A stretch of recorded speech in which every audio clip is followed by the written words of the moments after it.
Hello everyone! I don't usually stream on a Saturday, but it's Saturday, so I'm streaming on a Saturday because the Steam Game Festival is happening. And I like covering the Steam Festival, because it's all indie games. I like indie games. Indie games are good. I need to turn the volume down on this one a little bit. Hey Xenon! Thank you for the pets. It's a very good way for me to start off the stream. I always deserve a good pet. Love the pet. Anyway,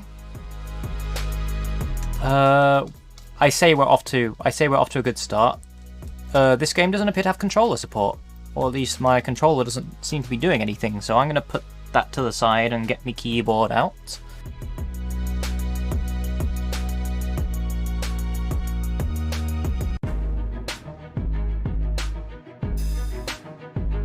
It's a shame because this did look like the kind of thing that would use a gamepad.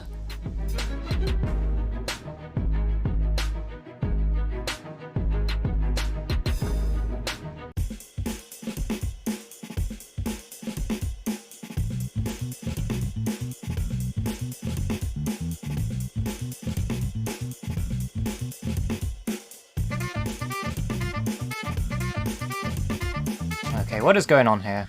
This guy is getting WSD. No, wait, that's D. Oh. I had my hand in the wrong position. Okay, let's try that again.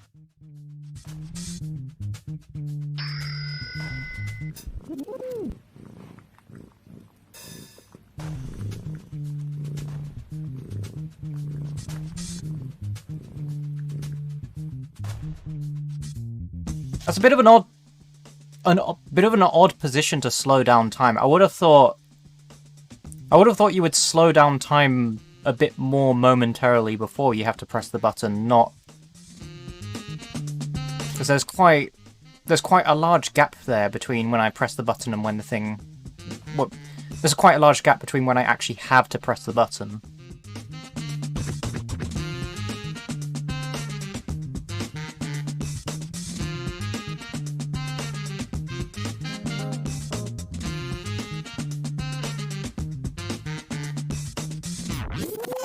Wait.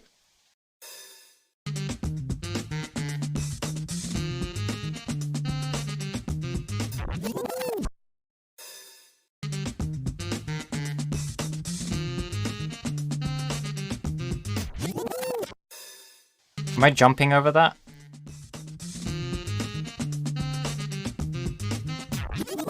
I guess I'm jumping over that.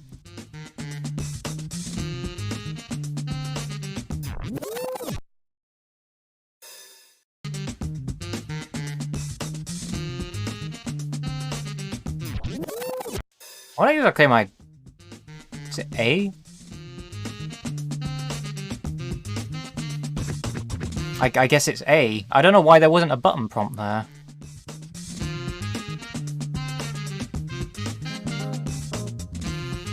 It's either that or there was a button prompt, but it wasn't very visible. Hold F to slow down.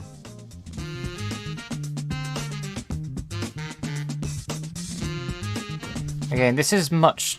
Why doesn't this have gamepad support? This is suited much better for a gamepad.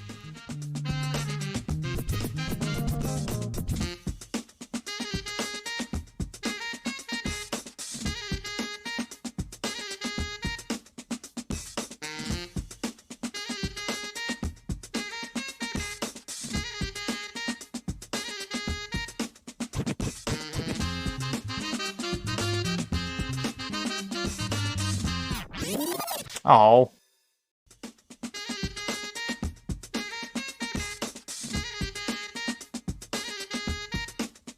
I'm liking the music though.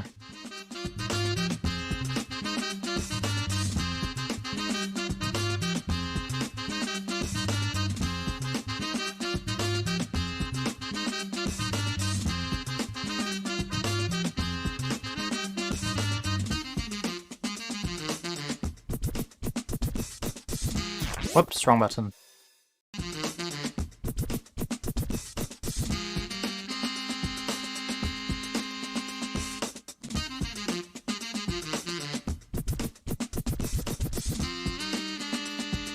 Oh, A.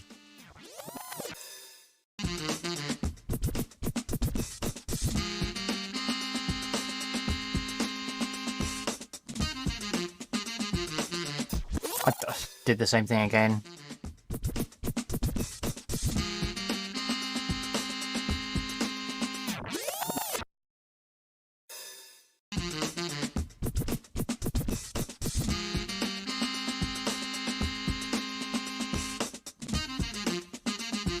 I mean, so far this is mostly turning into memorize the buttons or you will die.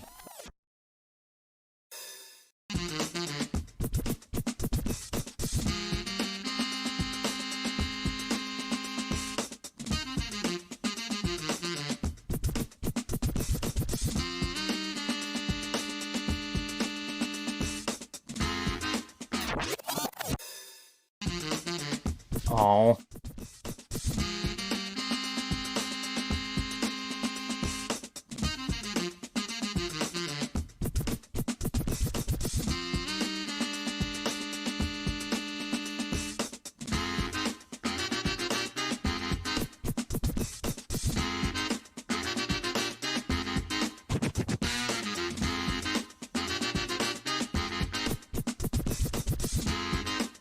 This really is mostly just a memory game.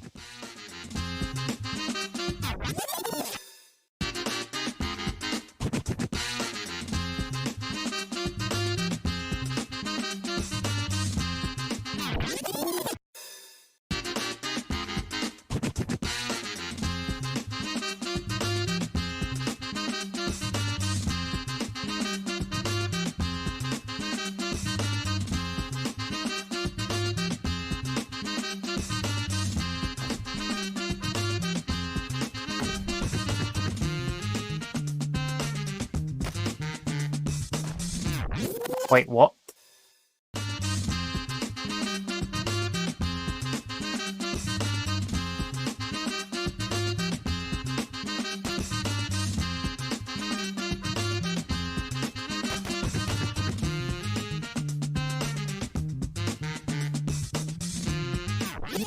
No, I hit the button that time. Why? Oh. No, I'm not starting that again. Nice music, nice visuals. Gameplay's kind of boring though, if you ask me. Like, I'm guessing the idea is this is pretty much like an infinite runner, but also not really too much of an infinite runner because it's just there doesn't really seem to be too much to it.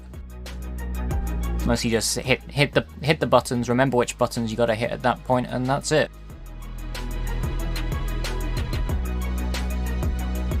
I don't know, there's probably more substance to it later on, but yeah.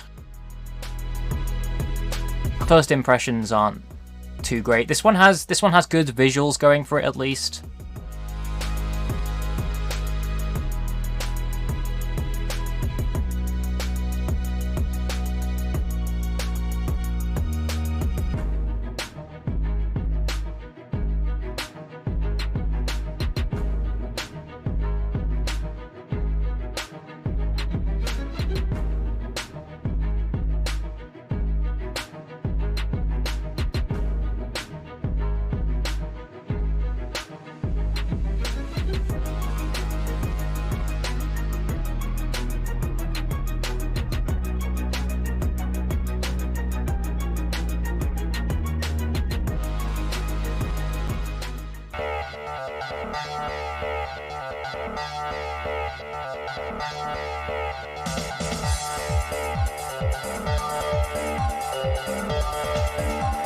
Just get the next game underway.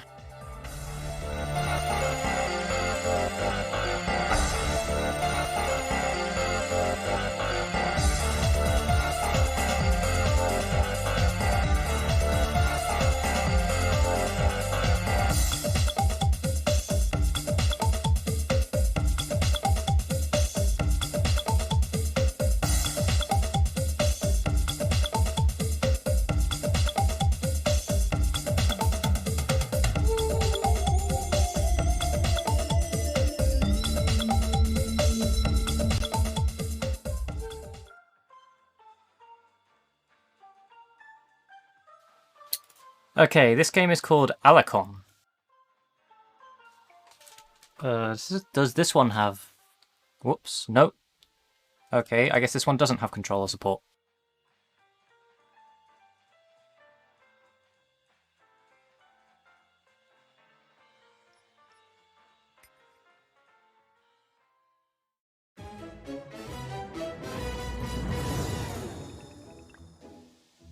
Oh, it's you, Violet. Alekon said you would come one day. Oh my, it's all happening exactly as he said it would. Here, take this memory lens. Alekon said you'd know how to use it. Go on, give it a try.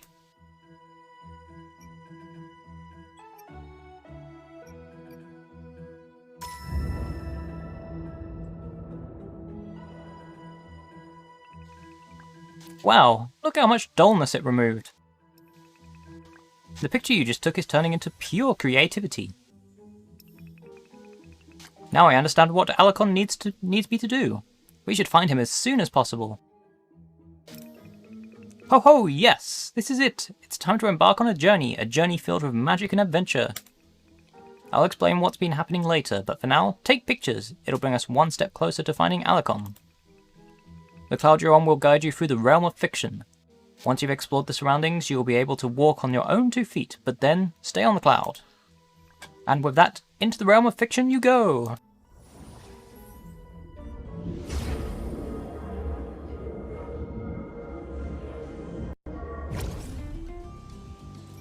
Hold on. Can I access the graphics options? First things first.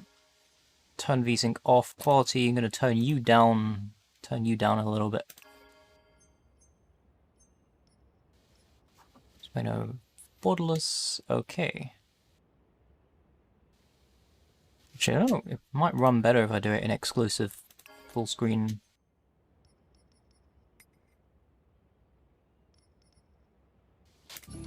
There we go. Hey, seems to be running okay. A picture of a jolly flipper.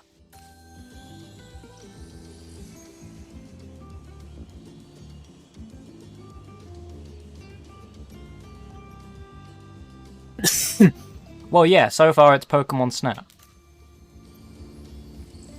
I can't read that glowing text.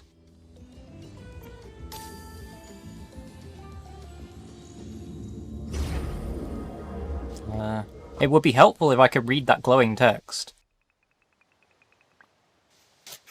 Legally distinct creatures snap. You're back, and you have fiction pictures. These will turn into creativity, just like when you took my picture earlier. Creativity is what brings the realm of fiction to life. Alekon is busy trying to cleanse dullness from deep within, but he's barely making progress. If you join forces, I have no doubts that we can get rid of the dullness in no time. Then all the fictions can be together here on Dream's doorstep. Ah, that'll be a day to remember. So are you up to the task?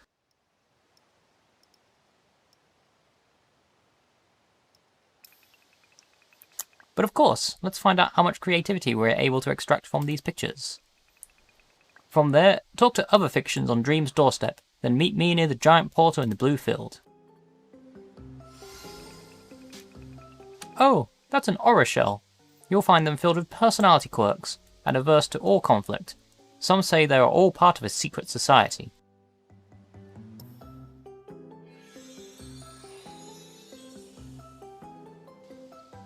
Hello there.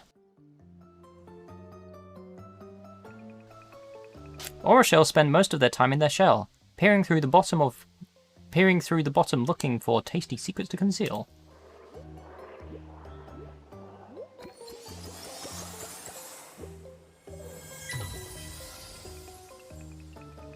Grumbo being grumpy. The Grumbo. Now that's a species of fiction that I cannot say I am fond of. They are the downers of life, and are excited by virtually nothing.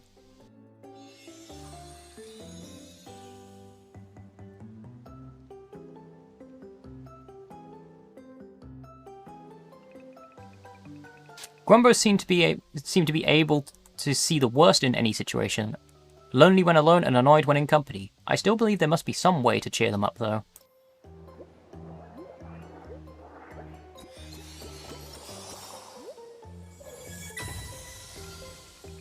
Sunbathing Jolly Flipper. Jolly Flippers are the fictions of leisure. When they aren't suntanning at the beach, you can find them taking a dip or jumping around in the ocean.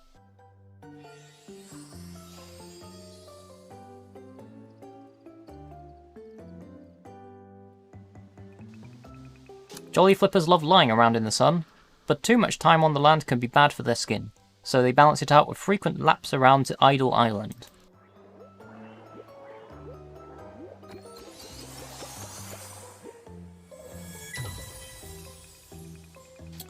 All done, you've discovered 3 new poses and sparked 23 new glimmers of creativity on this trip. Ah, okay, you can get the help menu of F1.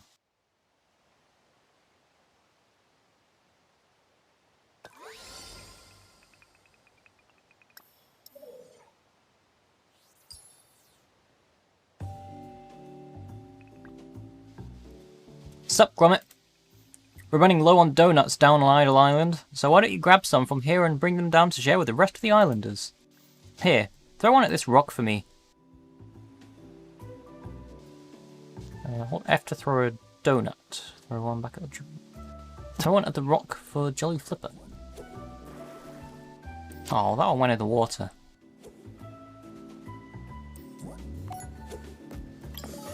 There we go.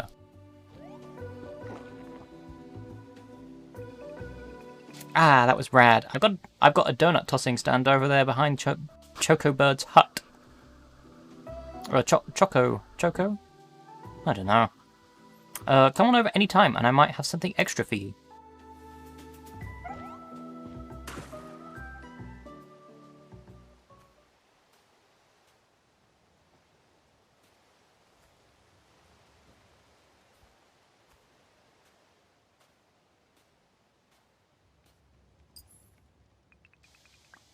Life sucks, what is even the point? Maybe a tune can cheer you up. You can play music? Are you any good? I have an instrument over there. I wonder if you could play something I like. Probably not, though. No one has any talent around here. Use... use Q, W, E, and R.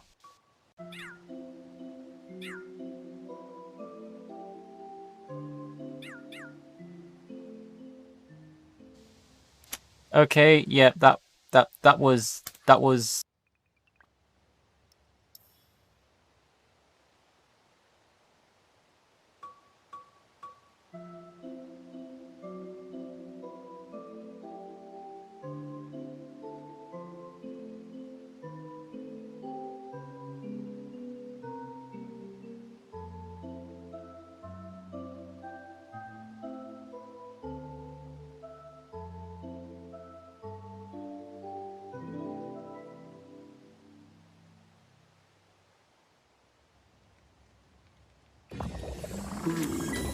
Now that truly melted my heart. This old gramophone was lying around. I think I can put it to good use. I think I can put it to good use. If you got any other tunes, let me hear them.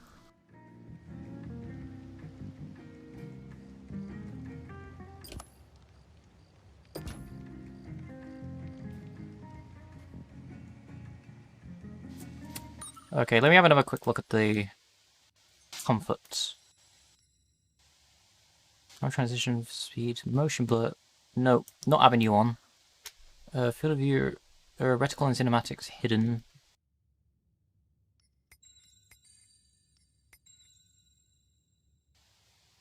I'm going to turn the quality down a little bit more.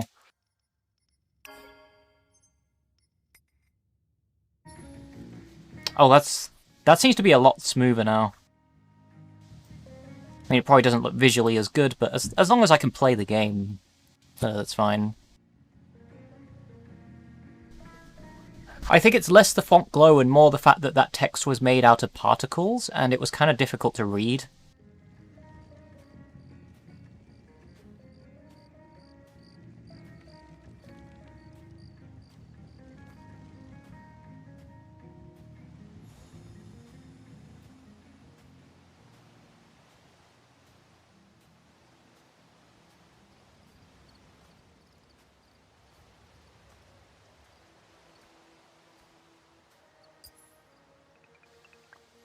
Go away, I'm busy with the society business.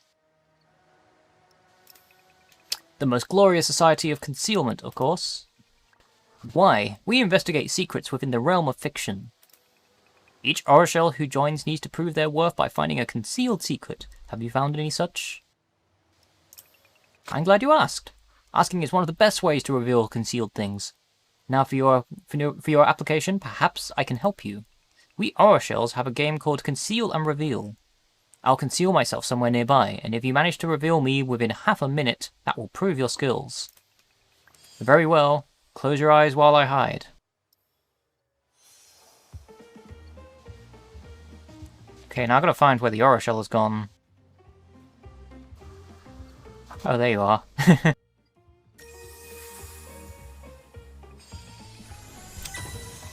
Good job revealing me. To complete your application, you need to become an Orishell, of course, which will take a while. For now, here's your set of crab legs. You should start learning to run and jump using them. I'd give you a shell too, but I don't think you'd fit in it. Come back if you want to play again. I've got many other hiding spots. Ah, I can jump now.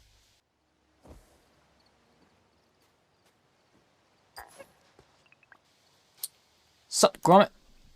This weather is like perfect for some donut tossing. You want to give it a shot? I've got that store from the last beach party ready to use. Epic! See if you can get a donut onto one of those poles.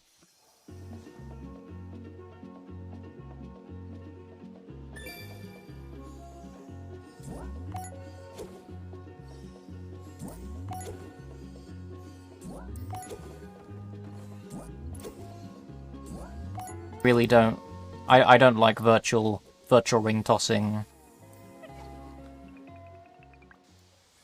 Whoa, that was rad. Guess you haven't forgotten anything.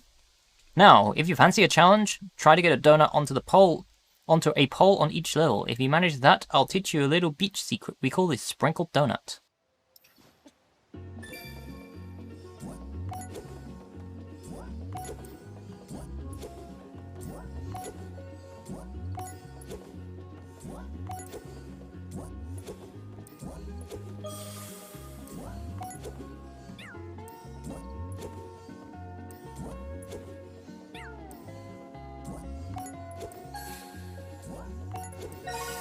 There we go.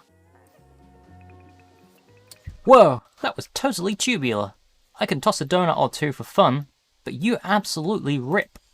So the secret to the sprinkled donut, just leave it in the sun. Let it ripen nice and pink. Don't eat before you go into the water though. Bad vibes.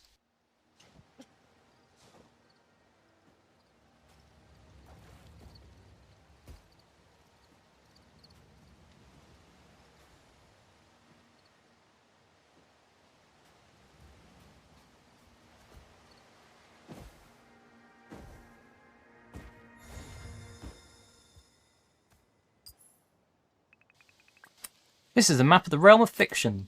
As you restore creativity, more places will open up for you to explore.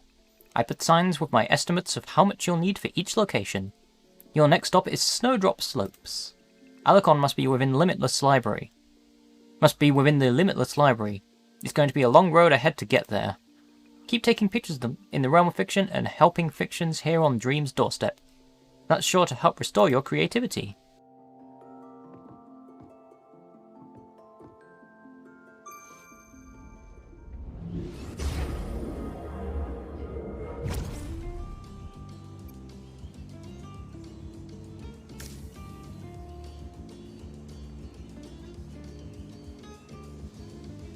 I mean, this mouse that I'm using at the moment probably isn't the best of things to be using to control this game with. It's like a cheap wireless mouse that I'm using with the laptop. I mean, primarily I would be playing these games with a controller rather than a mouse.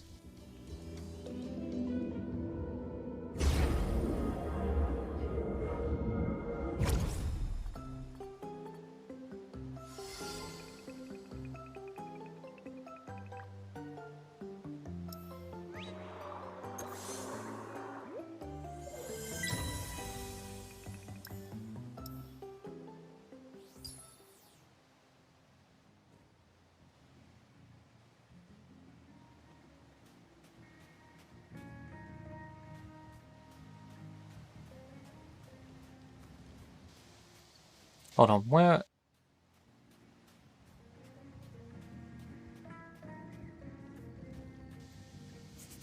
I lost where I was for a second. I think it's back over here where the...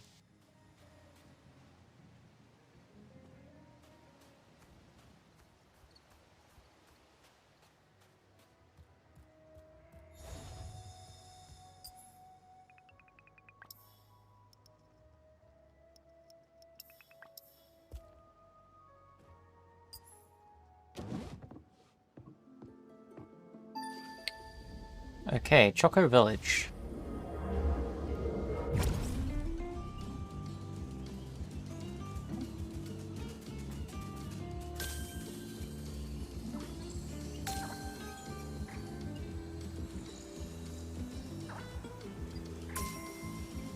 And I don't think you're really supposed to be paying that much attention to the text that appears on top of the creatures anyway.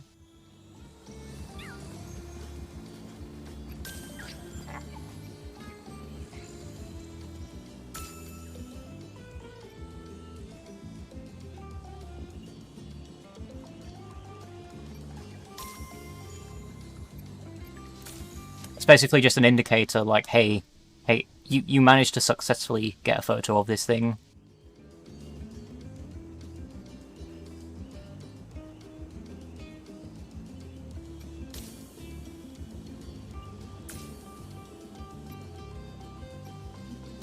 Or I guess not. I guess it pops up when you've taken a photo of something new.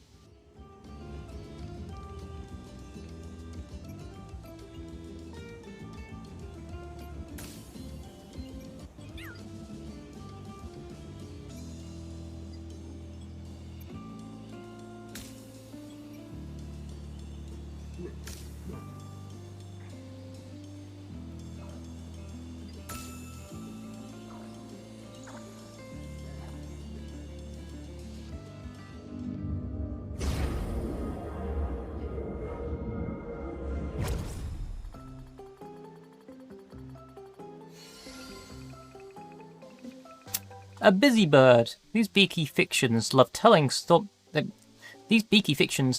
other how to act, and spend their entire lives in the air so they can squawk directions non-stop. They even sleep while flying.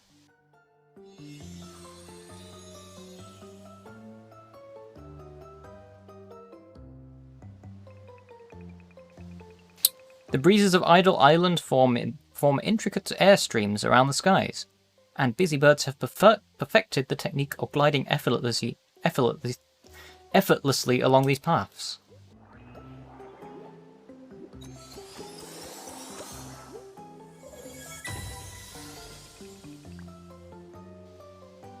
Okay, see you, Mandrake.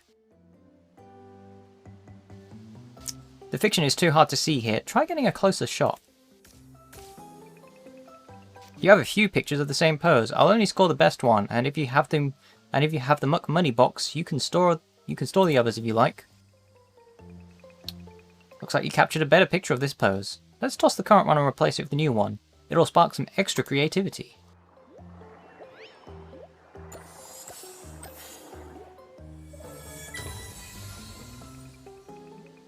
Curicarps are the most notable for their insatiable curiosity. There's even an old tongue twister about them. Curious Curicarps call seeking a career.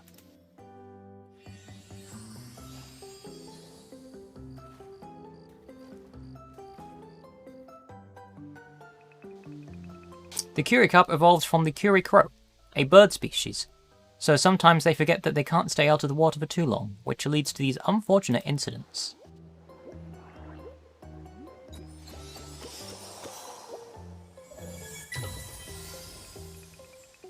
Looks like you captured a better picture of this pose. Let's toss the current one and replace it with the new one. That will spark some extra creativity.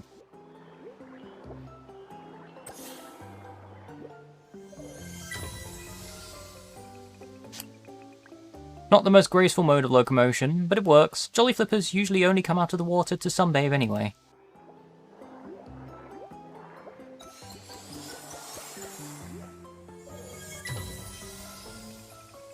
A choco bird.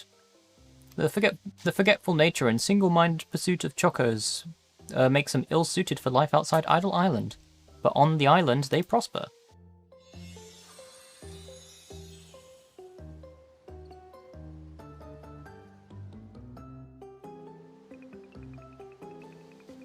Chocobirds will occasionally check out their surroundings. They always first look to the right, then to the left. I wonder why.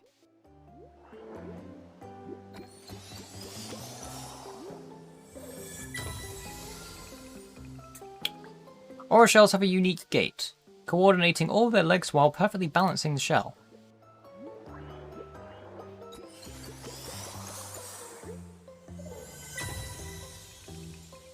All done. You've discovered 5 new poses and sparked 39 new glimmers of creativity on this trip.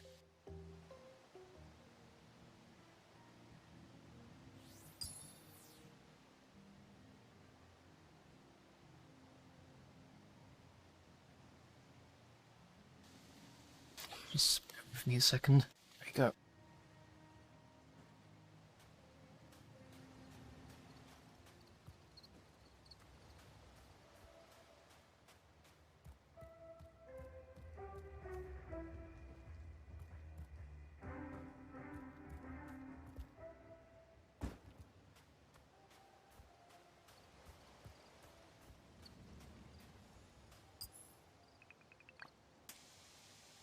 Hi! Wing small. Bring? Hooray! Wait for Choco.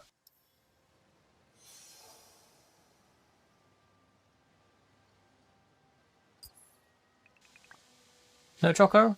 Look in palm.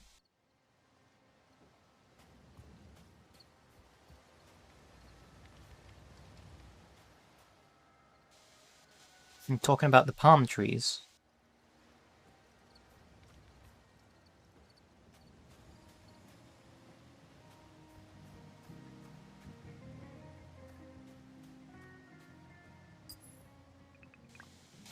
What's the status? Report.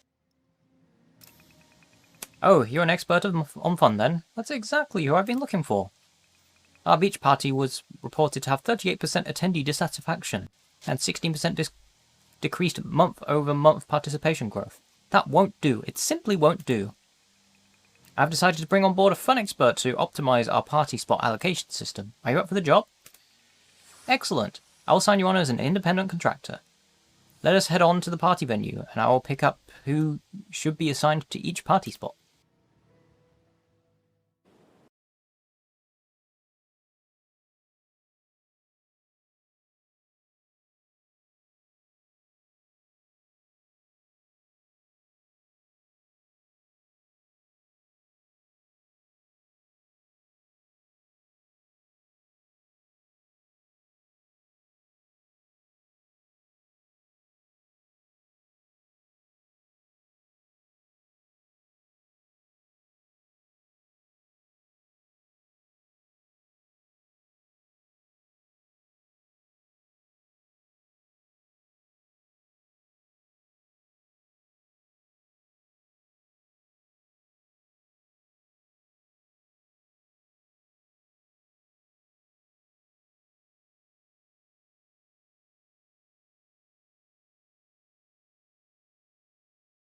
I probably should have...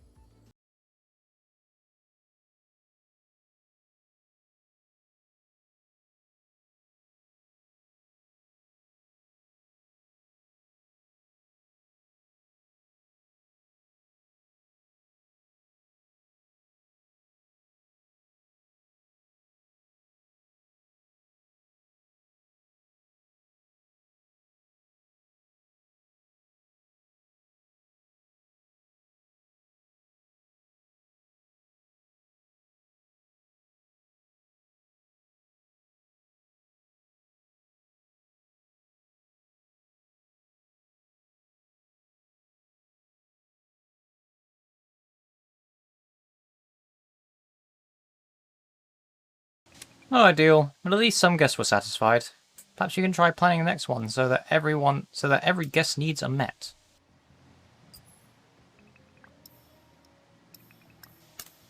Let's try that again.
I think I got it that time.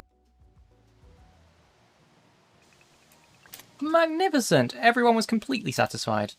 I knew you were an excellent hire, so I'll definitely go into your next performance report. Now that you've proven yourself an invaluable member of our fiction resources team, it is only fair that you have access to the dashboard. It'll show you all the pending fiction poses, and I've already instructed Japli to answer any questions you might have about them. And of course, I'll be expecting you to plan all our future parties.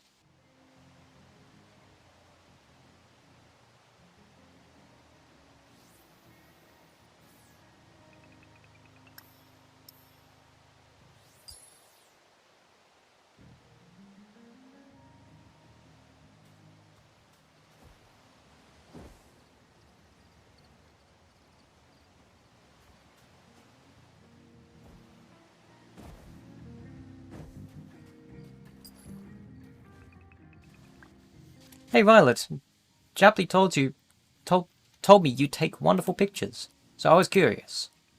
Can you help me take a picture of this shiny Curicarp I see pass by my cabin? Wonderful. I've always wondered how the shiny scales work, but I can never catch an unobstructed glimpse for long enough. Head over to my cabin and see if you can take an unobstructed picture.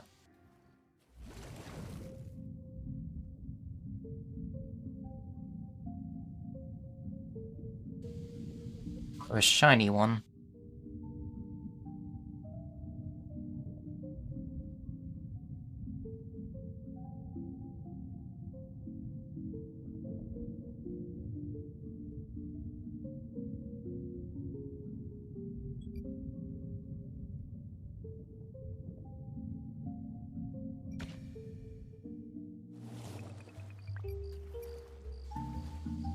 See the picture? Exactly what I wanted. No obstructions at all. How wonderful. Thank you, Violet. As a thanks, let me teach you the fish thought language. If the enlightened one has already taught you to read minds, you'll now understand fish thoughts too. Let me know if you want to try to improve this even further into a perfect picture.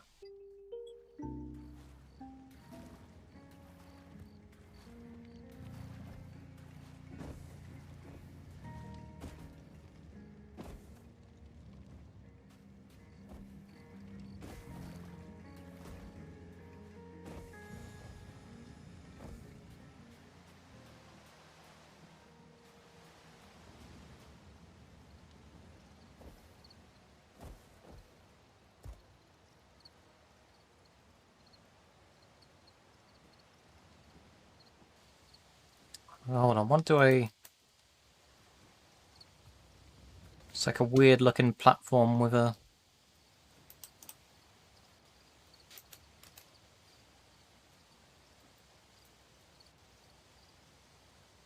I guess I can't do anything with that yet.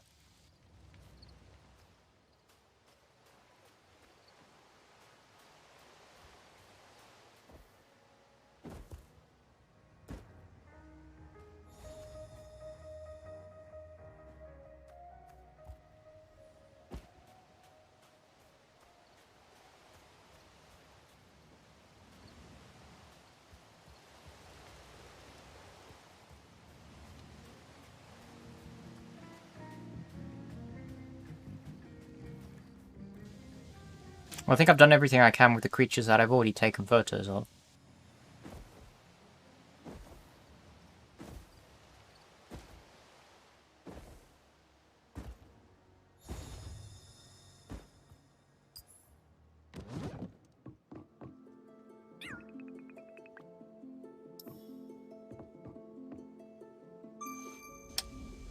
I'm guessing I'll probably have to take a photo of that treasure chest that appeared.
Mugmunnies are expert traders and sales fictions.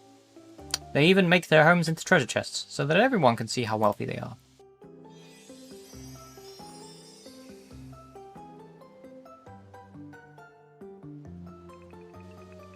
When a Mugmunny isn't attending to business, they spend their time hiding in the chests that occasionally pop into existence on the beach. I think they count their wealth in there.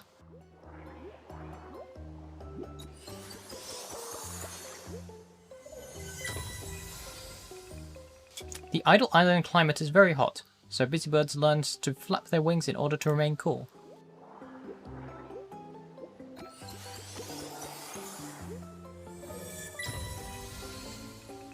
The big, swingy steps mark a chocobird as the sole master of his or her destiny.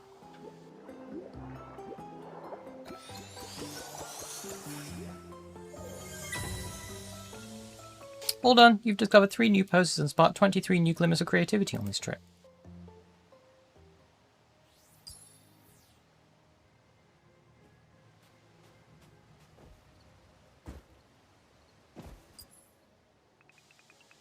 They call me Mugmunny, see? Ain't no one as good as me when it comes to treasure. Oh yeah? I'm in the market for a higher class shell. One that'll knock your socks off. You got one? Why? The only fiction who's got him, of course. Or a shell. He's right over there, keeping secrets and whatnot. Go talk to him and see if you can get that shell. But don't let him know I sent you.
Ah.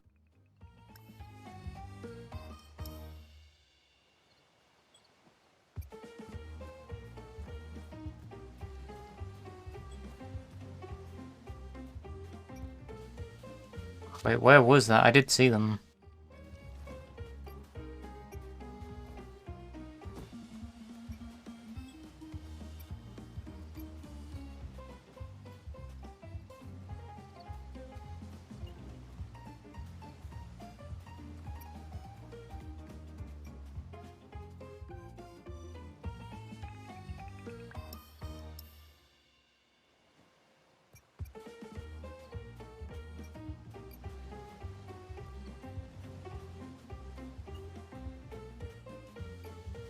There you are.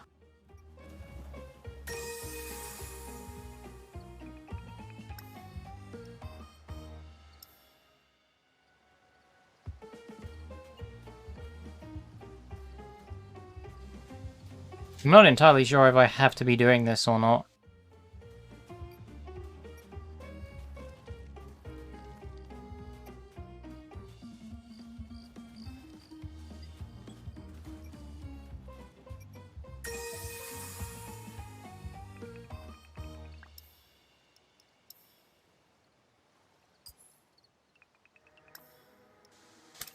Oh, okay.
I'm gonna take a break on the narration for a bit.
there isn't really much else I can achieve from that one.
Yeah, it's kind of like Pokemon Snap, from what I gathered so far. You basically just take photos of these creatures, and then you unlock mini games that you can do with the creatures that you've taken photos of.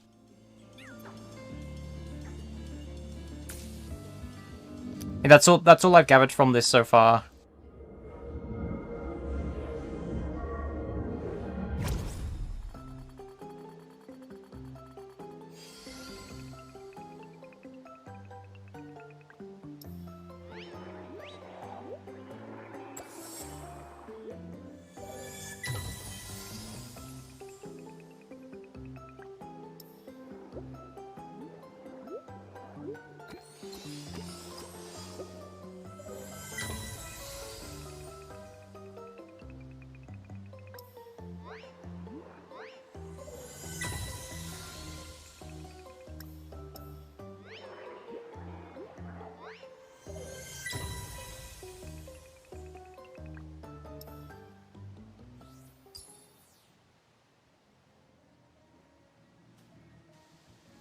So basically, you've got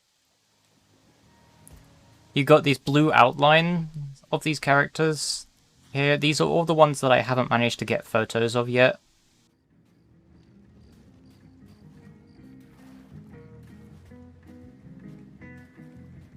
Have a conversation. The ones that you have managed to get photos of, you can have a conversation with. And often they will invite you to do a mini game with them.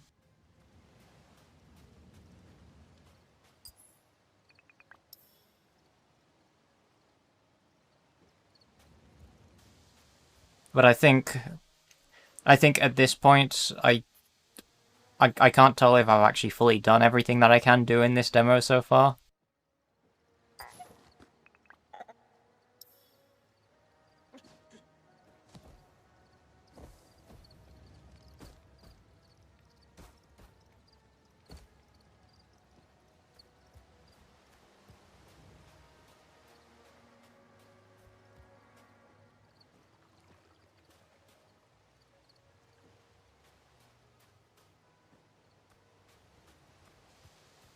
And I'm supposed to grab that from the palm tree somehow.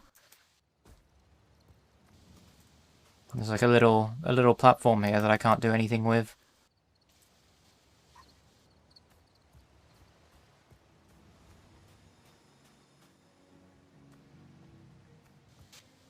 I guess this chart is an indicator of the different poses that you're supposed to be grabbing photos of as well.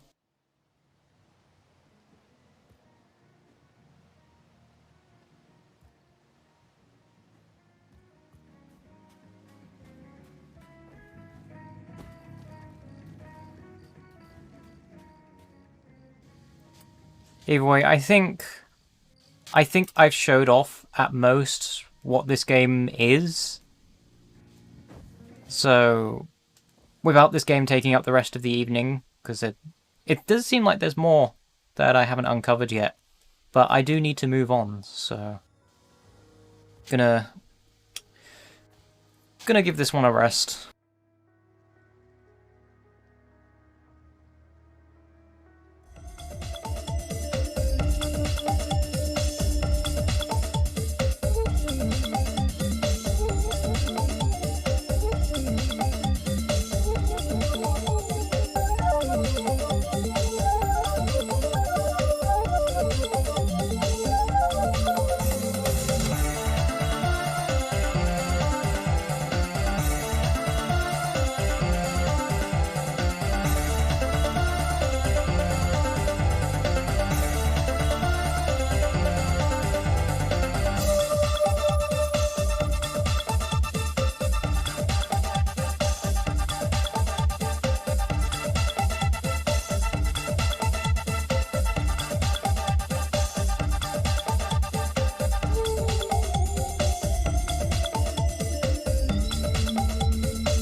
Okay, this one is called Beacon Pines.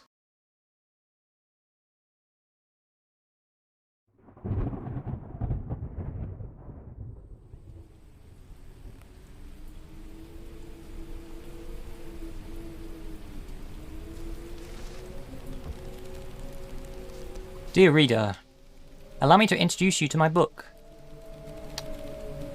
Though it might at first appear like many books you come across, it is far from ordinary. You may, therefore, have some misunderstandings about its function. The story that awaits you has not been fully told. In fact, its conclusion is not yet known, even to myself. It is in that way that my book is special. It is in that way that you are special. Without you, there is no story. Chapter 1. Normal isn't what it used to be. This is a story about change. Nestled in a shallow valley is the town of Beacon Pines. Far from the town square, across the river, past the humble welcome sign, a young boy walks alone at dawn.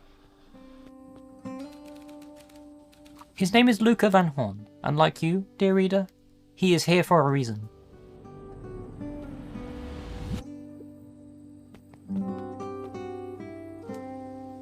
Hey Dad. The morning light filtered through the trees onto the gravestone. How are things going? A gentle rustle on the leaves was the only reply. Today's the first day of summer vacation. I start middle school next year, I guess. I was 6 years old when you died, and it's been 6 years now. From here on out, you'll have been gone for longer than you were here. It feels like that should mean something. Mum always said that this tree was your favourite spot in the world.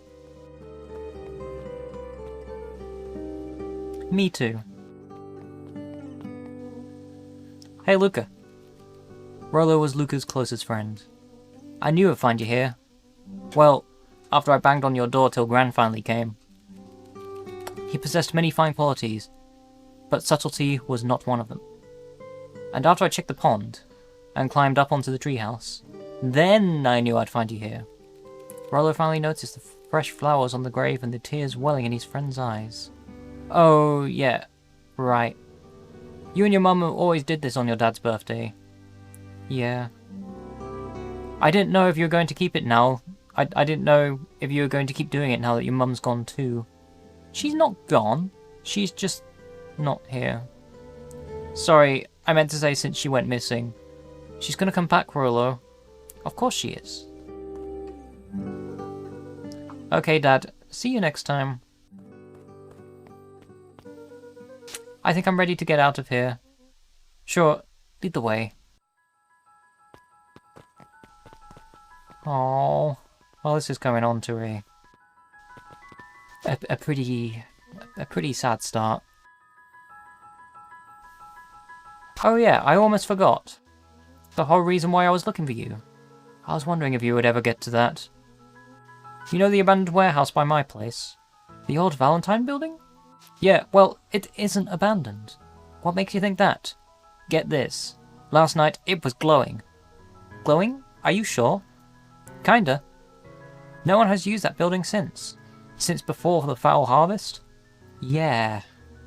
Who would even want to poke around that place? We would, Rolo, we would. Wait. It's just a busted old warehouse. What do you expect to find there? Answers. My mum's out there somewhere. And it seems like everyone wants to pretend that she's gone for good. You don't have to come, Rolo, if you don't want to. Luca, remember that time I sort of accidentally burned down the chicken coop? And you jumped in and said it was your and you jumped in and said it was your fault before my pa throttled me. This is a flaming chicken coop sort of deal. I got you back. Thanks, Rolo. Now that I think about it, poking around a decrepit fertilizer warehouse is exactly how I wanted to spend the first day of summer.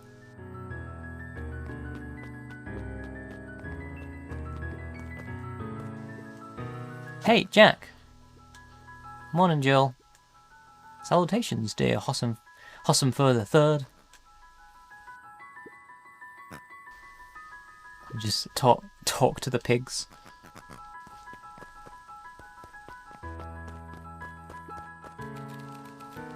Under the shade of an old straw hat, the scarecrow held a knowing smirk. One of its button eyes had been pecked out by a brash crow, creating the impression of an eternal wink, unnerving to say the least. I like the way this game is being narrated with the little book in the middle. Alright, I just have to tell Gran and then we can head out.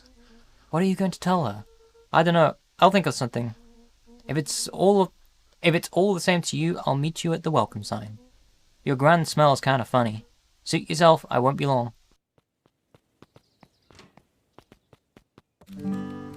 Dear reader, forgive me for this interlude. There is something I feel compelled to bring to your attention. You'll recall that this tale is still being written. I have a feeling that you are just the sort of person this story has been waiting for. To that end, there are charms to be found here in Beacon Pines. They have been known to reveal themselves to those who are willing. Some of them can be found in this very house. Just some dusty knickknacks. Since Gran had moved in, the house was more peaceful, more orderly, and more covered in flowery fabric.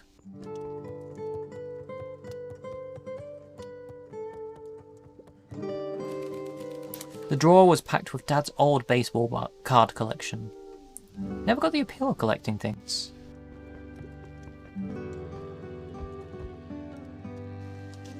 Just having a little chill out.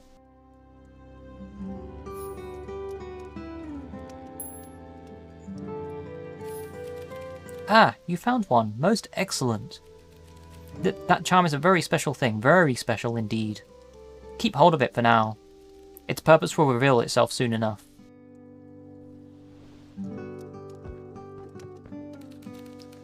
Gran had already lit the fire. She kept a warm house, as if by grandmotherly obligation.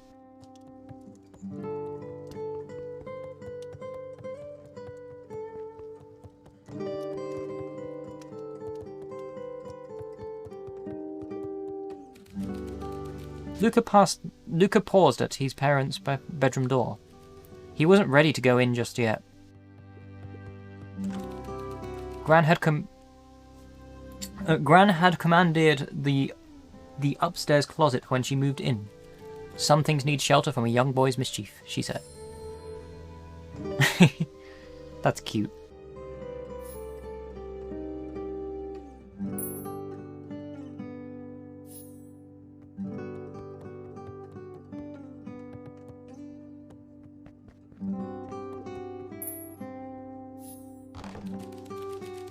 Luca tossed on his favourite old sweater. Even though it was the first day of summer, a chill still hung in the air.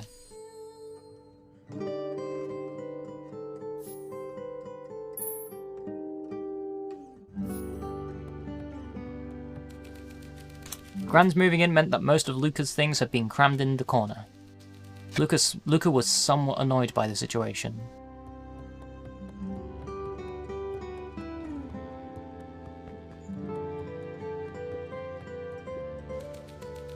Gran's bed was undisturbed. Luca didn't mind that she had a habit of sleeping or falling asleep in front of the fireplace. It meant that he could read late into the night.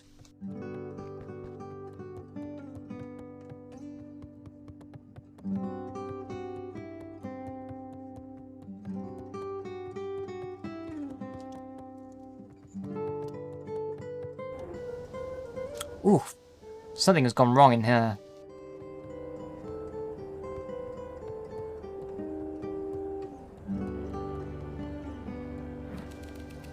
A pair of dull scissors, a broken can opener, a mostly empty bottle of glue, and some loose string.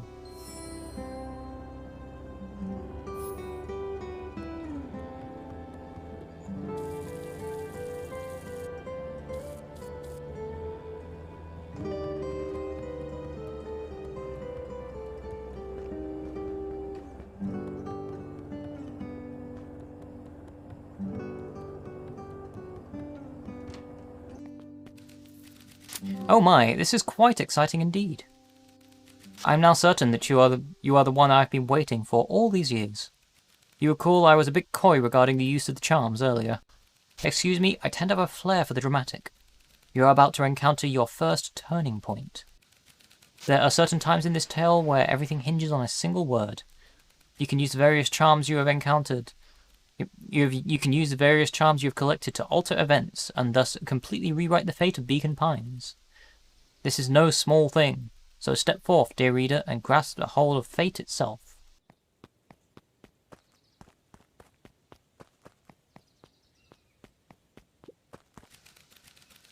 In the short time since her arrival, Gran had set about remaking the garden. The wise bushes Luca spent his childhood playing in had been replaced by patches of fresh soil.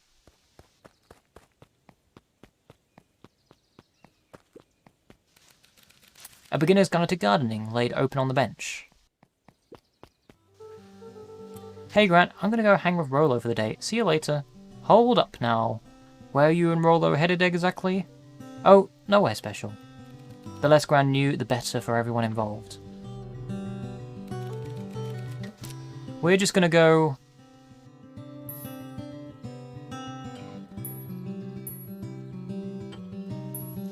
Ah. So you can choose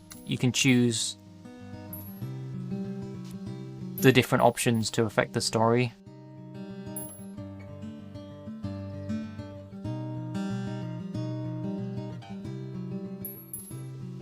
Just say chill. We're just gonna go chill for the day. The best lies are built on the truth. You boys are always in a hurry to do nothing. Dear and chill. We stick to what we're good at. Well, make sure you're done chilling in time for supper. Easy. Impressive. You managed to navigate your first turning point without too much of a mess. That is the power of charms. A simple word can change the course of history. I think it's time to introduce you to the Chronicle.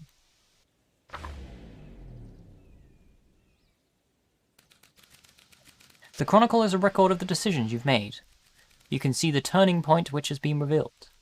At any time, you can use the Chronicle to go back and invoke different charms, creating new branches.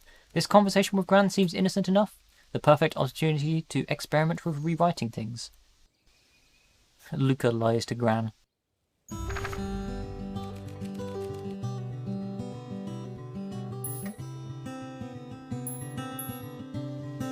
So what happens if I say ponder? That was the other one that I was tempted to choose.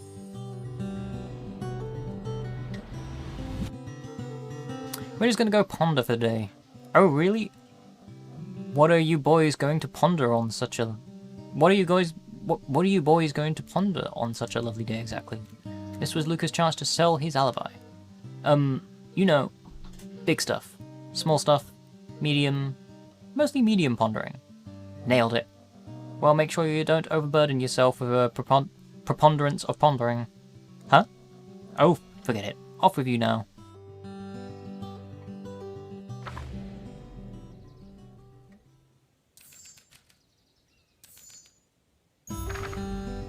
So, what happens if I say hide?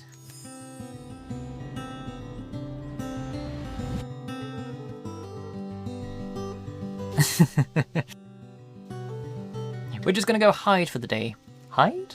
Traditionally, when one is trying to hide something, they avoid literally using the word hide. Yet, I guess Rolo bet some other kids that we could beat them at hide and seek. Aren't you a little old for that? It's not like there's much else to do around here. Well, make sure your boys are done playing your little game in time for supper. All's well that ends well. Right, I think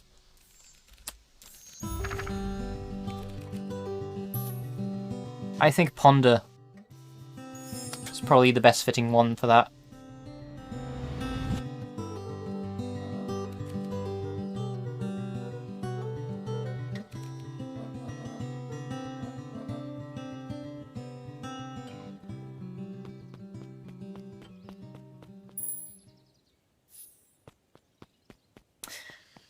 I wonder why I couldn't use junk.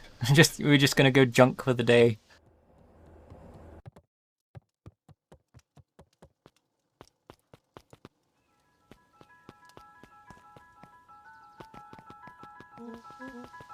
Come on, come on. Woo! Dang it, Rolo.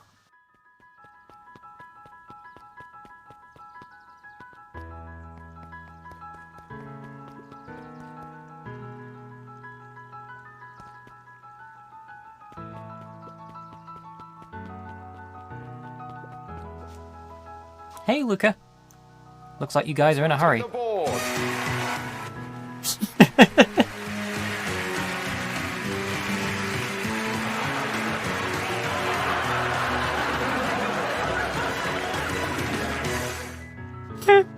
I'm glad I got that working.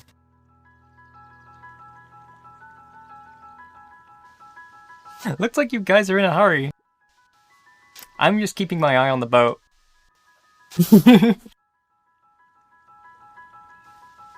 I just figured the raccoon eating the grapes would probably be the best thing to fit behind that.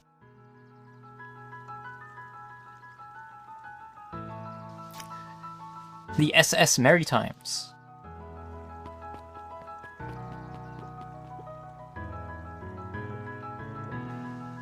Yeah, I'm not making sleeping noises. Come on, Andy, grab his wallet. I'm sorry, Iggy, I can't. Do it, or we pound you. Yep. But my mom said, yeah, but... If I had a nickel for every yeah, but... I'll be the king of freaking...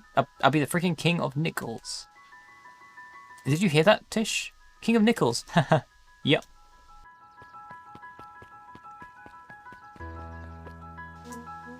I'm just catching my breath a bit. Go on, I'll catch up.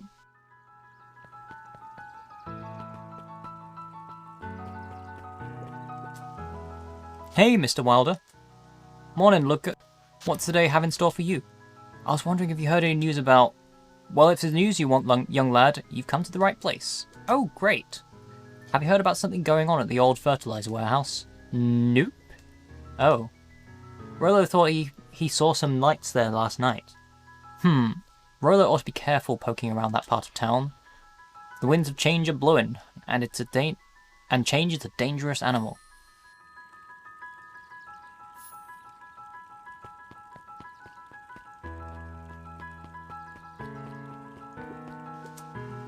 Hey, Mrs. Nelson. Morning, Luca. Any big plans for the summer? Not really.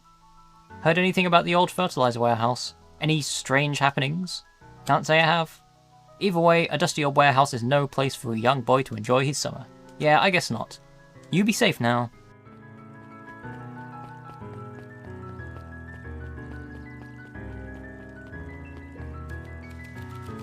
Miss Hutch could often be found near the fountain, too absorbed in a book to be distracted. The two wandered down the wooded path, unaware of the danger ahead. Oh! Oh, this is getting good.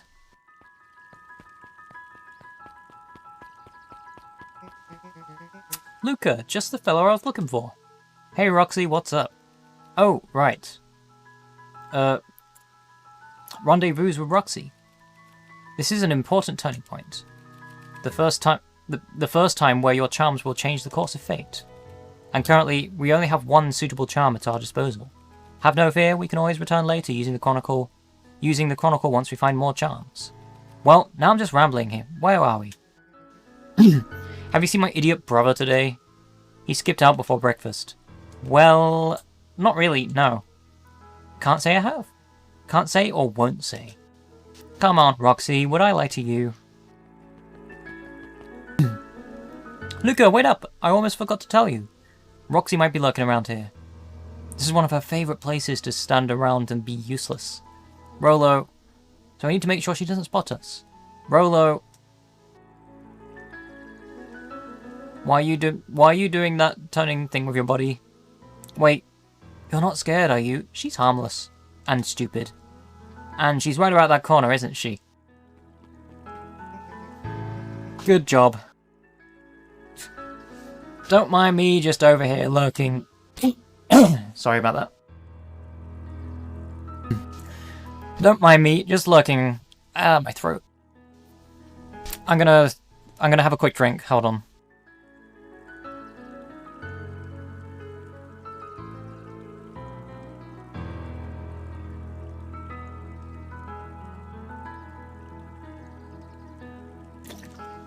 There we go.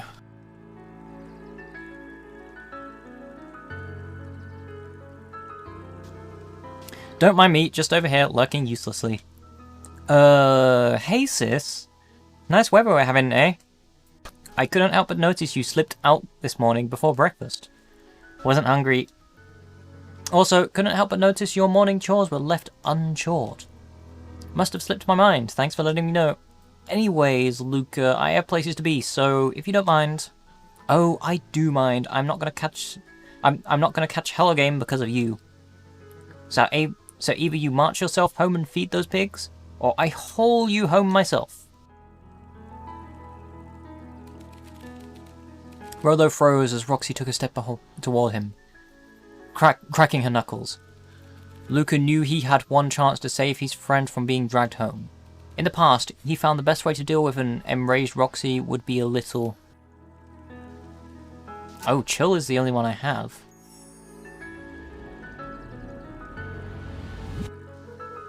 Come on, Roxy, it's the first day of summer, the sun's shining, and we just want to take it easy. Let's leave tomorrow's problems for tomorrow.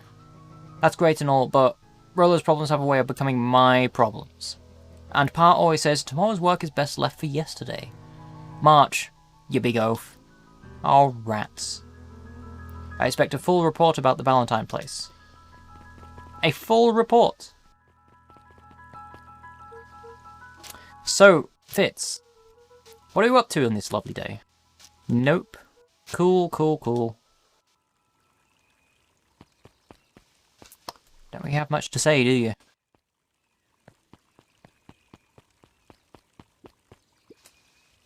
Duke Valentine, founder of Beacon Pines. Never underestimate what a great man can do on his own. A bit much, if you ask me.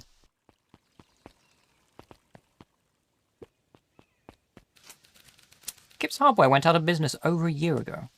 The building had sat vacant ever since. Mrs. Novak's bookstore was often closed until after lunch. Rummaging through the dusty piles of books was one of Luca's favourite ways to kill time. Luca, my boy, hold up a tick. Oh hey, Mr. Nuncreed, I was just on my way too. I just sold the last jar of your grandmother's preserves. Can't stock the shelves fast enough, turns out. Hey, that's great, but I'm actually... I guess Juniper will have to swing by more with her lovely jam. Uh-huh. Well, don't let this old man slow you down. You just remind her that she still owes me that dance. I promise Gran regretted the second it was made. Will do. She's a fine woman, that Juniper. Yeah, she's pretty cool, I guess. A real fine woman. Gotta go. Sweeter than any jam on earth.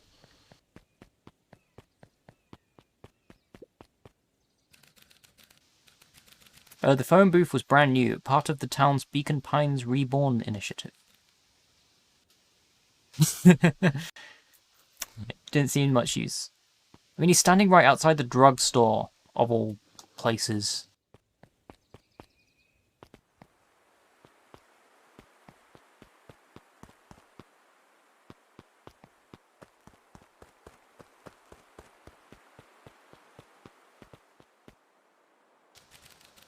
The path led to a small hollow at the edge of Wheat Wood. Okay, no turning back now. Caution, electrified fence. Is that sign new? The fence thrummed with a gentle electric buzz. Okay, so what would Rolo do if he was here? Luca often asked himself what Rolo would do, so that he could rule out that option. I'm definitely not touching that thing.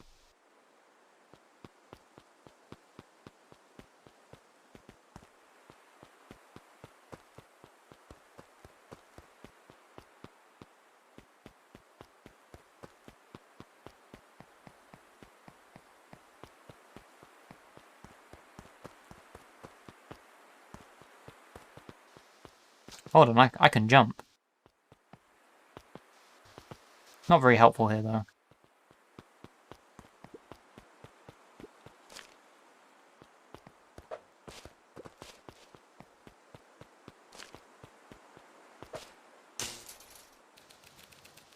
As sparks flew from the fence, the light atop that section was shut off. 2 bulbs remained. Ah, so it's a little bit of a puzzle. That's 2. 1 more to go.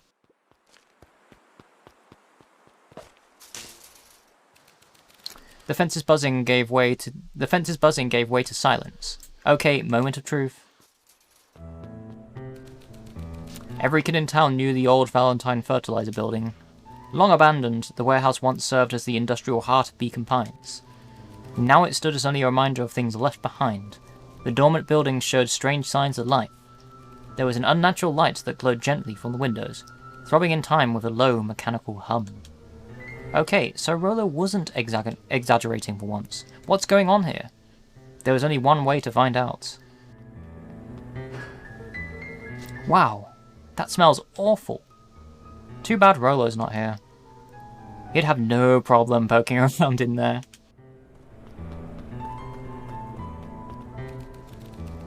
The hose emitted a subtle sound. It was actively draining some kind of liquid. Locked. Luca thought he heard a faint sound. He heard faint sounds coming from the other side of the door. He pressed his ears against the cold metal to hear better. A zipper? Footsteps? The sounds of footsteps grew louder. Hello?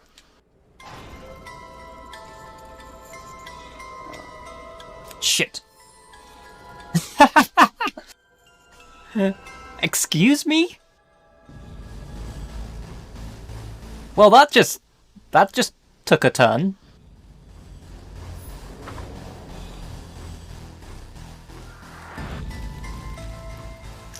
The heavy steel door knocked Luca to the ground. Disoriented, he looked up to see an imposing figure silhouetted in a green glow. It lunged towards him. He tried to scramble away, but he felt a gloved hand latch onto his ankle. Luca wrenched his fingernails. Luca watched his fingernails leave trails in the dirt as the hand slowly dragged him back through the door, into the lab, into the green light. Then darkness. This is also a story. This is a story about change. It was far from the sorts of change Luca imagined for himself, but it was an all too common ending for a denizen of Beacon Pines. The end?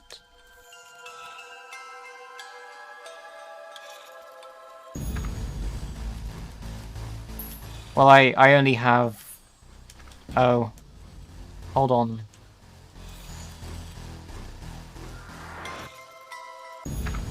Yeah, I only have change as a... Is there not another button I could press there? Oh right, yeah, I can go back. So I can change. I can now change. I can now change some of the text to shit if I want to.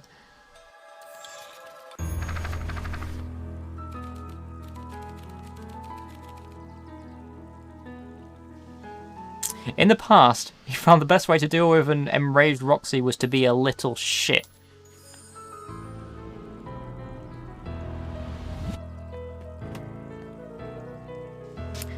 Make a break for it. This is madness. Did that little shit just kick me? Run all you want, you little twerps. You gotta come home eventually. Ah! Luca, my boy, hold up a tick. Sorry, Mr. Nuncree, kind of in a hurry right now. Sigh. Boy's got too much of his father in him. I win. Little help. I am the champion. We were racing. Did that row get longer? Like anything ever changes around here. It seemed longer. You're just lightheaded from the run. You really need to pace yourself better next time. Not sure I would take advice from us. Not sure why I would take advice from second place. Has this sign always been there? Wait, what? Caution, electrified fence. No, that's definitely new. Creepy. How are we gonna get around an electric fence? Don't worry, I got this. Why did you do that? Pa always says you can figure out what the plan was when you're done. Great, what now? Well, I did my part and established that touching the fence is bad. I'm sure you can handle it from here. I'll supervise. From a safe distance.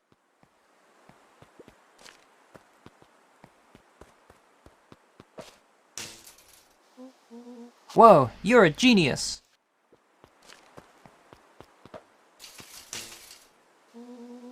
I think that did it. Luca, you never fail to impress. As the glowing windows of the old warehouse came into view, Rolo began to bounce excitedly. Check it out! Dang, Rolo, you weren't exaggerating for once. Was there ever any doubt? This definitely needs investigating. Good thing two crack detectives are on the case.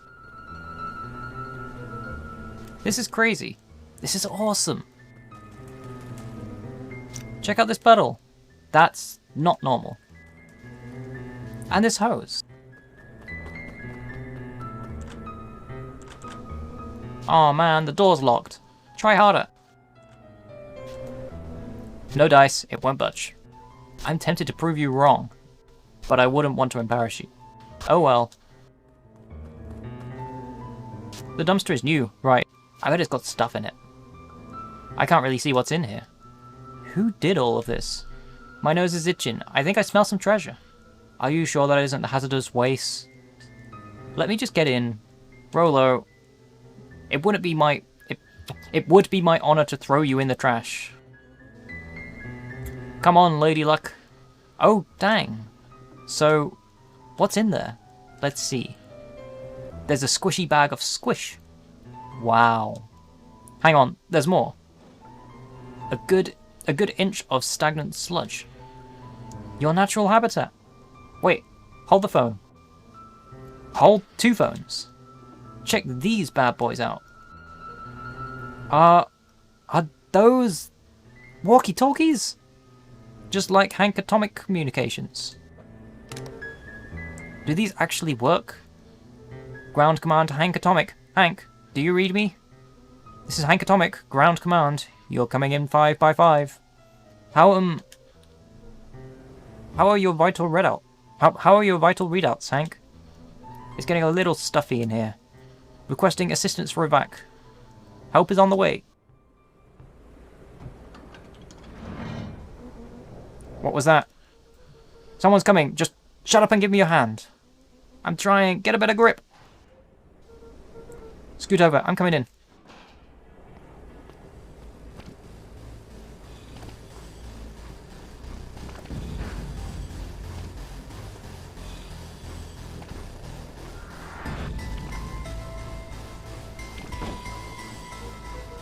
Tell me you saw that. Dude, I don't know what I saw. He's coming back. Get down.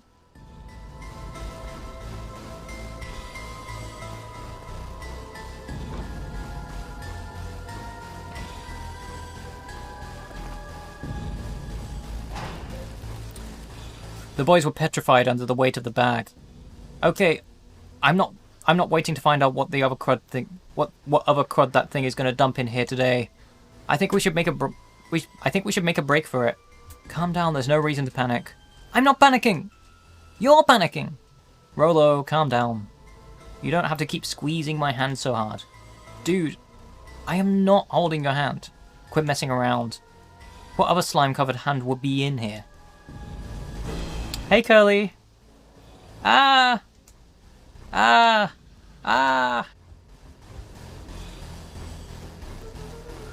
I'm beginning to see the benefits of your run for our lives plan. Right. We've clearly established that I'm faster than you, so I'll go first. Why not go together? Flaming chicken coop Luca. I'll make sure the coast is clear. After I go, count to 100. If you hear me yell, run. If you don't hear me yell, run. Actually, either way, haul ass. Rolo, yeah? I'll give you credit. You sure found an eventful way to start our summer. It's what I do. Well, here goes nothing. Lucas sat in the dark, tracking the sound of Rolo's footsteps as he ran. 1, 2, 3. He pressed his ear to the dumpster wall, straining to hear Rolo's footsteps as they faded away. 15, 16, 17. He tried not to think about the contents of the dumpster as he counted. 35, 36, 37. The thick stench made it hard to breathe. Screw it, that's long enough. Luca carefully lifted the lid and peered out. Nothing. No sign of Rolo. No sign of the man in the yellow suit. Time to haul ass. Luca clambered from the dumpster, stumbling to his knees. He was up like a shot and running, sprinting towards home as fast as he could. Beacon Pines flew by, blurred by the tears that welled up in his eyes. He wouldn't remember getting home at all that night, throwing his front door open, storming up the stairs to his room, and surrendering to sleep almost abruptly as he hit his pillow. Chapter 2. Dead ends. The next morning it was quieter than usual at the breakfast table. Only the sound of silverware and chewing interrupted the awkward silence. I finished jarring a mess of jam last night. Uh-huh. So that'll need to get delivered into town today. Okay. So what did you and Rolo get up to yesterday? Oh, nothing interesting. Hello?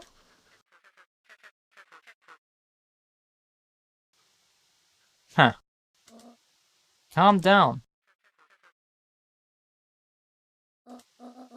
No, of course it was the right thing to do. Start gathering folks. I'll be right there. Are you sure there isn't anything you want to tell me about yesterday? Anything I want to tell you? Not really. We just sort of ran around a bit. Gran's brow furrowed.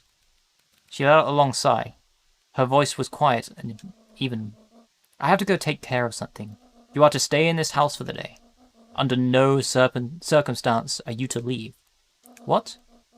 If I'm not back by dinner, there's stew in the icebox. But nothing. You are to stay here, understand? Yeah. Say it. I'll stay here until you get back. Good.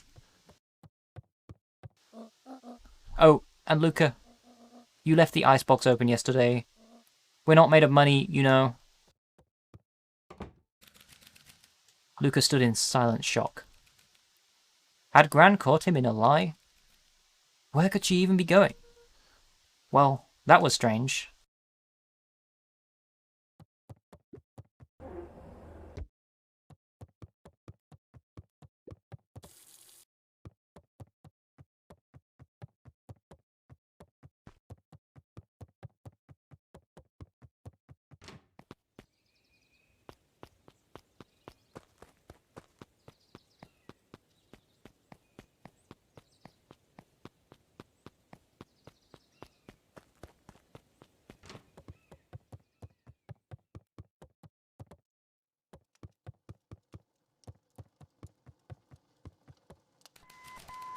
An eerie electronic sound echoed from Luca's bedroom.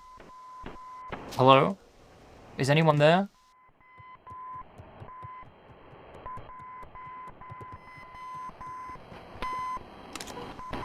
Hello?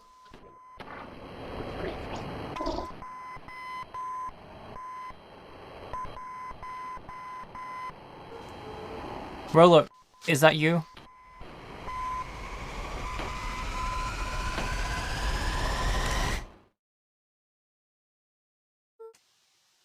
Over?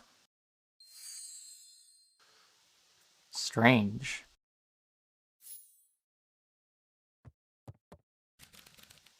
Luca glanced at the now silent walkie-talkie. He wasn't sure what to think.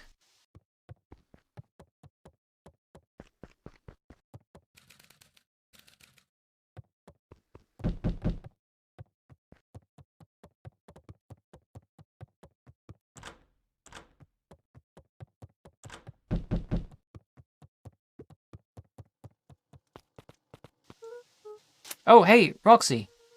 If this is about me, accidentally kicking you yesterday, is Rollo here? No. Look at me, Luca. This is serious. Is Rollo here? No, I haven't seen him since yesterday. Rollo didn't come home last night. What? A pit formed in Luca's stomach. Where was the last place you saw him? We were playing around. In Weepwood. And then it was late, and when we went home. Weepwood, if he's alive, I am going to kill that little creep. Is there anything else? Anything that he said? Luca's mouth felt dry. No, we were just messing around. Okay.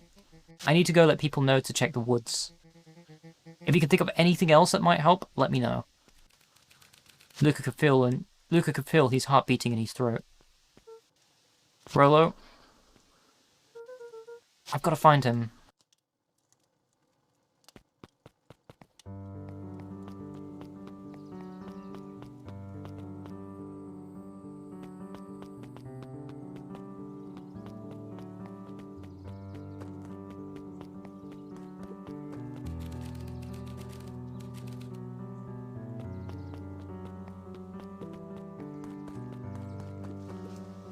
Oh, that poor boy. Yeah, Rollo's parents said he never came home last night. Oh, that poor sweet boy. And he's not the kind of kid to run away or anything. Oh dear, that poor sweet little boy. So, if you hear anything, please let them know. Of course, I'll let them know if I hear anything.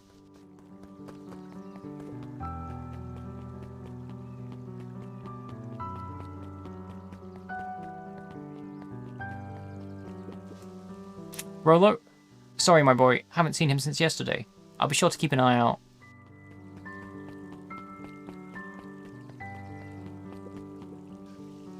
His eyes went wide in disbelief. What do you mean vanished? That's impossible. Oh my. He doesn't see the danger he's in.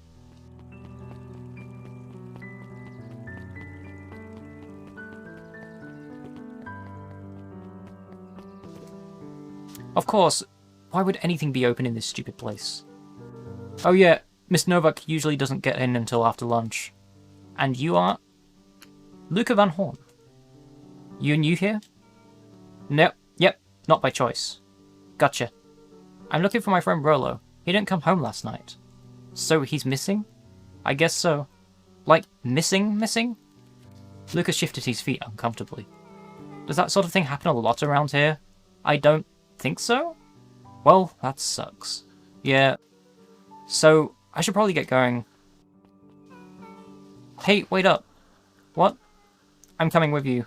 What? This is the first interesting thing that's happened since I got here. Besides, you look like you could use some help. The name's Beck. Pleasure to meet you, Beck. I suppose I could use some help. Try to keep up. Some of Luca's most vivid memories of his father involved weekly candy trips to Nuncreed's. These days, Mr. Nuncreed kept more unpredictable hours.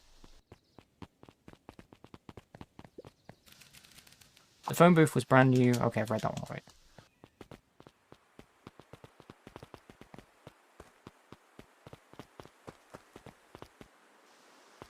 Wow, that's been boarded up. Dang, they boarded up the way in.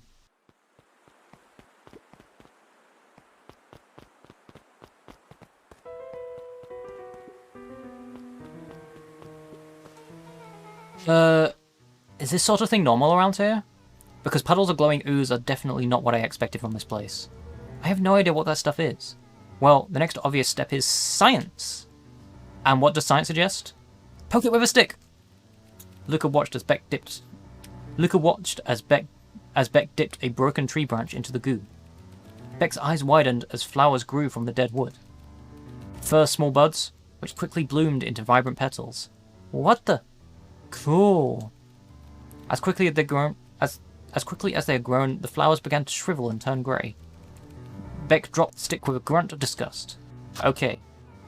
So the science tells us this gunk is weird as hell. Yeah, it seems dangerous. Hey Tish, look what the cat dragged in. Yep. I don't have time for this right now, Iggy. Oh, don't say things like that, it hurts Tish's feelings. Ain't that right, Tish? Yep. She looks fine to me. Why, hello, I don't think we're being properly introduced. Iggy's the name. This is my compatriot, Tish. Yep. You've probably heard of us. Can't say I have. I'll forgive you this once, on account of you being new around here. Why would you hang out with this dud? Oh, he seems pretty alright. Iggy, why do you have to be so... you? Has he even told you that his parents skipped out on him? Shut up. It's true. They got tired of having such a pathetic kid and left him. Iggy, I'm only going to say this one time. Don't talk about my family.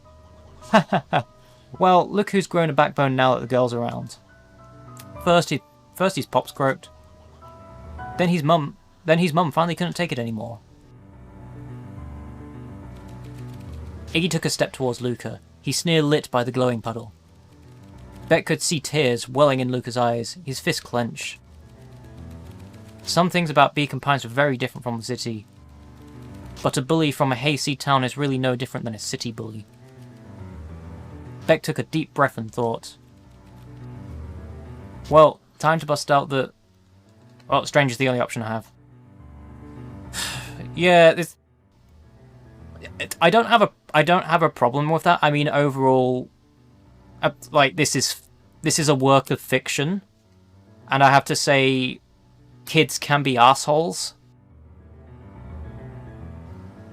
And I'm sure I'm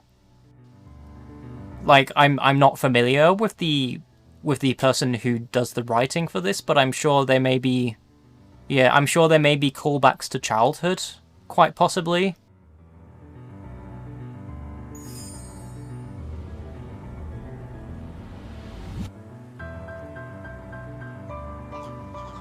Alright, Luca, looks like you need a little mud bath. What's wrong with you, new kid? We're about to pound your friend. Beck stared in silence, the only sign of life being the twitch of an eye. It's weird when people don't talk. Yep. Stop being a weirdo. Hello? Are you some kind of wackadoo? Makes sense, wackadoos travel in packs, eh, Dad? At the sight of Iggy taunting Beck, something in Luca snapped. Iggy's smirk shifted to a look of shock as Luca launched himself into his stomach. Ah! Iggy's clothes were drenched in the glowing ooze. You jerk! My clothes are ruined! I'm gonna... Iggy's voice began to slur as he struggled to get up.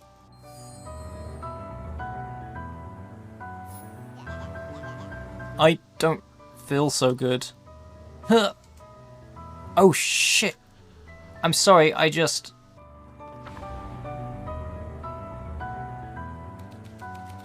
I'm afraid that's the end of this part of the demo, but that doesn't mean there isn't more to discover. Remember, each new charm you found has a special power, just look into the Chronicle. And don't forget to wishlist and follow to find more cool stuff. Most importantly, if you enjoyed the demo, please tell your friends.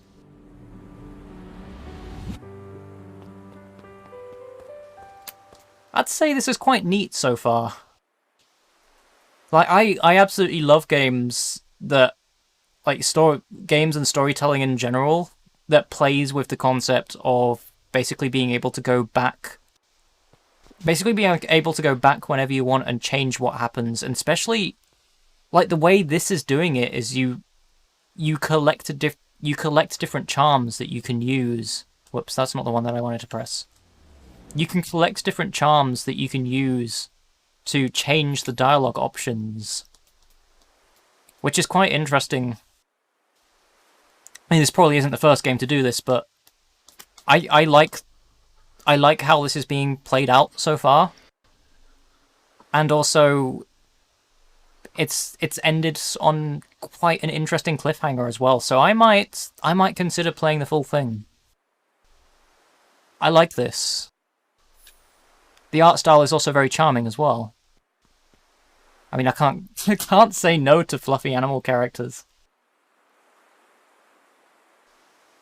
I mean, there isn't really too much gameplay to this because it's more of like a choose your own adventure type game. So at most the gameplay is just you walking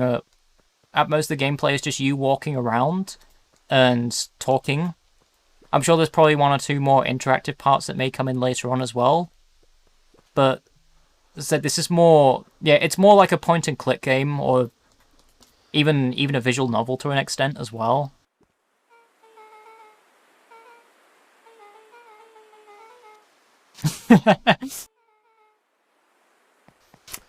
Okay, so there is more to this demo as well, although I'm not going to be diving into that. So I guess if anyone wants to check that out in their own time, they can feel free to do that as well. But who knows? I might come over to the full thing on stream as well. I've been having a very fun time. I've been having a very fun time reading, just generally reading this as well. I like doing narration stuff.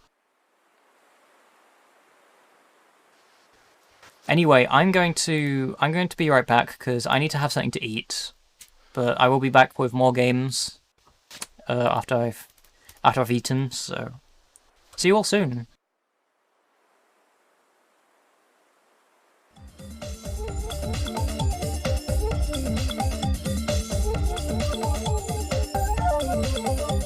Wow, I have to say, the Night in the Woods soundtrack probably quite fitting for this kind of game that I just played, considering Night in the Woods is very heavily story-based as well. Anyway, I'll be back soon.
Hello, I am back.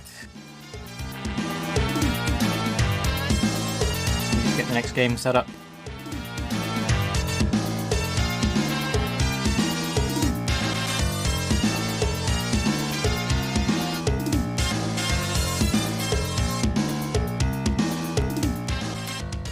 Okay, this game is called Boomerang X.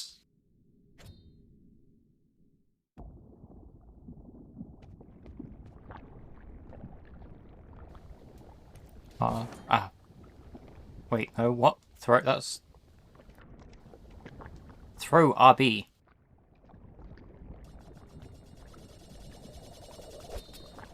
Okay, right.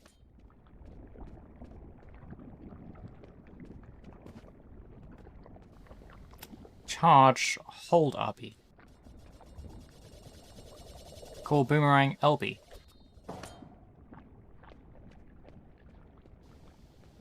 Slingshot to Boomerang RB.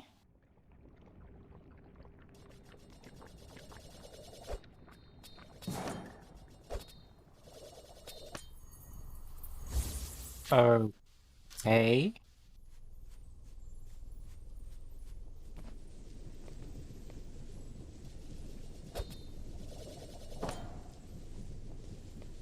What am I getting into?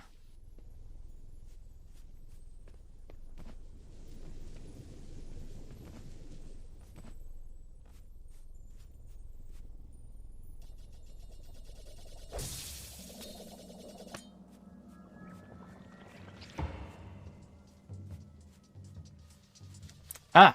Spiders!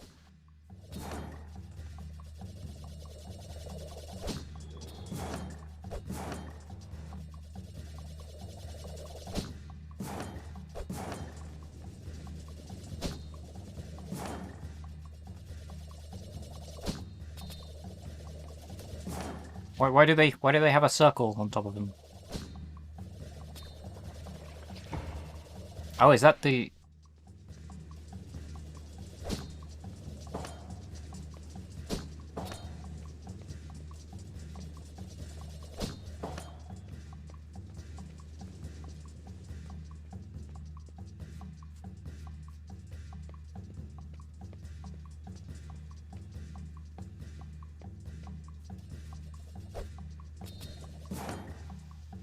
Oh, they're up there.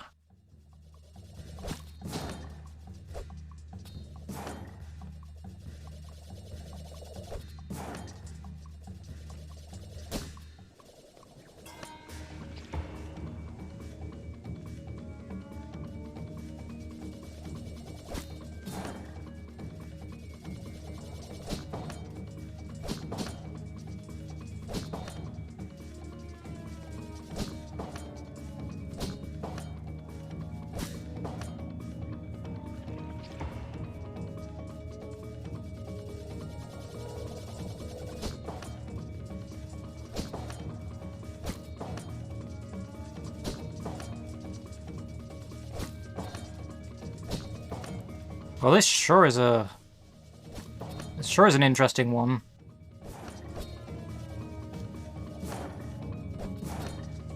Hold on.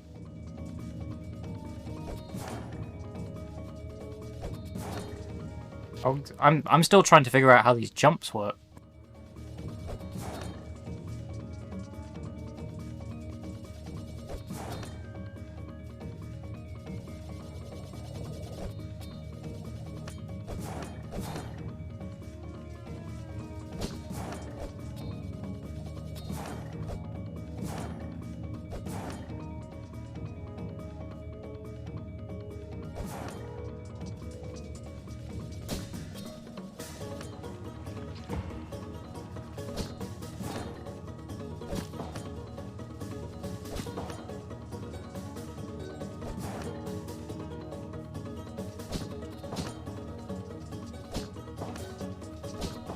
Oh, so you can use it like a boomerang.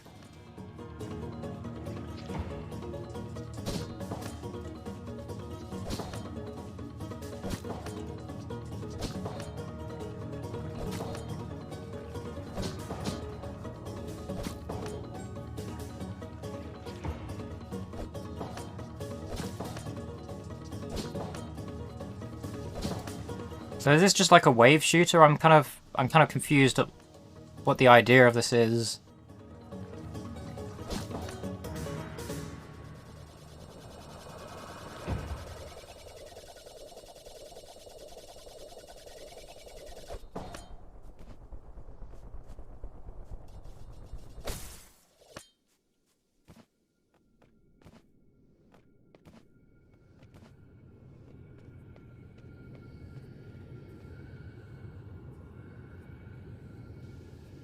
I mean, the aesthetic is interesting.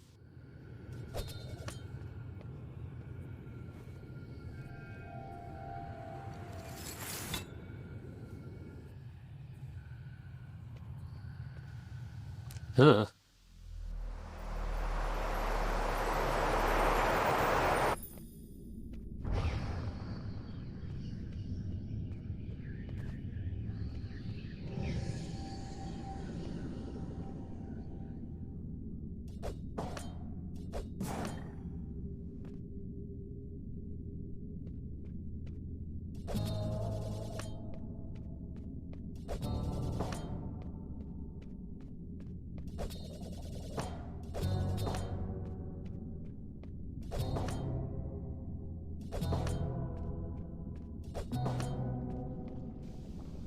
I unlocked Flux.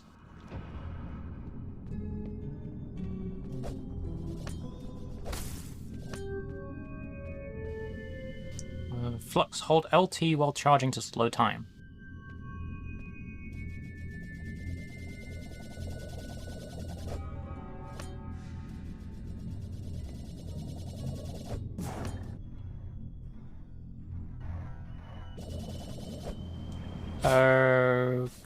Okay, I guess I'm dead now.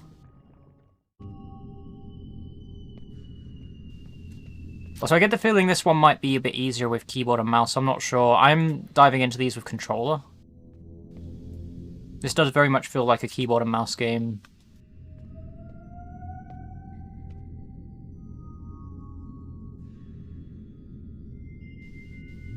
Hold LT while charging to slow time. So somehow I'm supposed to use that mechanic to get across to the other side.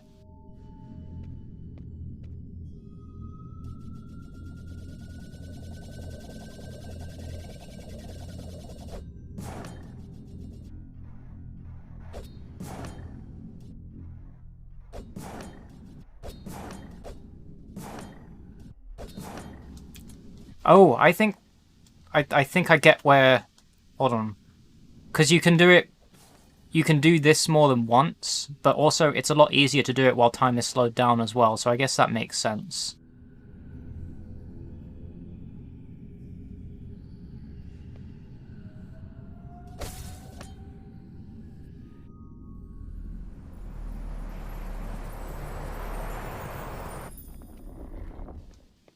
This is interesting.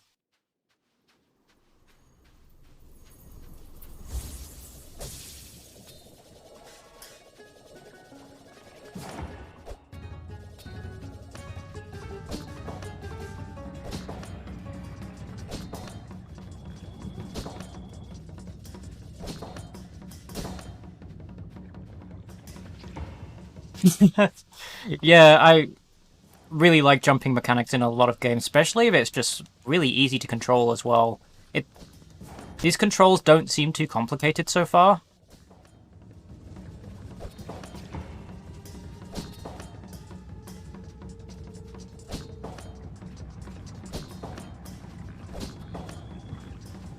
They're kind of like they're kind of like shadow creatures, I think.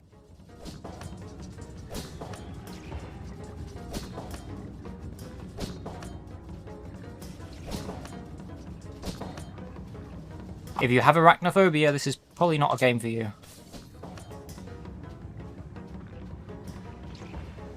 I mean, they're kind of like spiders.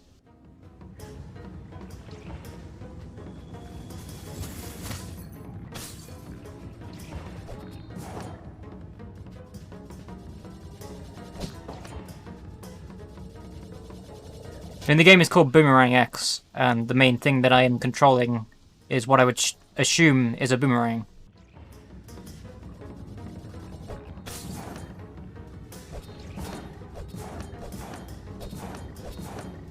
Yeah, I could just fly around like this all I want.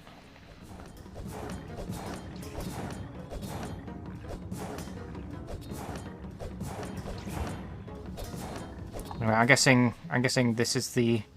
You're supposed to be aiming for the ones that have this circle.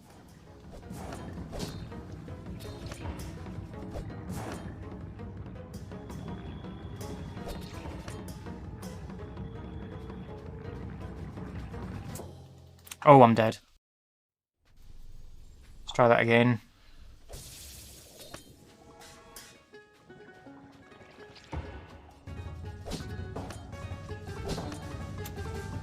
I could probably eventually get used to these controls on controller, but I can see this being a lot easier with mouse and keyboard.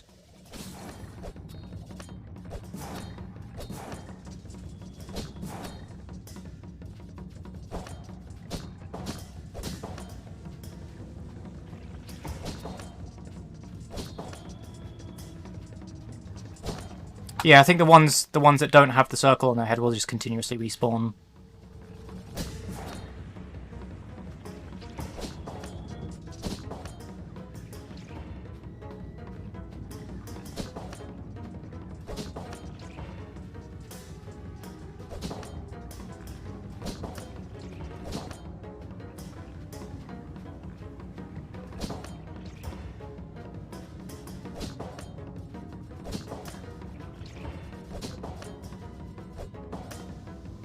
Yeah, it's so if you throw it in one direction, and then...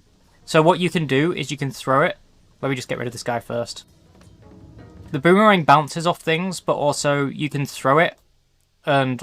Oh, I was trying to demonstrate there, but I guess I didn't. So you can throw it, and you can press... After it's been thrown, you can press the other shoulder button to have the boomerang instantly return back to you. Like that. So if I throw it up here, just hit the button, and you have it.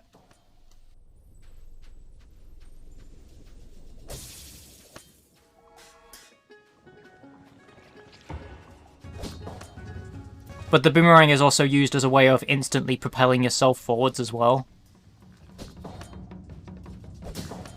So if I wanted to just quickly go in that direction, I can just tap whichever direction I want with the direction that the boomerang is going.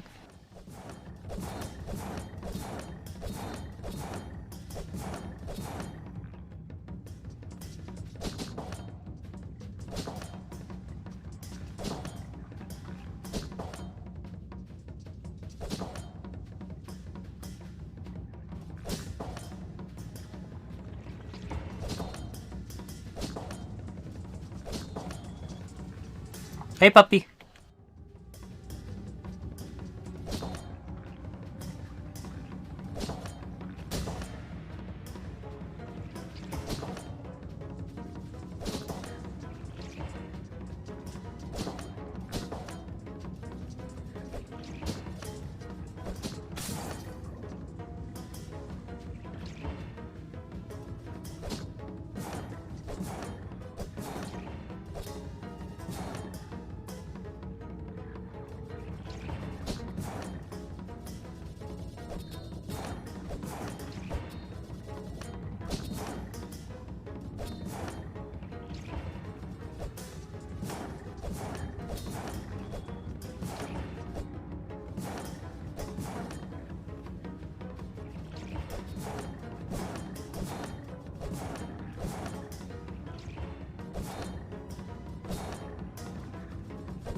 It'd be useful if I had the... I don't seem to have the time slow down thing here.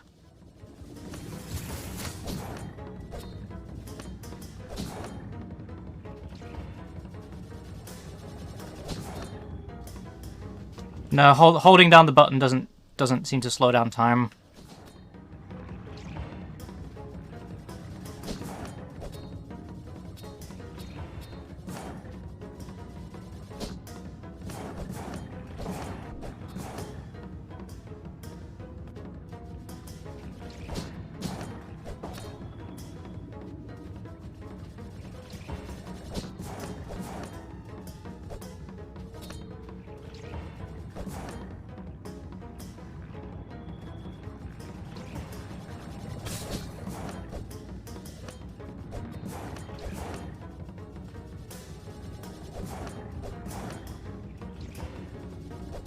Quite possibly.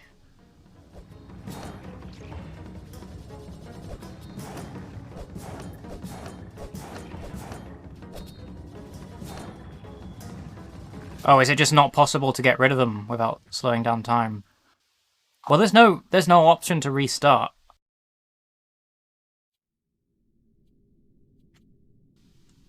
They just go back to the chapter select, see if that works.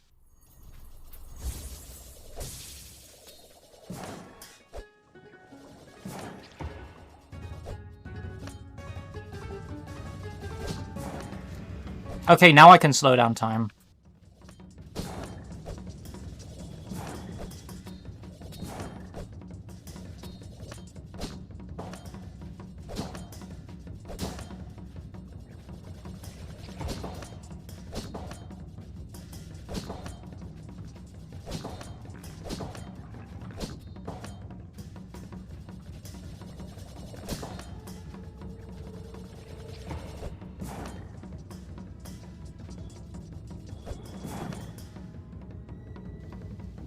Actually, I could, but I'm supposed to...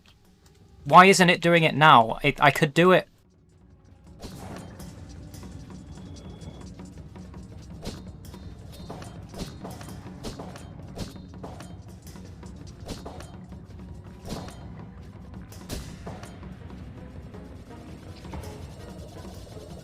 I'm using a controller, by the way. I'm not playing this with mouse and keyboard.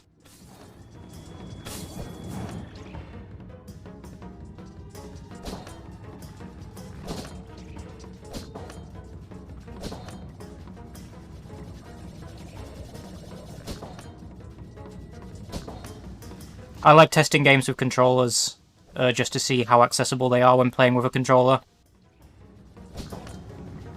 And yeah, this does seem like the kind of game... this does seem like the kind of game that would be better with a mouse and keyboard.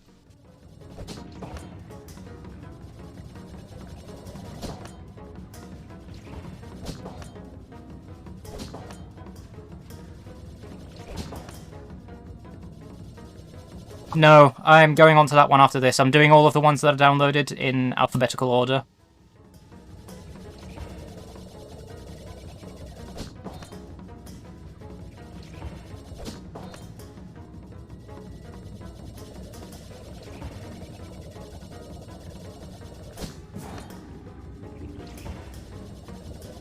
Hopefully not. I mean, I still, even after charging it up, I still can't... Wait, no, I'm slowing down time. Why can I slow down time now?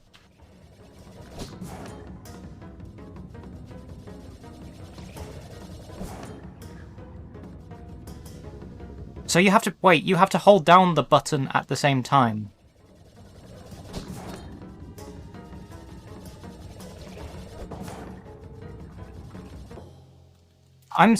I'm confused at that.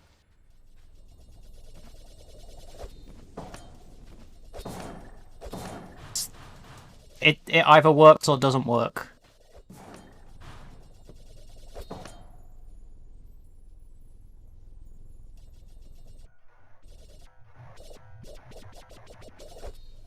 I mean, it's doing it there.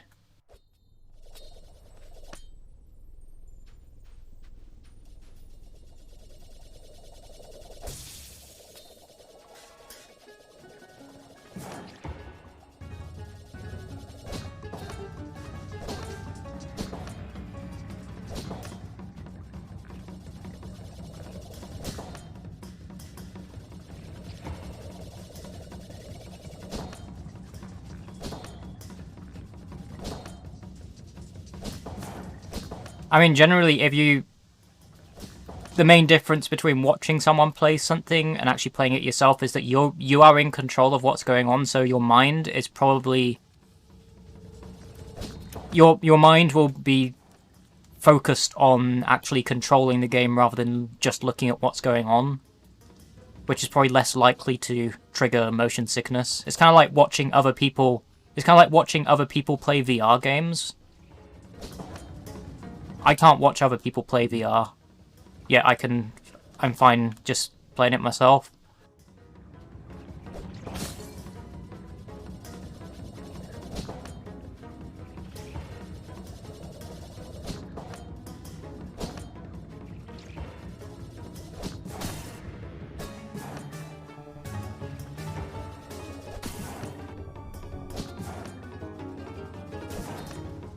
Anyway, I seem to be getting somewhere now.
Yeah, the music in this game is cool.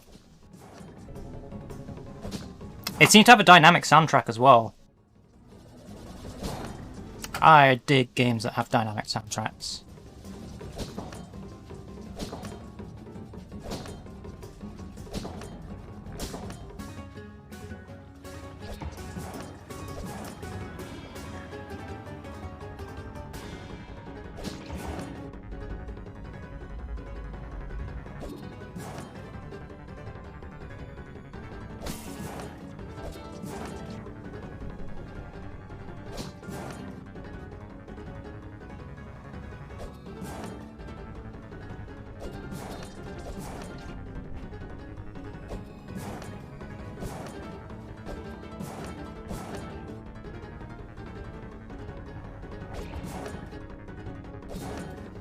Come on.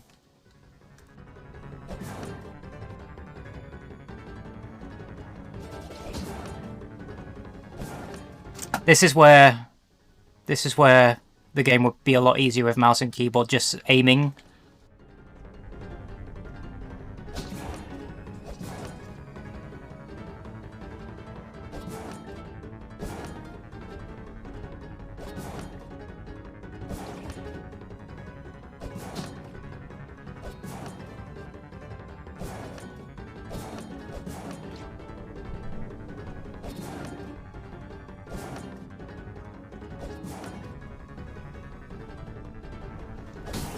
There we go.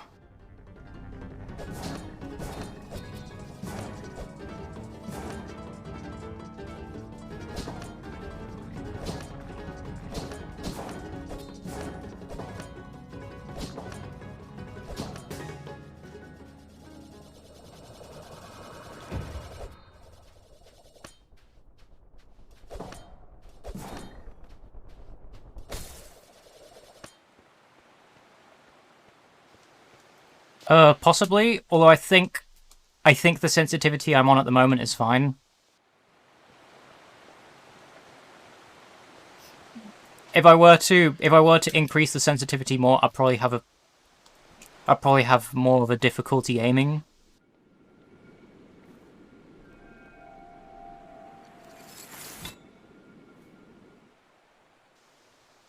Wait, I ran... Oh. Hello. Oh, what are you? You aren't... Wait, this game has dialogue. Okay, it's been kind of lackluster of dialogue up until now. You aren't one of the Uran mantids. Not enough limbs, not enough antennae. Where have you dropped in from? I'm so sorry. I've been alone on this island since those things wiped out the Uran. My name is Teppan. I am terrible at singing, better at cooking. Haha. Is that one of the mantid weapons? Are you using it to fight the creatures? Oh, of all the terrible, terrible ideas I've heard and had myself, I can definitely say that is a bad idea. Look, if you're intent on fighting, I've got to warn you there's something down there, big and nasty, like a hawk. I only caught little glimpses, but I think all of the dark beasts came from it. If you don't get it though, I'll try and meet up with you somewhere ahead. I'm good at scurrying between crevices and avoiding those ghouls. Yeah, if you don't like bugs, this is not a game for you. Look at these friends.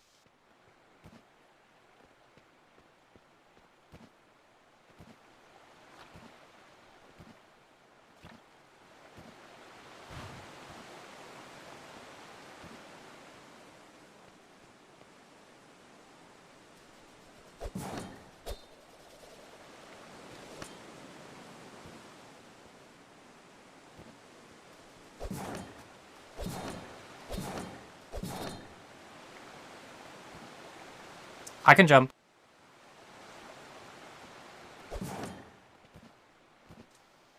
Hold on, wait, that's back the way I came.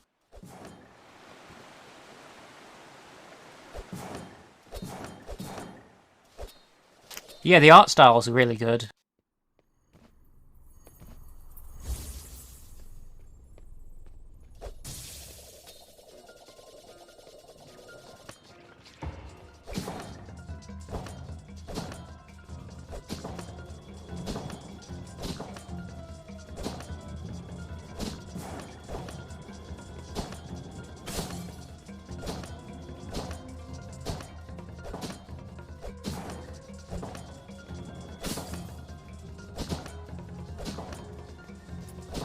Well, if you struggled with this with keyboard and mouse, I'm probably going to be struggling with this on controller, so...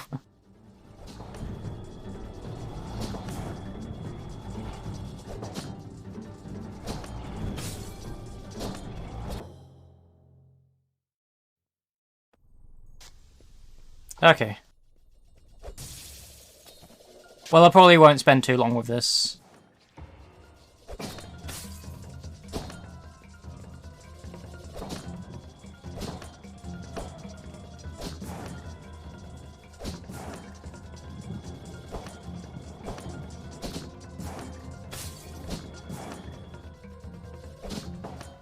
I mean, I've already messed up pretty badly.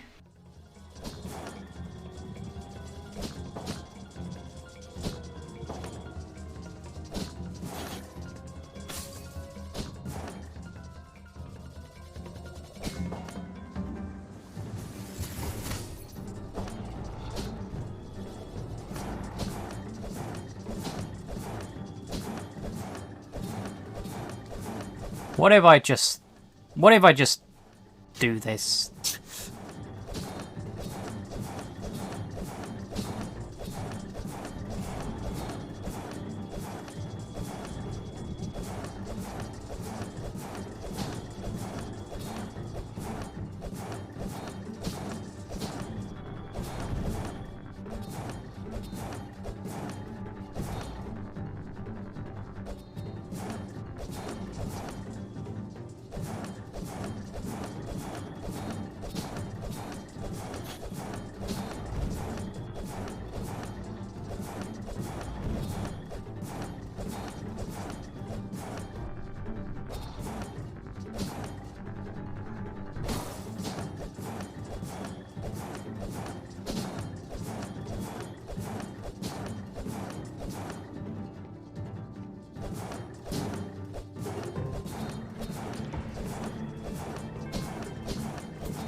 I mean, you can't catch me if I'm continuously moving.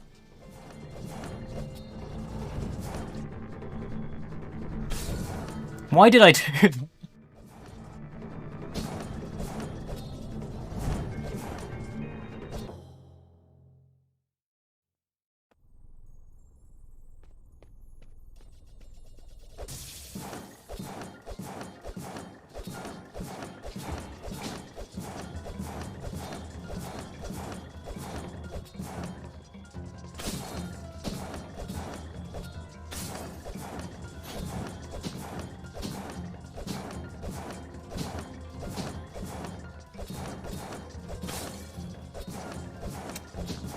Yeah, this is really not the way I should be playing this.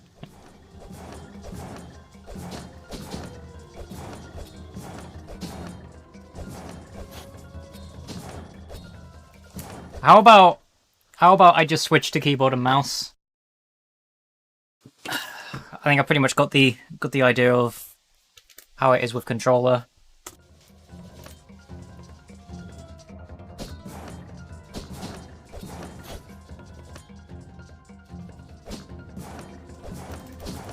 Okay, this feels entirely different with keyboard and mouse.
I mean, even with mouse, I'm struggling to aim because the mouse that I'm using really isn't a great one.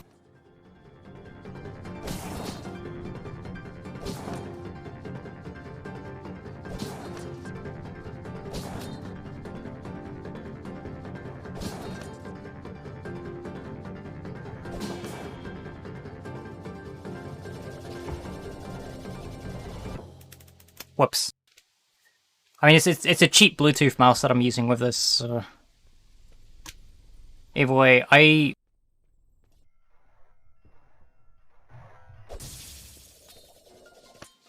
I'll give this one more go and then I'll move on.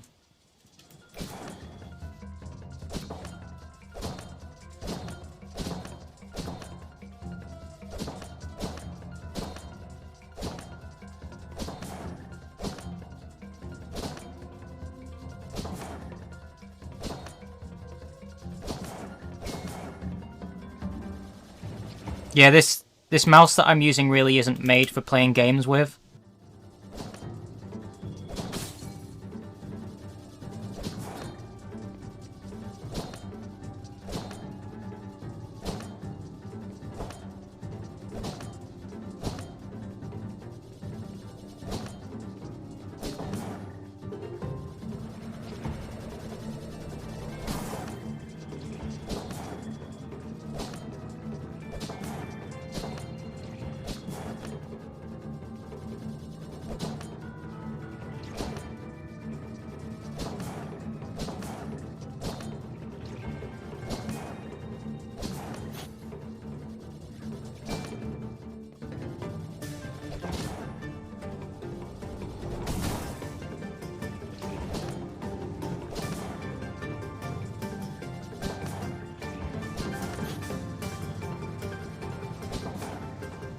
But I got that tire without even thinking about it.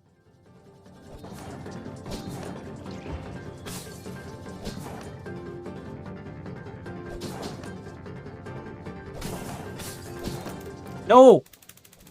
Get away from me.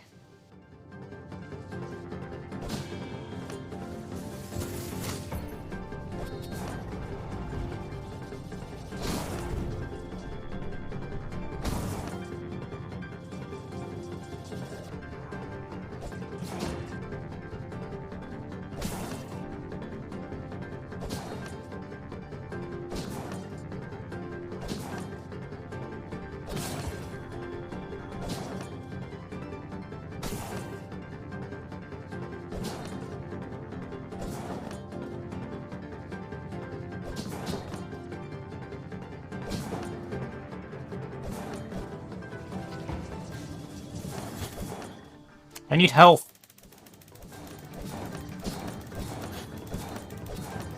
Panic mode.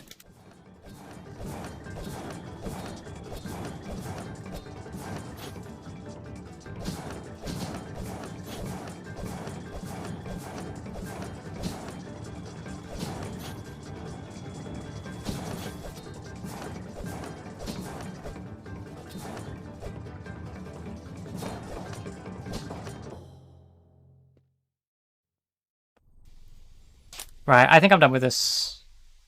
I'm sure with a couple more tries I could probably get past that, but I do need to move on.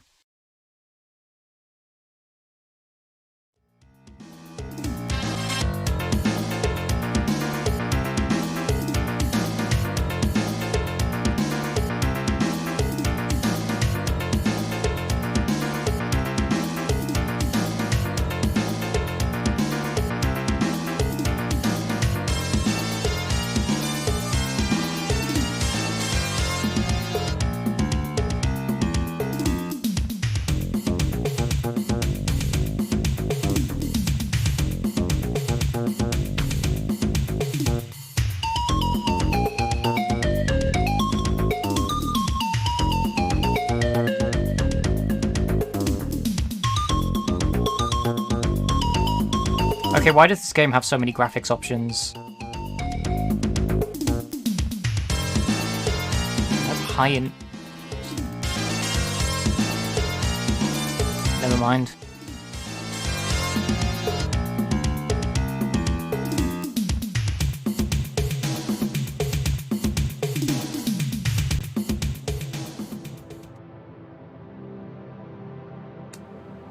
Time for some boredom. In the near future, every aspect of human life has reached perfection. Boredom is a magical pill solution from the future that gives humans the option of experiencing moments of imperfection and mediocrity. Something considered exotic, distant, and I missed that last word.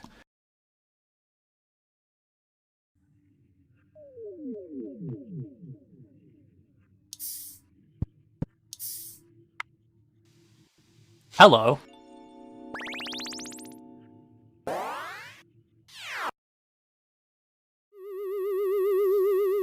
Goblin Rage presents...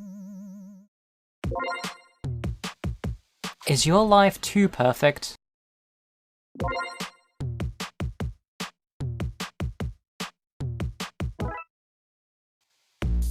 In a world where everyone is perfect, get ready to experience imperfection. Boredom.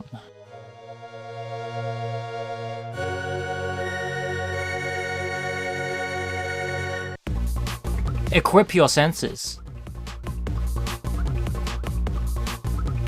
Experience mediocre reality.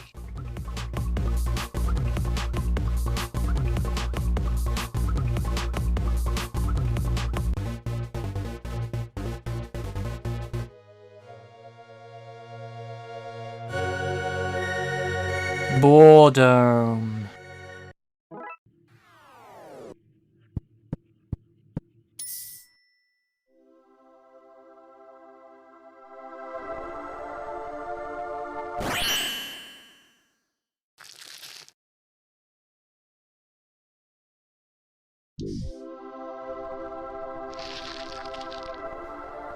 Cool cursor.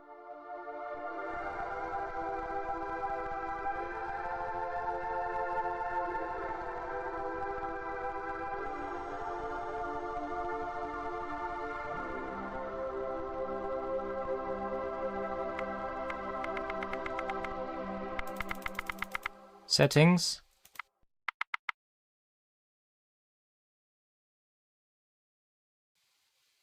The experience and equip works. Okay.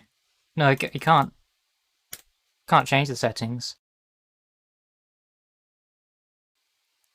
Press the experience button in order to open the cover and receive boredom.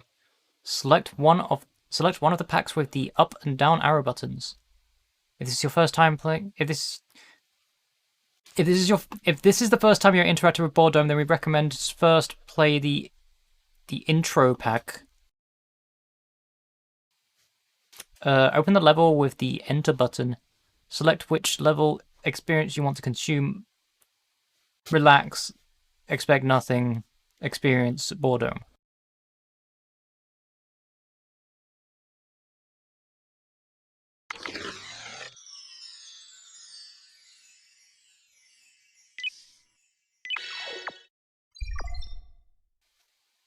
Queue. Boredom Inc. suggests each person respect the queue and wait for the turn in order to finish the level.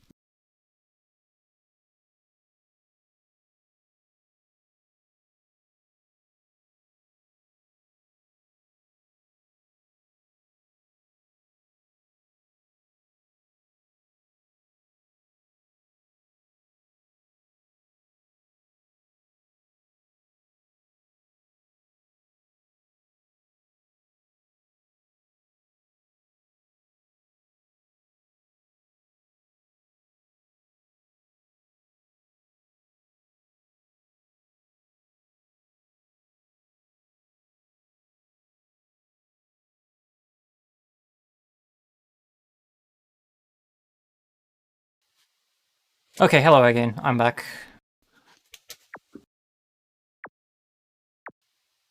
So you got three different domes.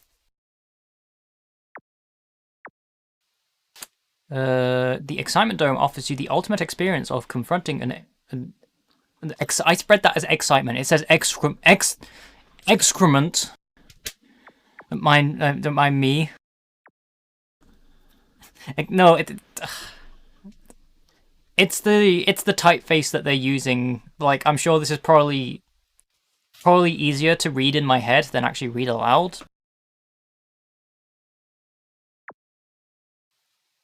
So the excrement dome offers you the ultimate experience of confronting excitement. Oh, that would be Spinch.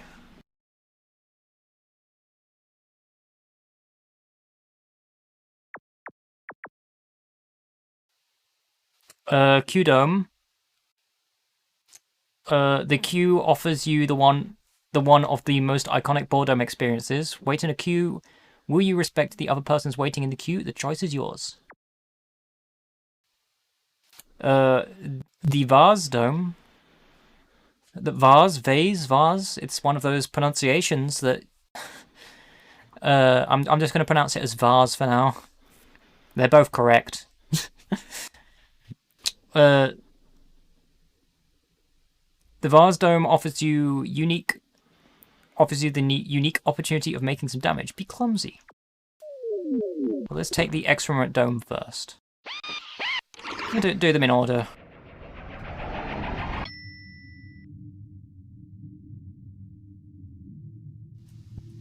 Oh. So it's not I'm also using...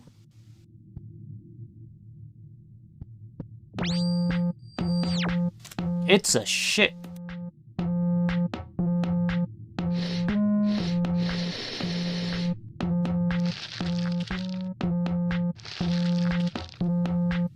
yeah, it says shit.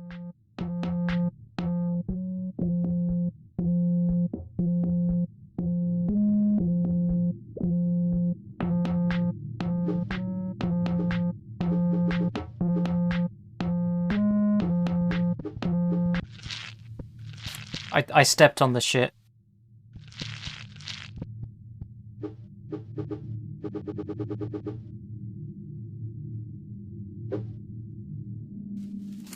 Hold on, I'm just gonna change position so I actually have access to my keyboard properly, because I'm stretching my arm over to get to the keyboard.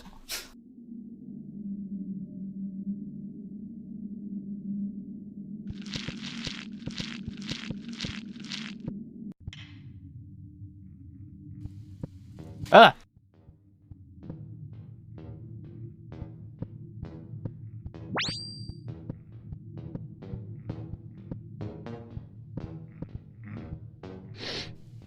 Used socks. Shit and used socks.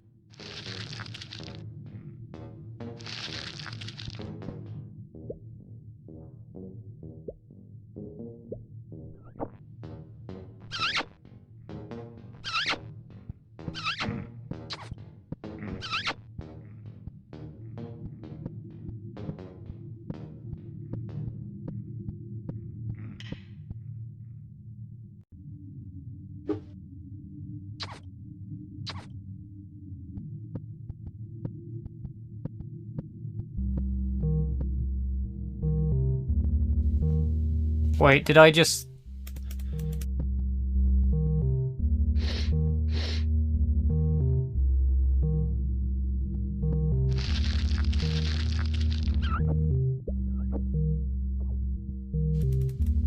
Sure.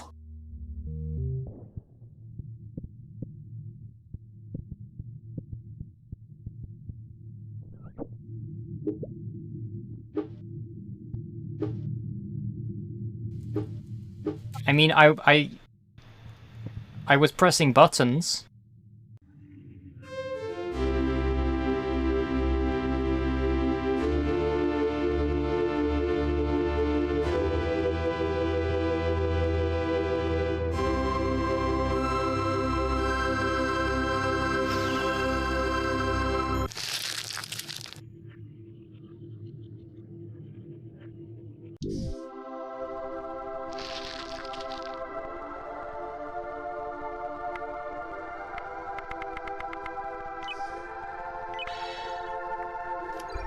I have to go back into Q-Dome again. The extra... You know what, I'm just gonna go straight into Q-Dome.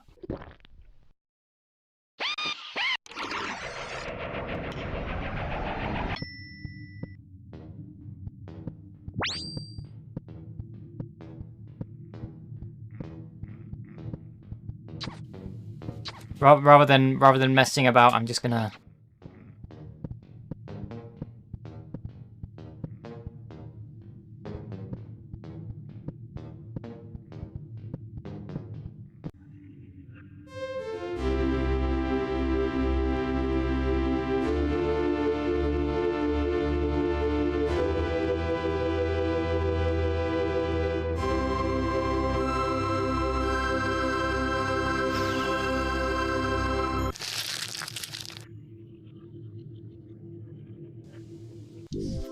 Okay.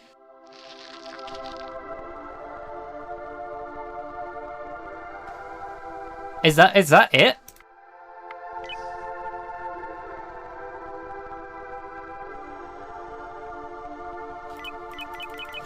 Okay. I mean, this is just a demo as well, so I'd imagine the full thing will probably just have more. It will have more shit in it. I mean, we had some shit. This is the sample.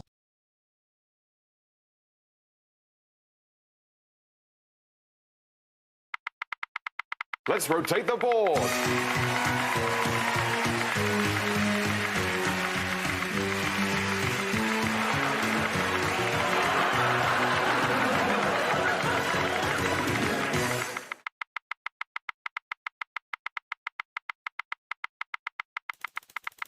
Okay, I'm done.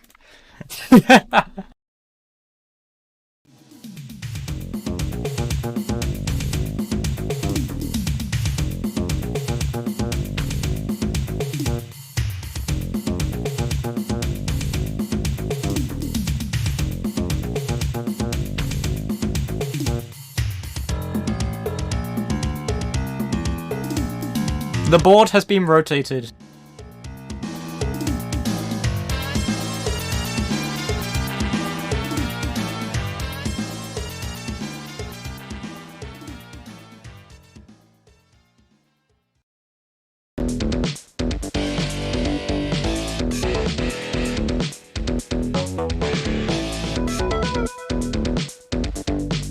Yeah, well, it seems like the kind of game that I would really have to be in the mood for, which a lot of the time I'm not.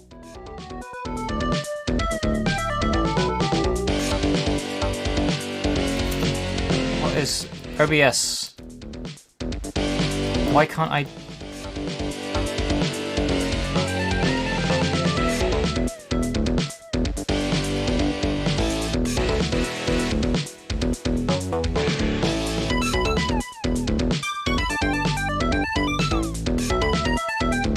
It seems like the kind of thing that I would be fascinated with if I was looking at it at 3 o'clock in the morning with barely any sleep.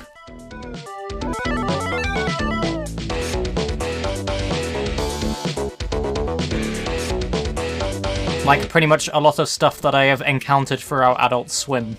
So...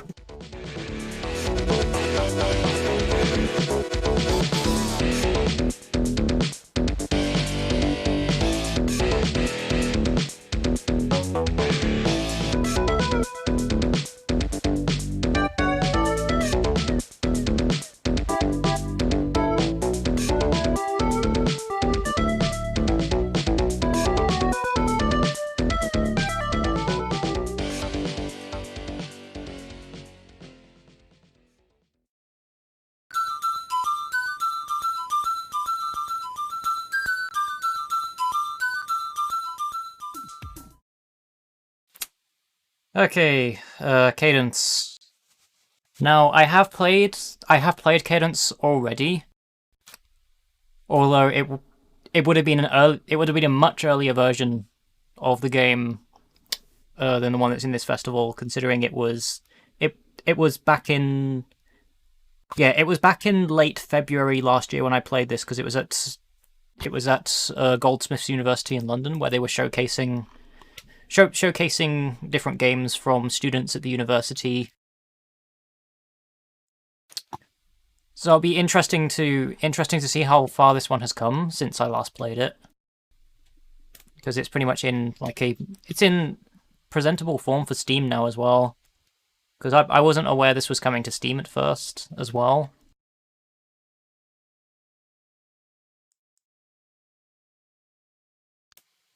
Okay. Now it's just a case of me remembering what I have to do, because it's been it's nearly been a whole year.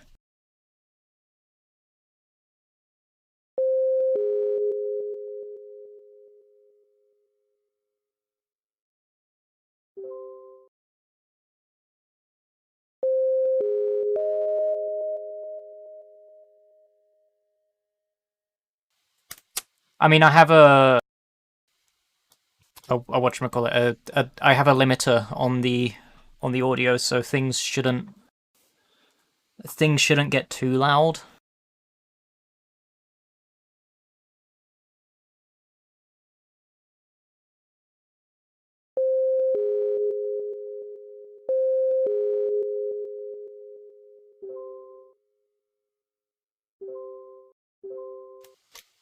All right, there we go.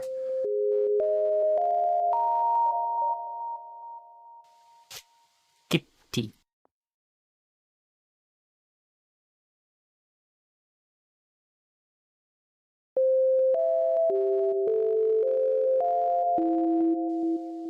All right, yeah, you have to go around 2 cycles and then go again.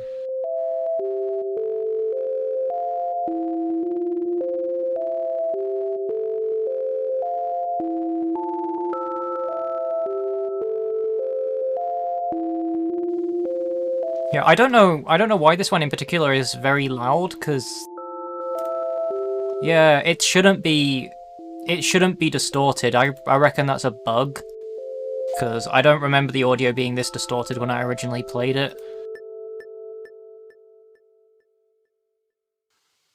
So I'm just gonna turn it down a little bit in the output.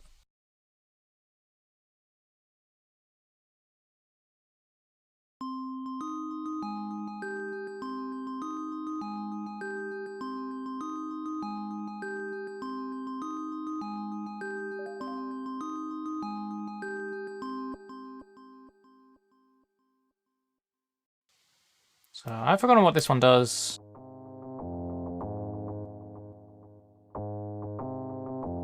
So you get it from both sides. It makes a nice sounding chord.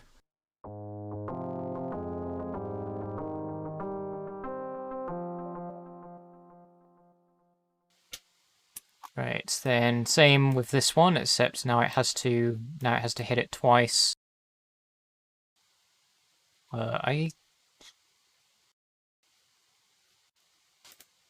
Hold on.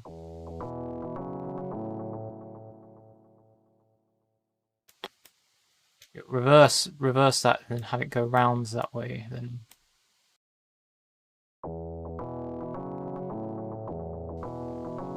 No, that's not right. Oh, it is right. Never mind. I thought I did that one wrong.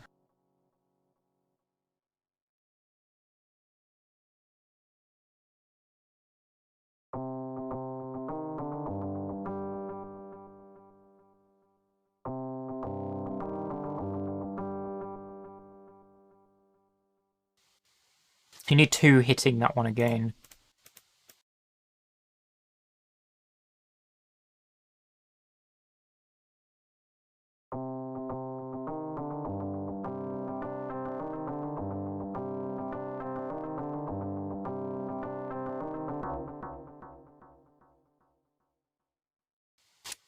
I guess the other reason this may possibly be distorted is because this if I were to make the assumption, I think the notes that you are hearing on this are actually being synthesized in real time, so they're not just audio samples.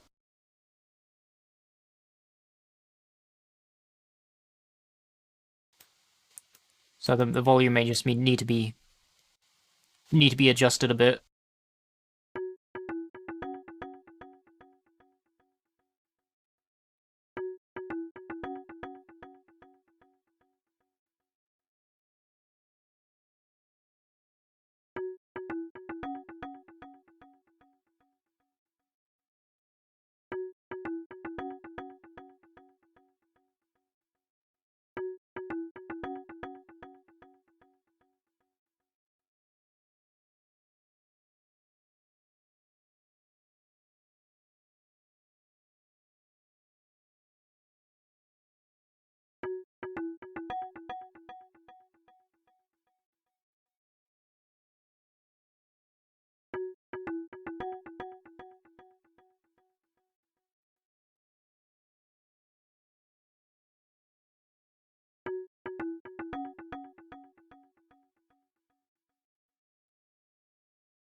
So that needs to go around twice somehow.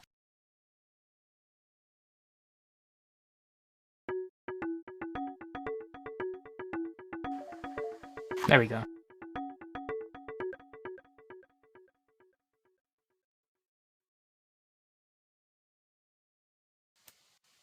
Wait a second. So that goes around there.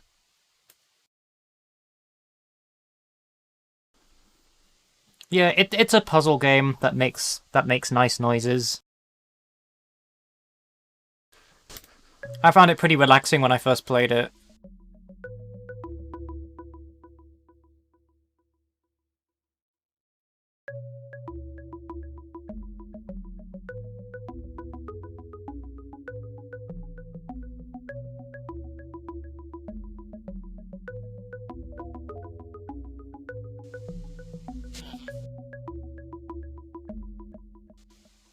It's pretty unique for what it is.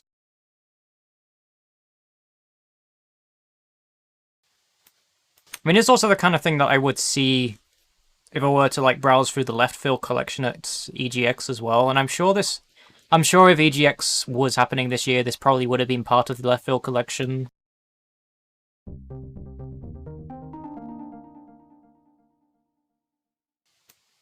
So they do tend to have puzzle games in there.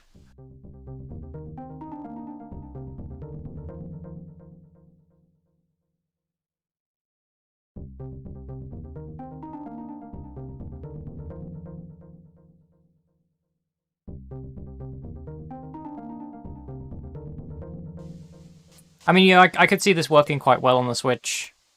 I mean, puzzle games are ideal for the Switch as well. Same for just phones as well. This could very easily be a mobile game.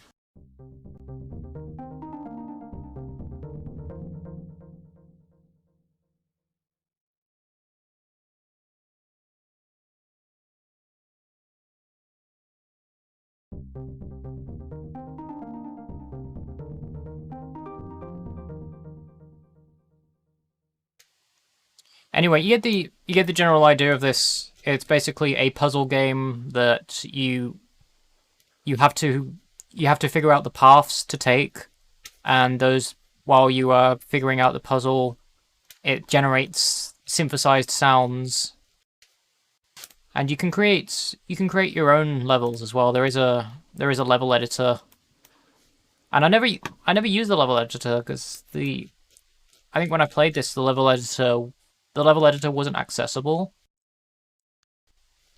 I may be remembering wrong. Oh, somebody's done a Portal one. Oh, that's just a preview of the community. I imagine this probably could be used to make basic music with as well.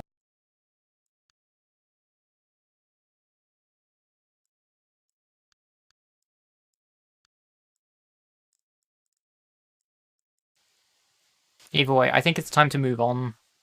Because there isn't really too much else I can showcase from this. You get the general idea.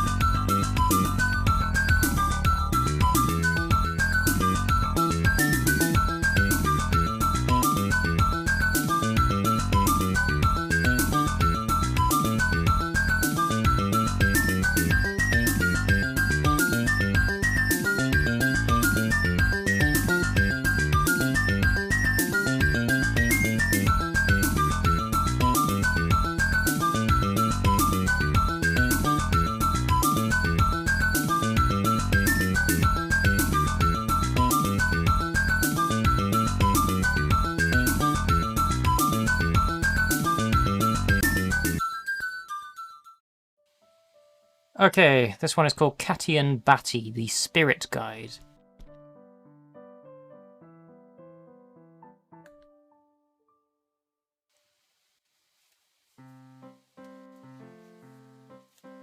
So just going to turn the volume up again.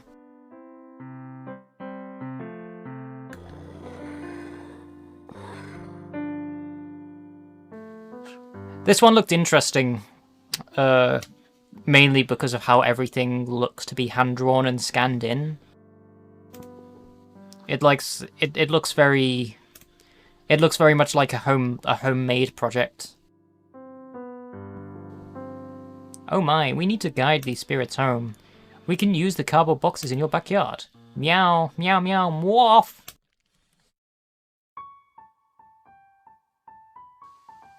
Oh, ooh.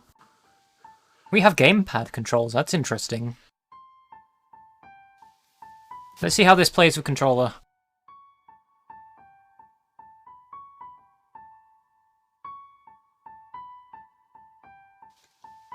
Oh wait, hold, what? Wait. That's interesting, so I can control this. This must be co-op then.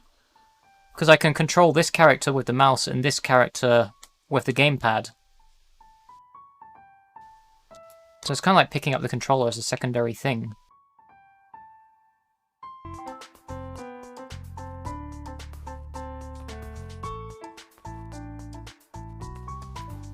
So what is going on here?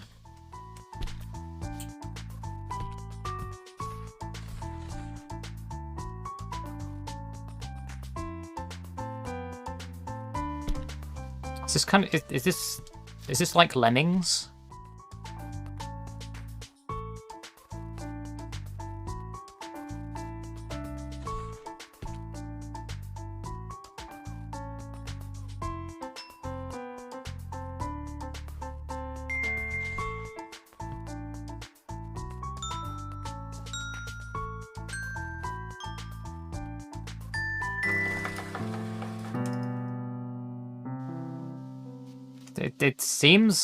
It seems like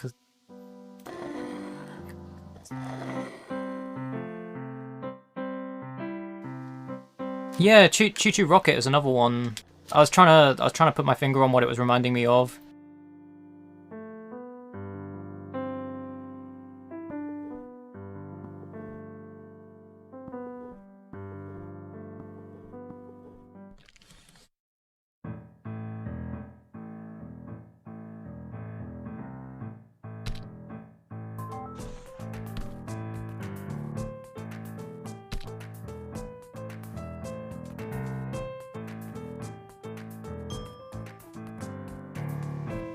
Can I rotate the boxes after they've been placed down? No.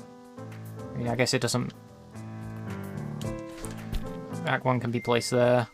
They all end up going around the edge anyway.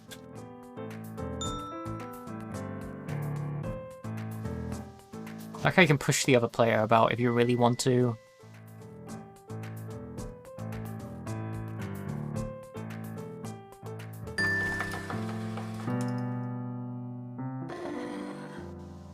There doesn't seem to be too much to this at the moment, although we are very early into the game. Is it just placing boxes? Oh no, the cat's been taken away by a portal.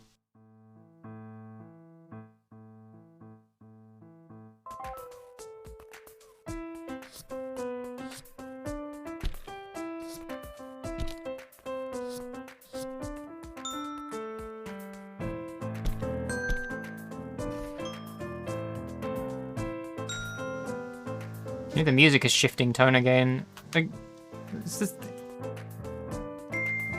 so far, the solution to all 3 of the first levels has been the same.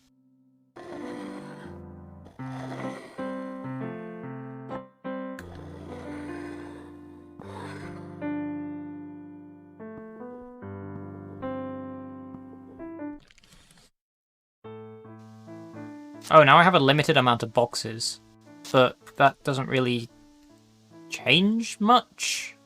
I mean, I can still place a box down there and a box down there, and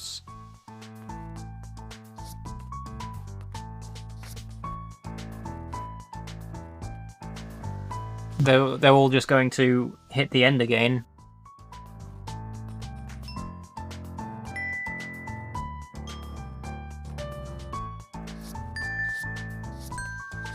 Oh no.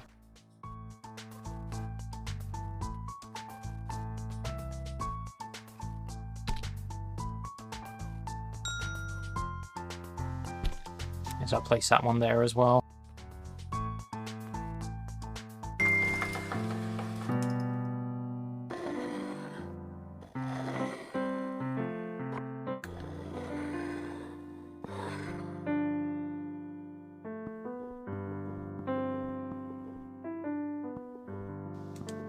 Meow.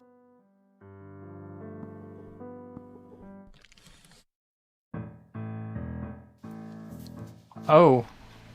Okay, now it's co-op.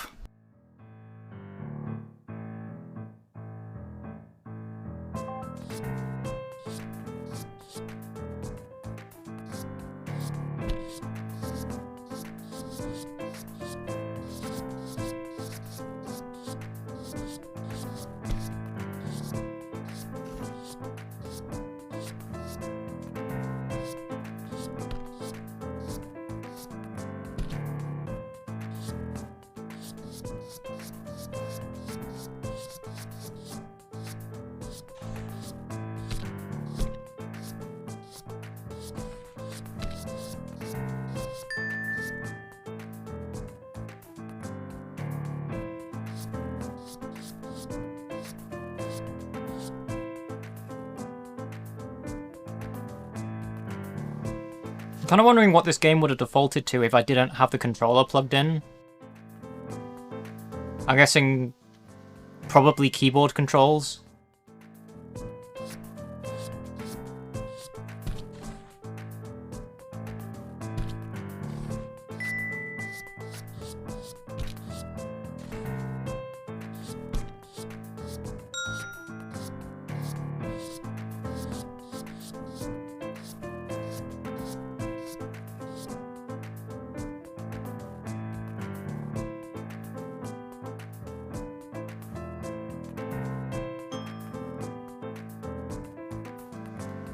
Also, it needs a fast forward button.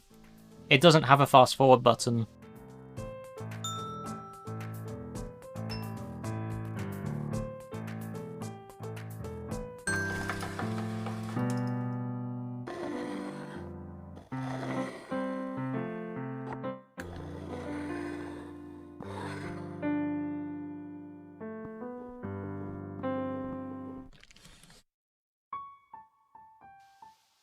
Okay, what do we have going on here now?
Oh, that's the end of the demo.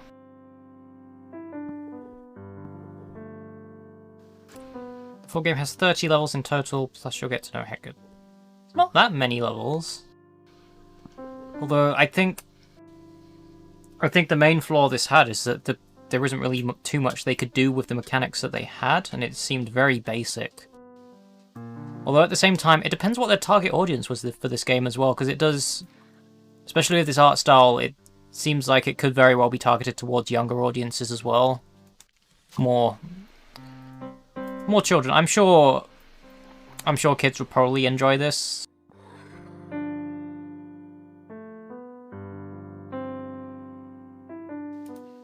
I mean, I like the art style. It's cute. It's all hand-drawn.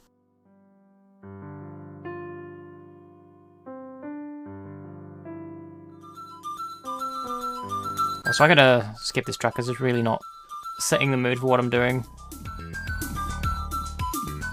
Sure, Stanley music's fine.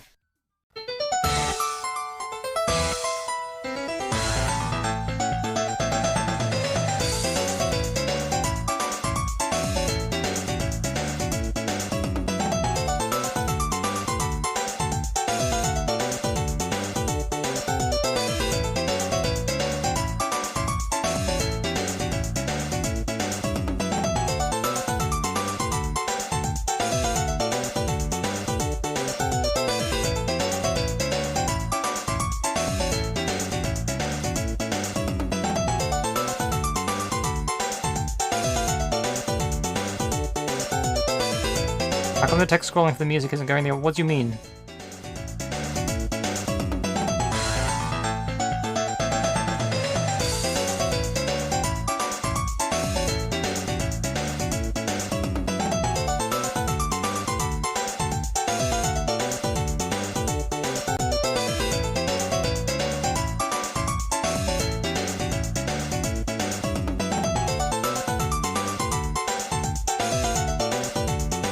I mean, I can make it go the other way. I mean, this was set up on a whim, and I was just going with, oh, the text is readable at the most, and it's just continuously showing what's playing. But I can make it go the other way.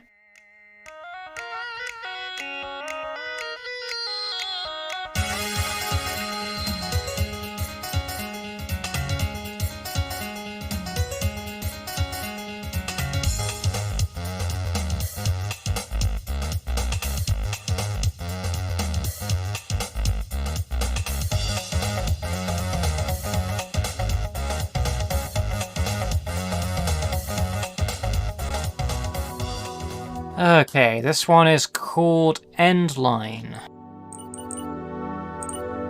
Oh, I got a button to watch the trailer. Let's watch the trailer first before. Oh god, oh god, oh god, oh god, oh god, oh god.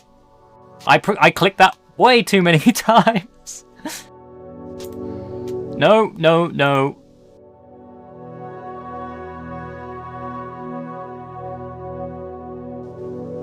I mean, you could have at least embedded your own trailer in your own game.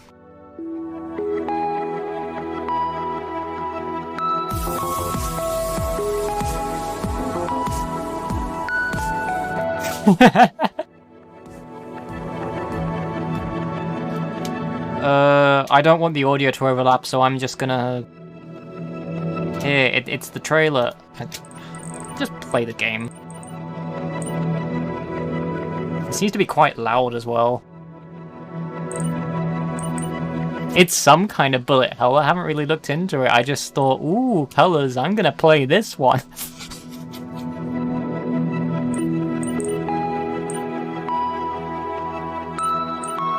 But yeah, it looked like a bullet hell.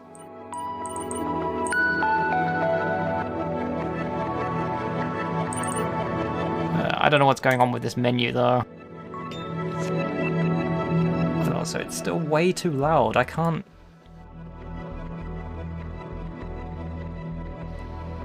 I have a limiter on the audio and it's still peaking.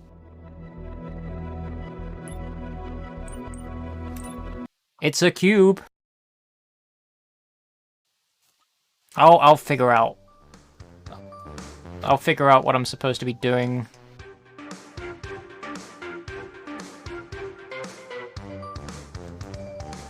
What is...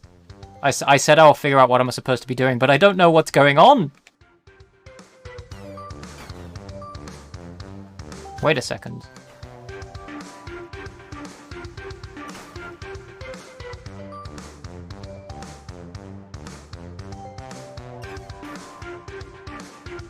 When can I...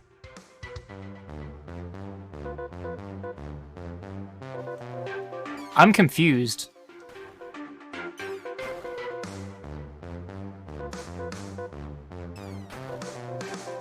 Like, I'm not entirely sure when I can shoot.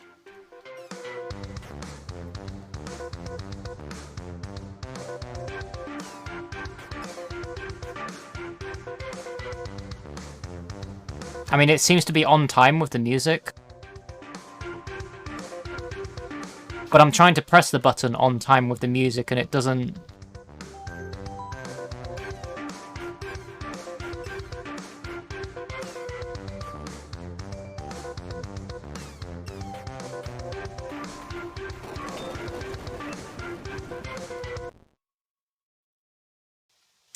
Yeah, that's what I'm thinking.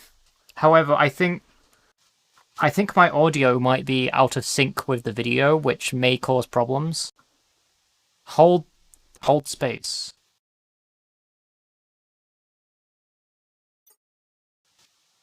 Does this game even have proper controller support? Because I'm still playing with a controller.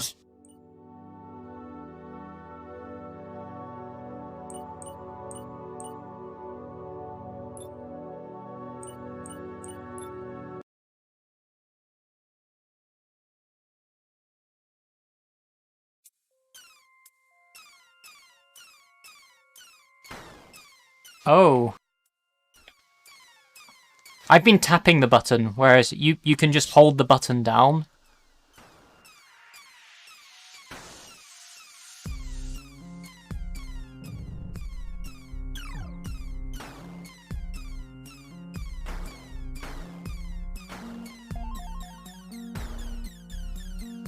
So it is like a bullet hell, but your bullets are in time with the music.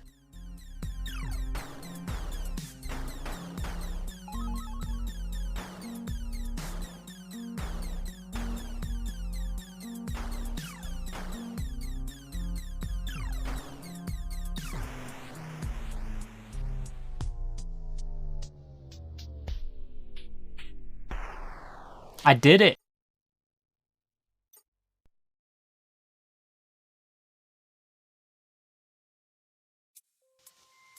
Yeah, this doesn't seem to be... It looks like they have an idea, but it's not executed greatly. It's...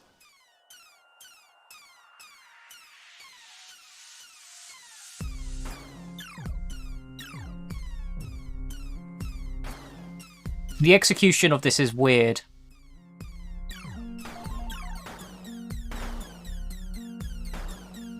Well, I mean, Necrodancer, you are literally tapping the buttons in rhythm with the music. I'm not tapping the button here. I am just holding the button down.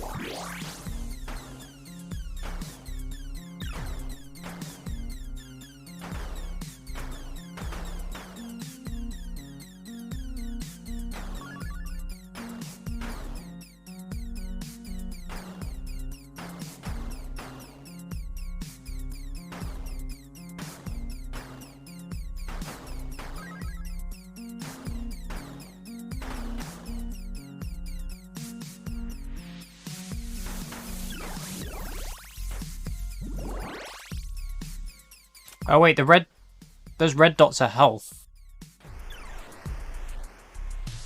And I guess I just hit a boss.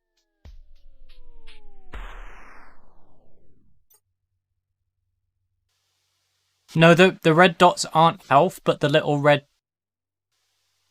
The red dots are mines, but there were red enemies that I shot, and they dropped little red dots, and when I picked up those little red dots, I gained health.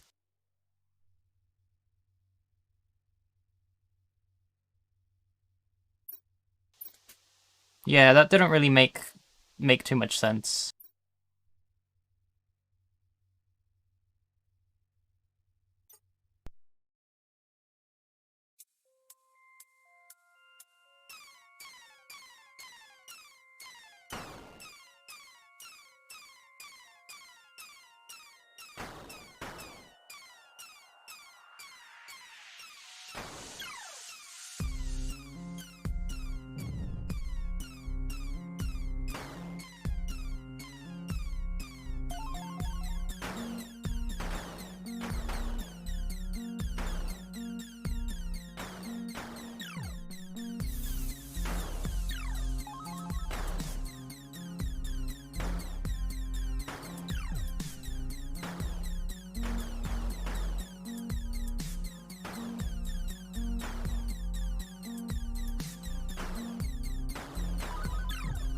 It's kind of confusing from the start, even.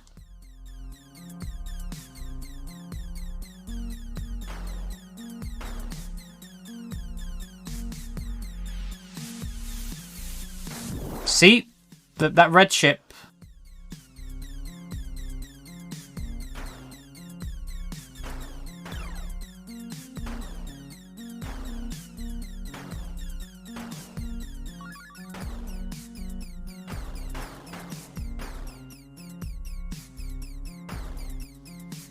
Yeah, I don't think you even hit the mines to trigger them, it's just when you're in the radius of them they set off.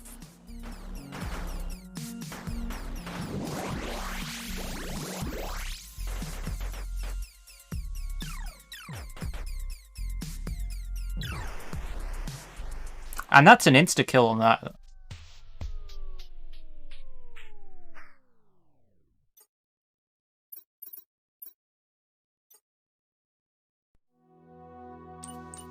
So what was the other one like? Main Street.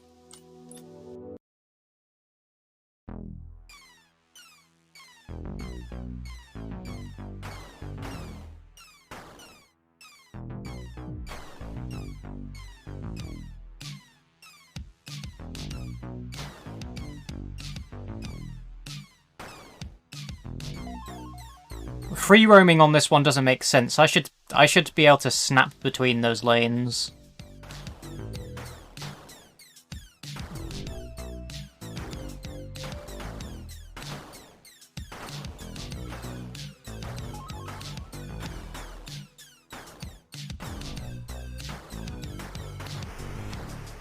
Yeah, I'm not too keen on this one. It's an interesting idea, but it's not really executed too well.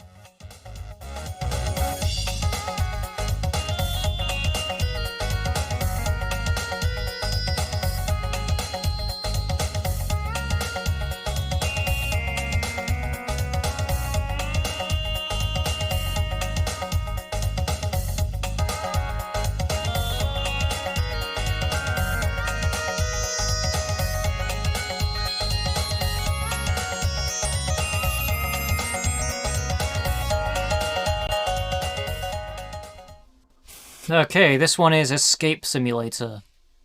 And it's doing the... Stop that. Control it.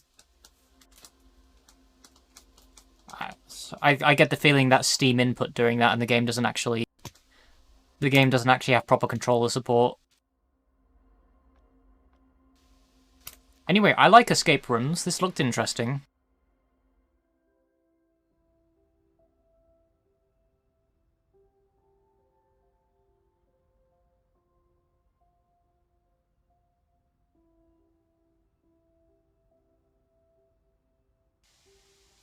Use the arrow keys, WASD to move. Examine a toy, use right mouse button to look at it in detail. It's a ball.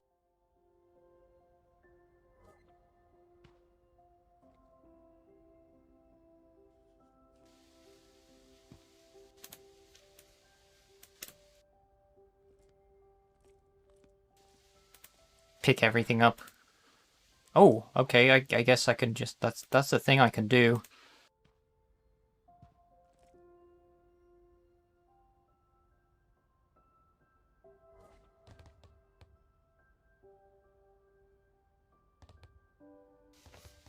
Although I have to say...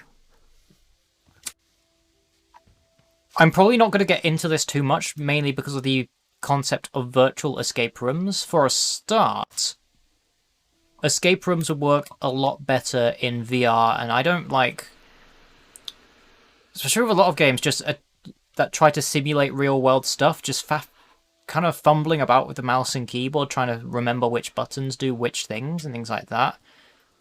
Like, games like this are more suited for VR, where you just go into it naturally and you don't necessarily have to learn how to play it.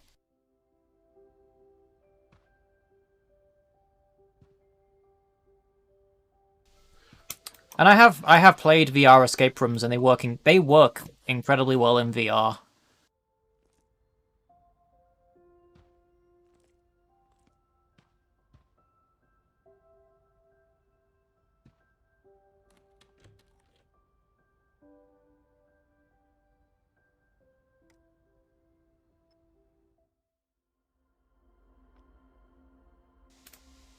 Anyway, let's take a look at this.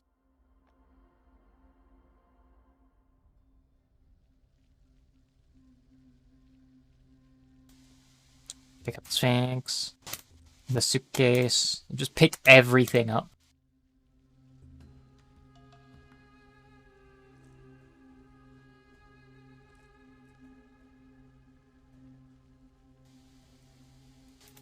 Okay, so we have a little puzzle. I have unlimited pockets.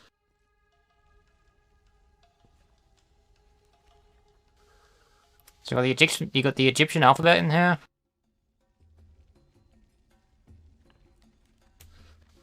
Okay, just the one page, I guess.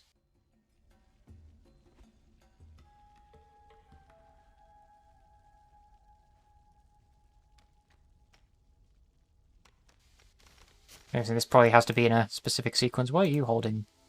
Not a token. Okay, so there is text written on the side of this door. Although I don't really... It depends how deep... Depends how deep this escape room goes. So I may need to translate.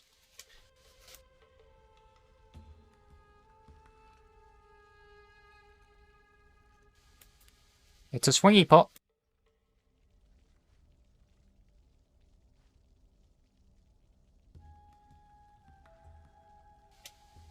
Oh, okay. There's an eye in there. Did the book say something about that? No, it did not.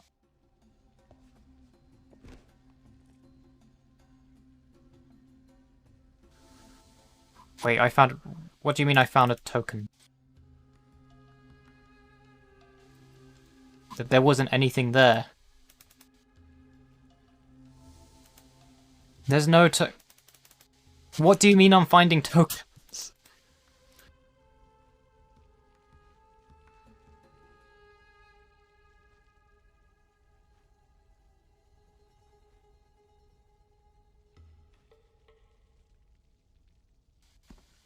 Oh, something fell out of that.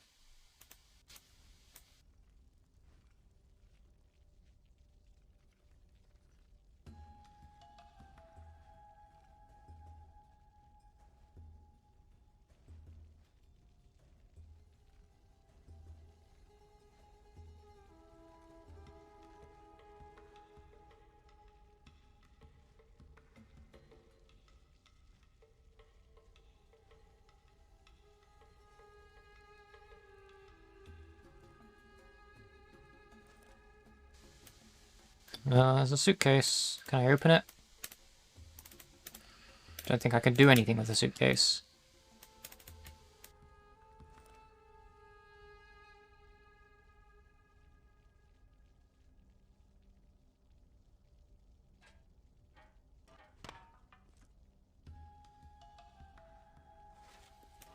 Aha!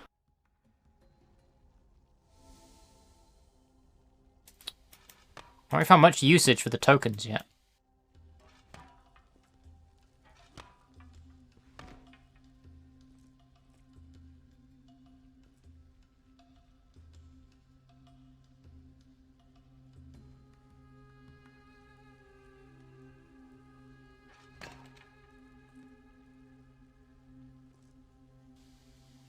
What are the... all of the parts?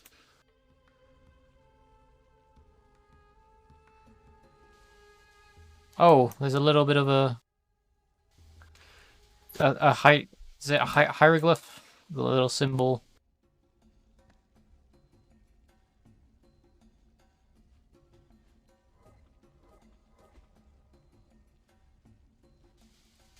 Most likely.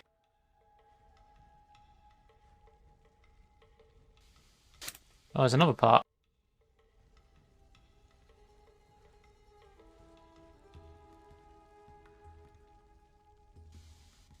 Oh, hold on. So these probably go on there. Or not. Hold on. Do you... yeah, you go there. So that's part of this bit in the middle. Imagine there's more pieces somewhere. Actually, can I hit that? No. I'll just whack everything with the shovel until something works. So why do you have that on the front of you?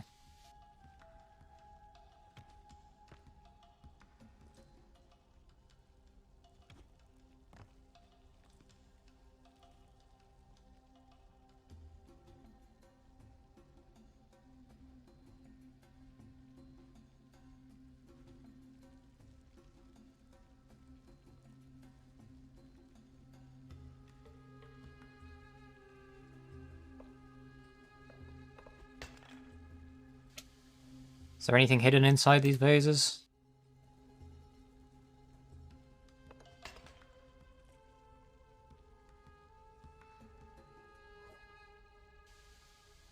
No, nothing. What about you? It's a flask. Oh, hold on. That's a lid.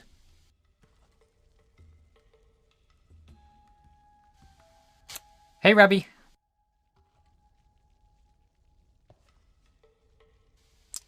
So, there's not really much... not very helpful. I mean, this has the symbol of darkness on the front of it, as described by the book. It also seems to... it has a key symbol on it, so I'd assume that just means it's a key item. But in what way is it a key item?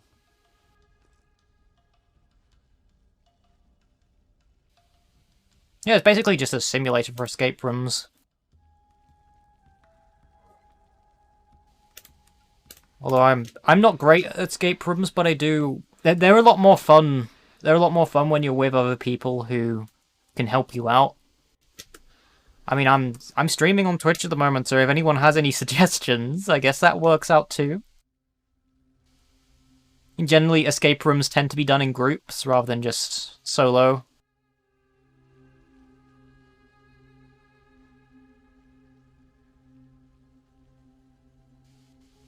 I couldn't figure out how to open the suitcase.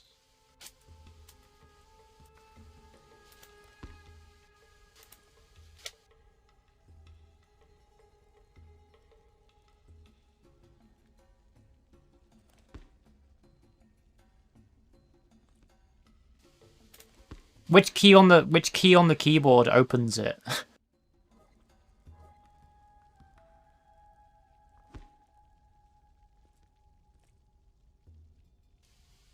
So I just fumble at it until it opens.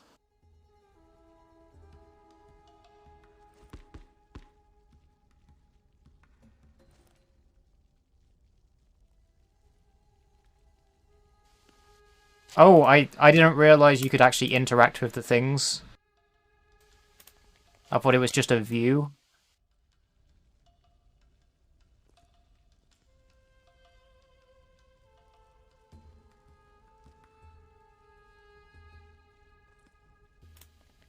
Well then.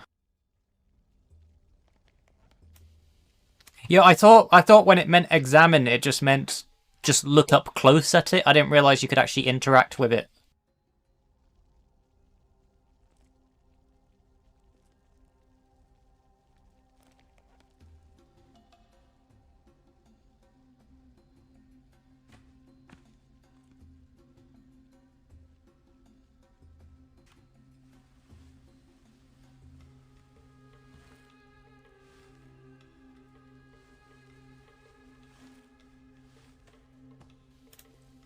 Okay. Seems to be more glyphs on the front of that. And I'm sure this book here probably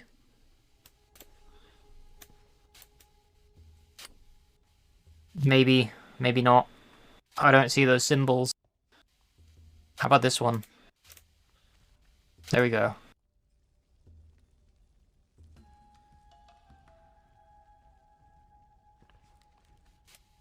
I'm guessing this is probably that's probably the combination to the lock.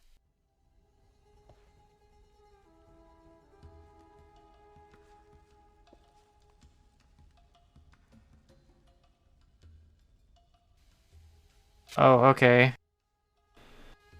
So 1.000.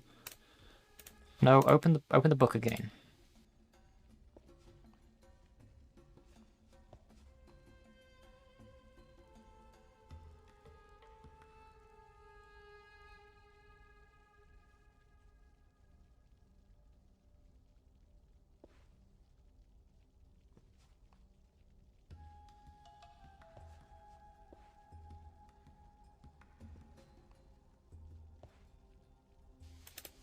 So that's 3. 103.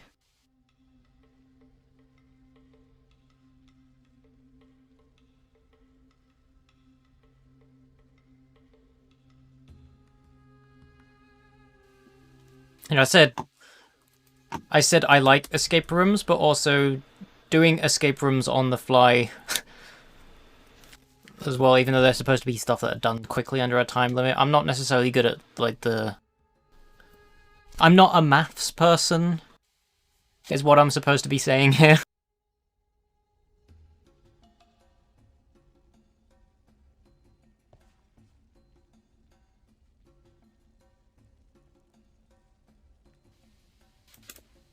Yeah, I gathered that.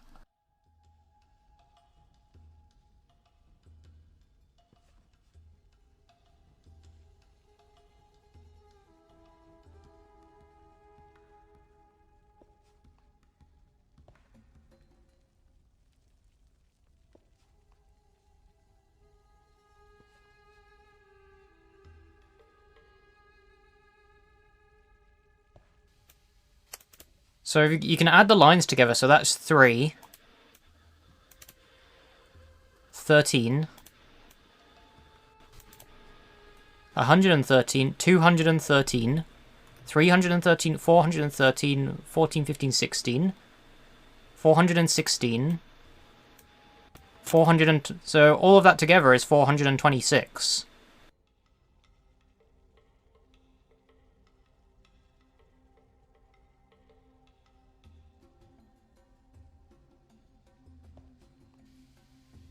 And then that, if that's 1,000, 1,000, 2,000, 3,000, so that would be 4.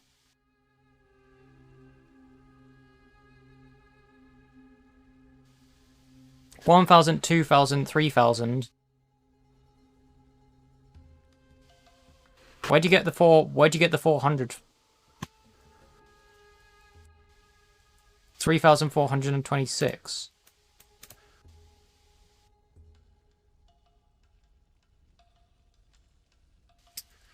Yeah, sorry, I'm in doze mode at the moment.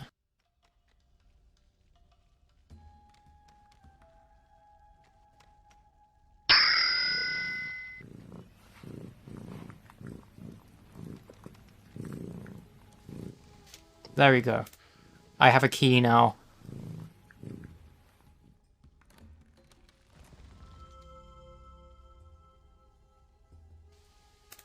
It's a bunch of coins, and also another part of the...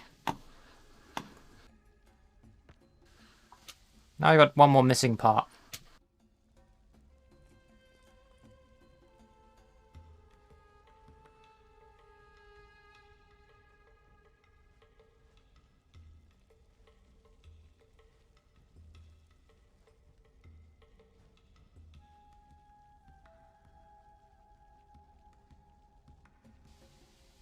Where do coins come in? I don't really have much use for the coins.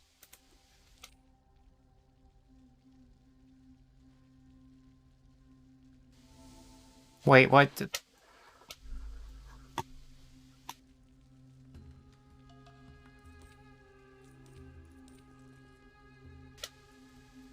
I guess there was just a token in there.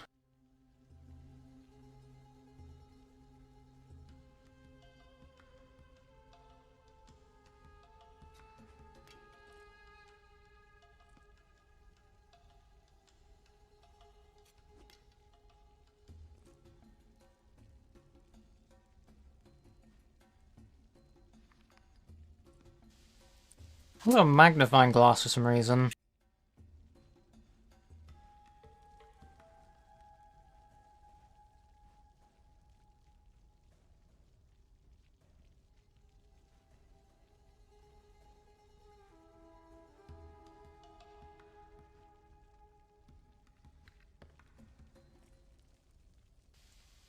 A lot of stuff I can't really use.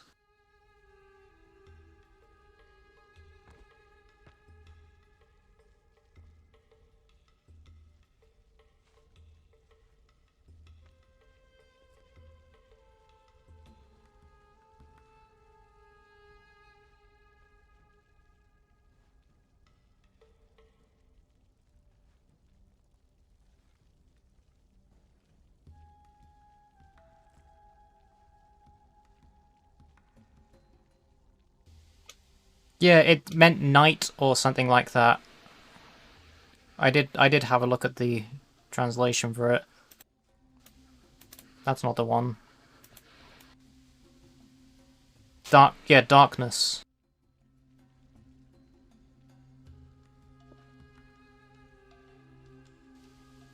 I mean, I guess what I could... If it means darkness, what I could do is put that in there, then just cover up the lid.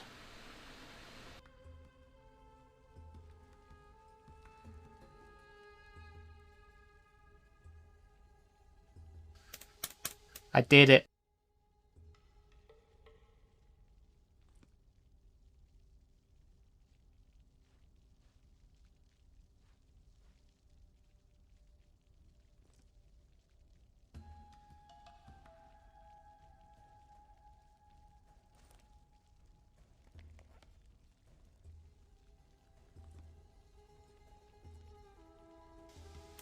Well, I can't stick you in the suitcase, so...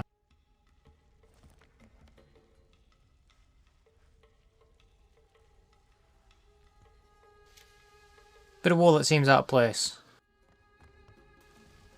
There you go. There's your wall that's out of place.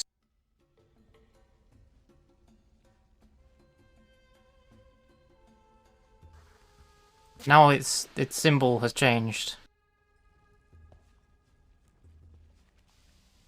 Wrong book again. Water. No. Let me... Whatever.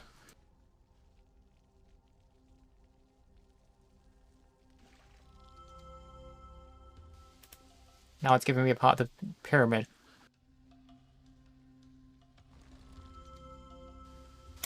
And then a key to the door.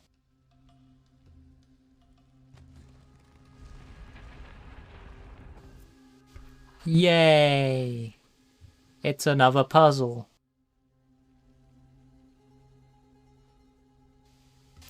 And also a maze.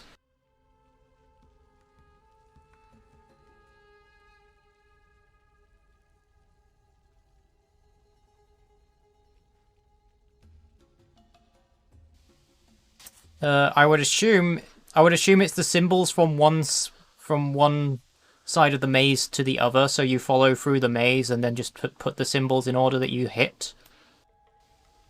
So that way... No, it's not that way, okay. So this way, so lion first. Then through there. Then tent thing. And through there, then whatever that is, the square.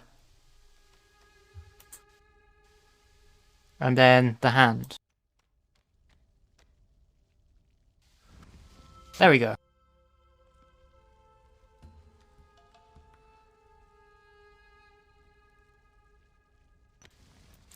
Put you in the other door. Now it's a different one.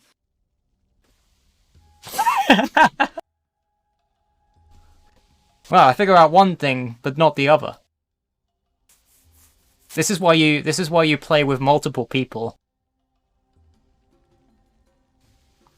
Because some things just click with some people and some things click with others.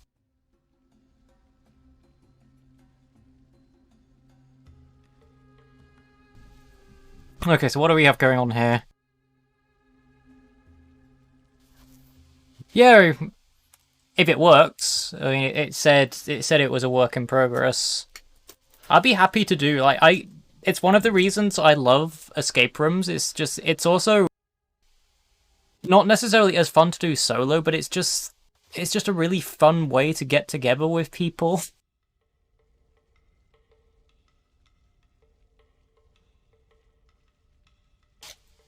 Because I love co-op stuff.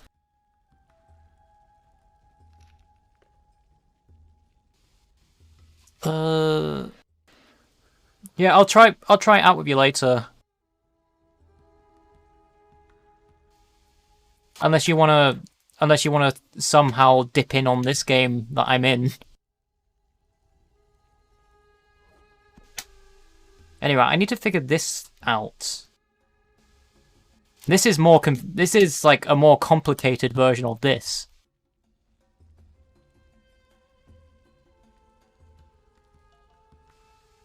Yeah, I'll have to start a new game if you wanted to join. Also, there's only 3 symbols here, so I need to...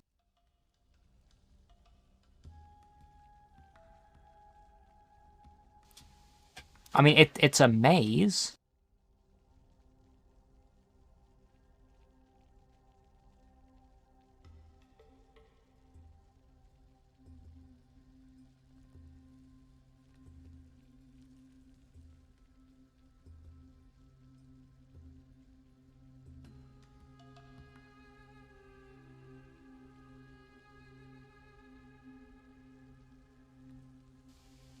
I mean, this is where I get thrown off.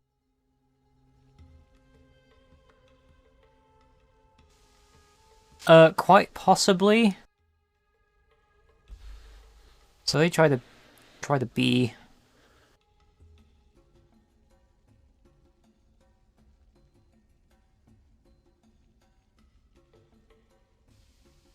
Okay, so the B... No, the B doesn't... Oh, let me actually follow out from the center first.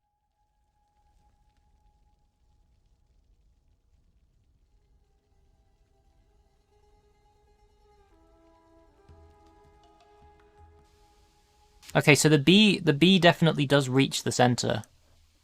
And that was going that way. What if we go the other way?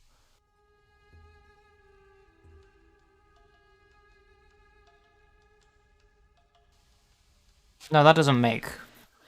That goes to a dead end.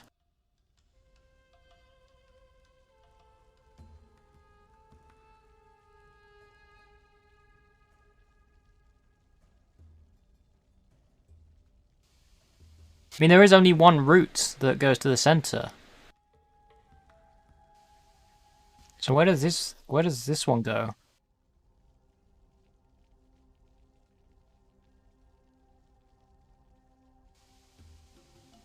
That one also goes nowhere.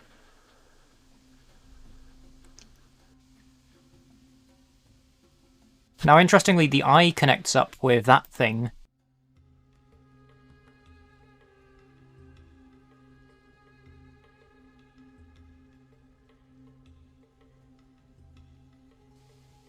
But it only connects up with that thing. There's no other path going through there. What about the beetle?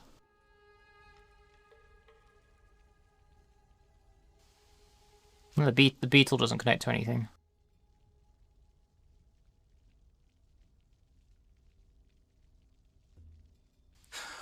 This is confusing.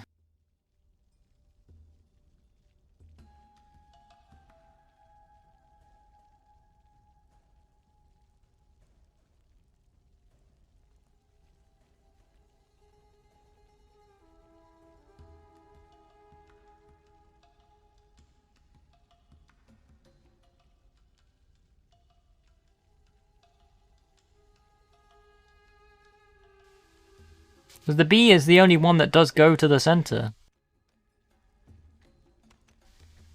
Wait, there isn't even a... There isn't a bee there.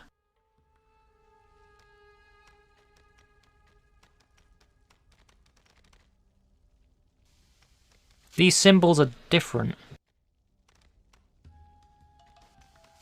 Those symbols aren't even on the maze.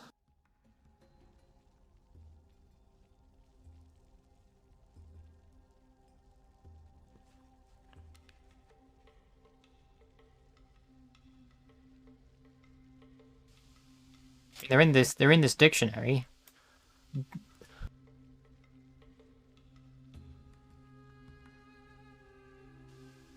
And they are what they are. I know. It's foot, then that thing twice.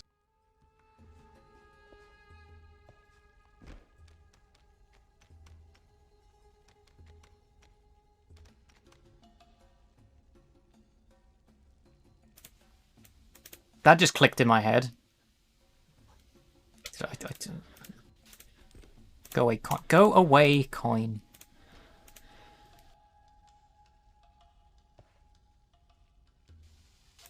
So yeah, that thing.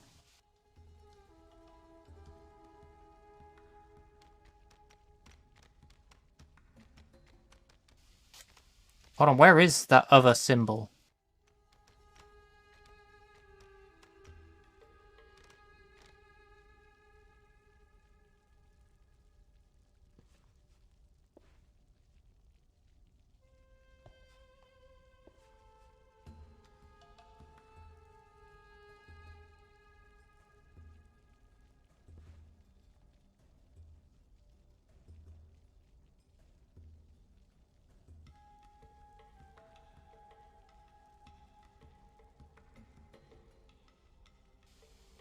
This is BJT. BJT.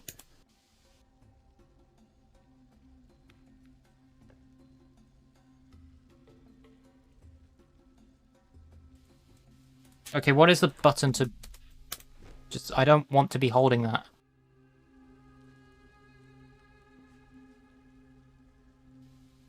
So foot, snake, and then little semicircle.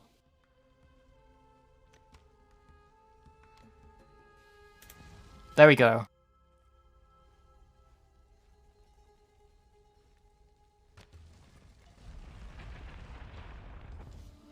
Yay!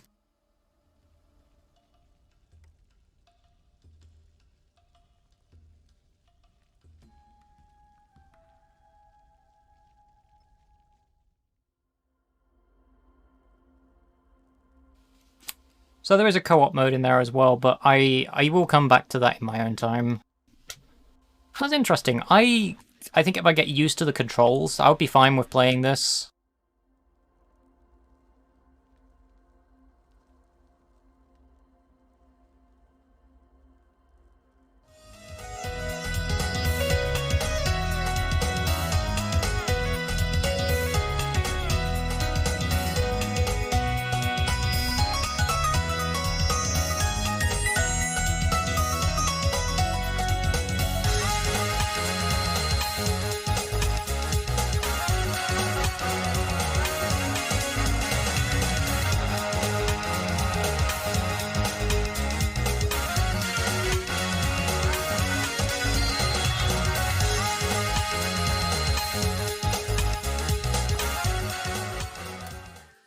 Okay, this one is called the Frog Prince.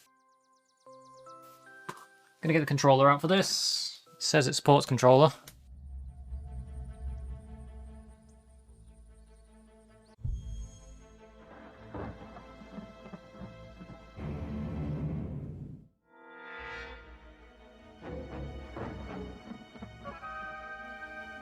Oh no, the boy become frog.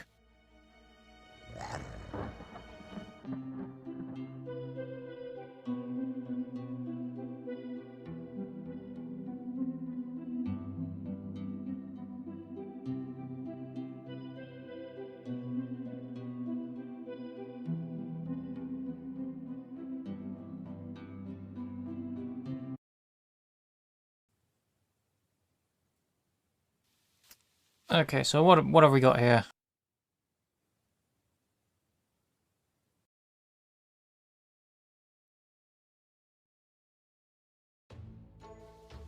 It's RB to interact. Tongue.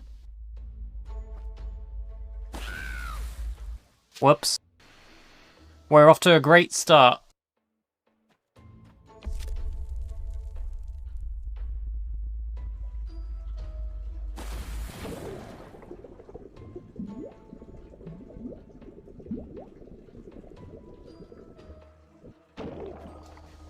Okay, what was that button prompt? Because I missed that. Press RT to jump.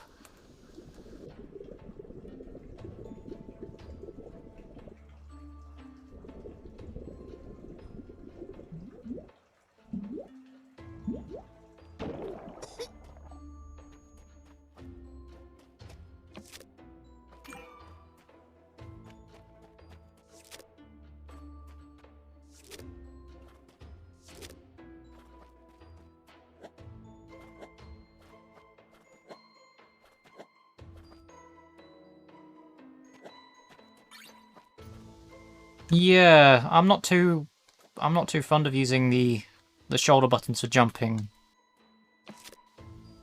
Why don't I just pick up a gamepad?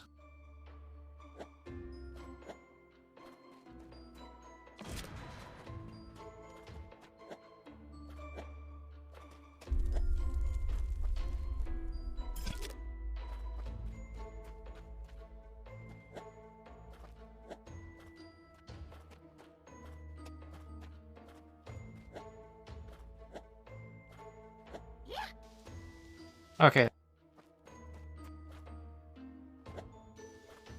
I mean, I'm playing with a gamepad at the moment. I don't know how the movement would compare if I were to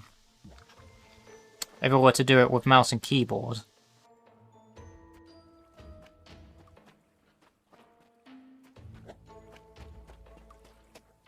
I mean, use the tongue in the air.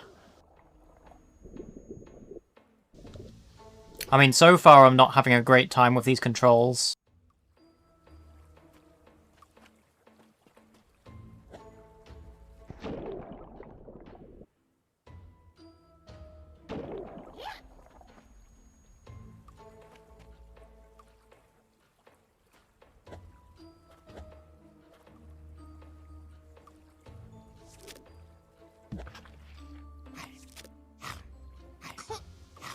Like, this is weird. This control's weird.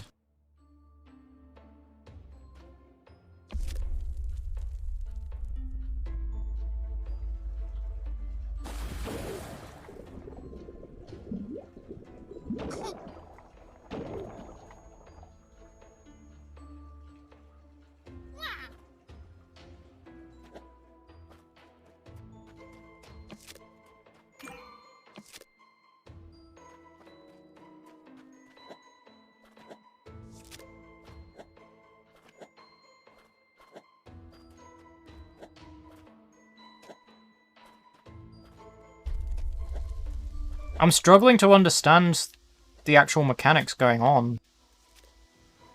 I can't...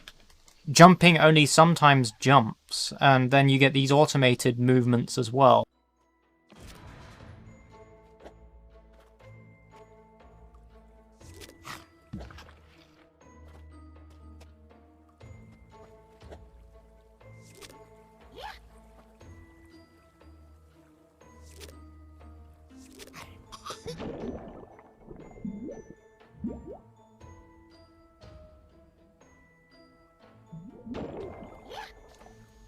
I'm not sure I like this. I'm struggling with these controls. I mean, I can quickly switch to mouse and keyboard to see if it makes much difference, but I doubt it will.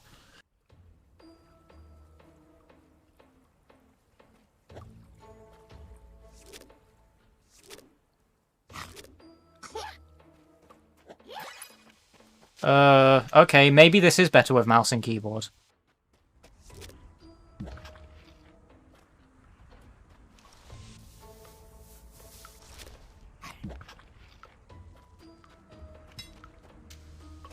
It just instantly clicks with me as soon as I switch to mouse and keyboard.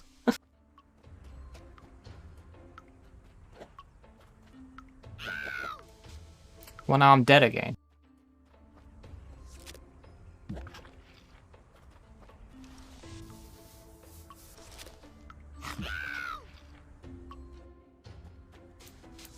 Maybe that's not what I'm supposed to be doing.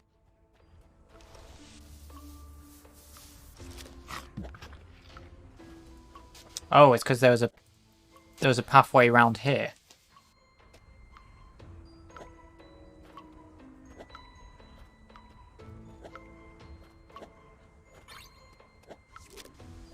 So I can use my tongue to drag myself towards platforms as well without actually having to do. So you don't actually have to jump, you can just use your tongue.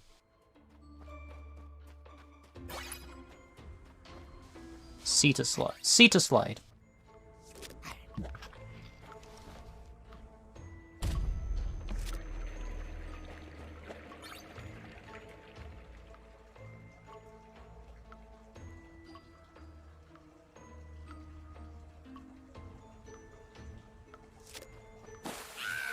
Oh! Okay, that was uncalled for. It seems to be very easy to die on this.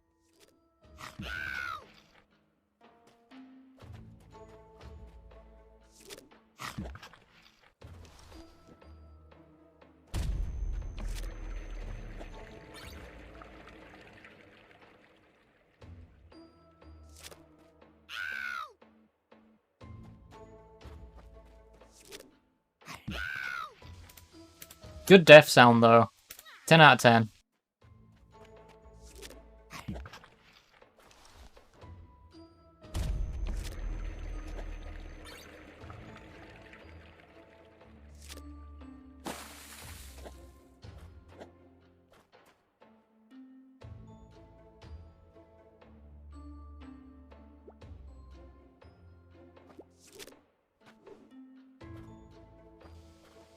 Does it remind you of Toad?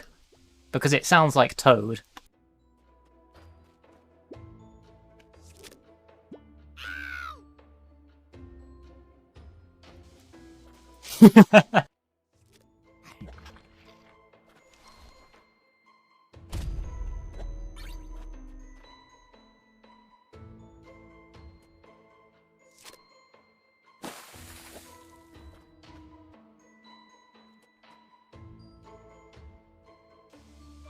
Pretty fitting for a game where you're playing as a frog.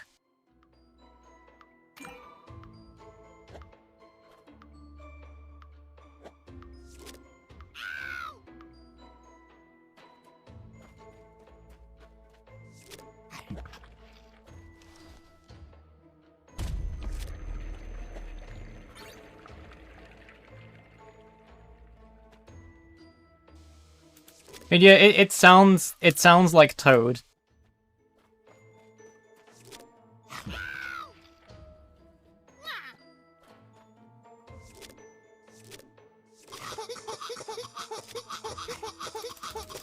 Okay, I guess that's a thing I could do.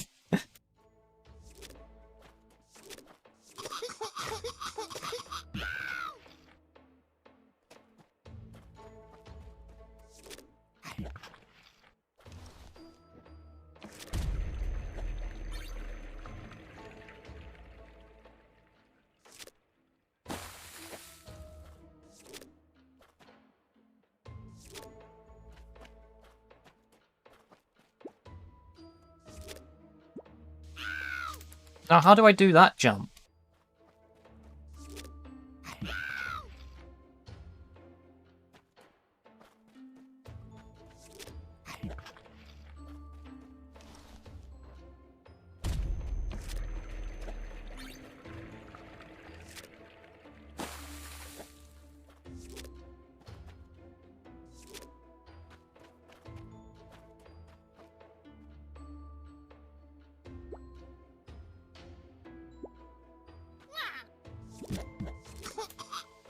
Like that, I guess.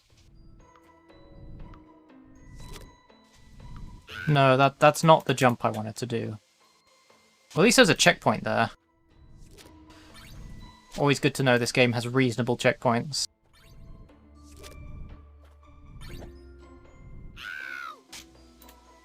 Well, so that looked like I was about to enter a boss area.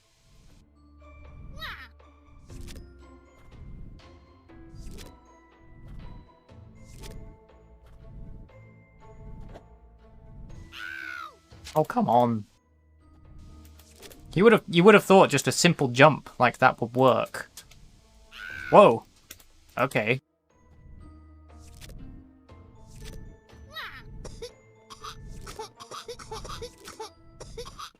Come here, little child.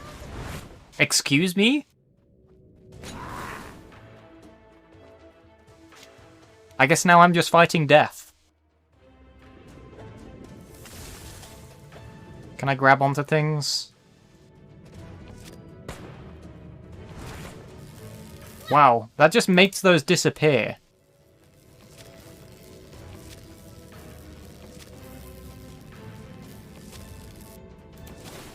Sure, why not? Yeah, this is jank. I mean, I'm pretty sure there is an idea in place, but this feels janky.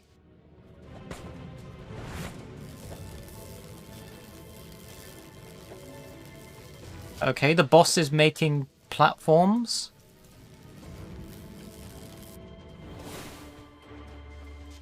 I guess the idea is I climb up those platforms, then just bounce on his head.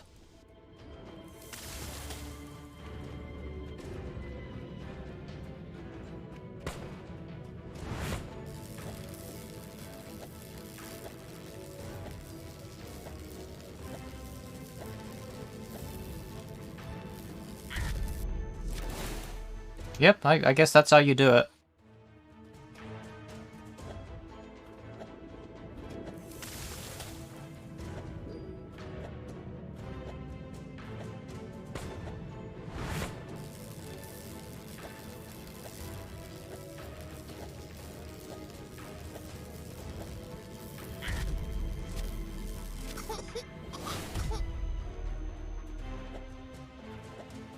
I'm not entirely sure if that was actually doing anything.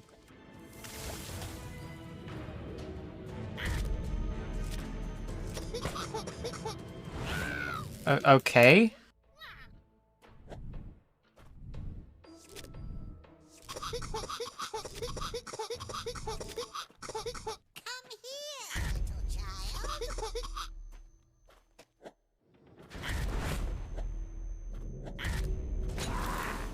I'm not entirely sure. I'm not entirely sure what you're supposed to be doing with this boss.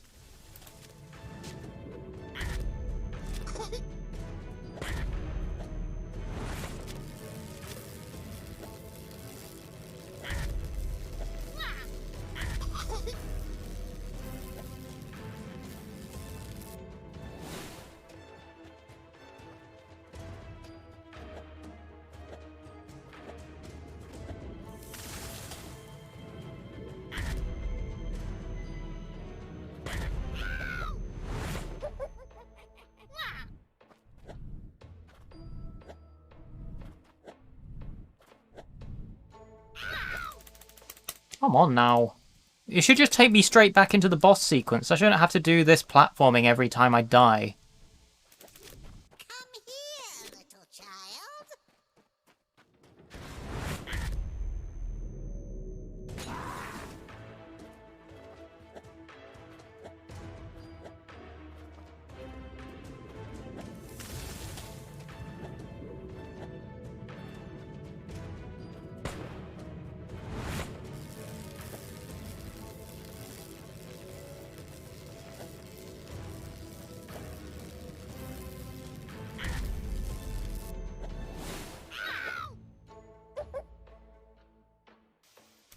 I don't understand this boss.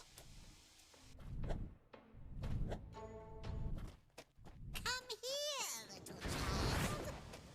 Oh wait, hold on, what's in here? No, I can't do that.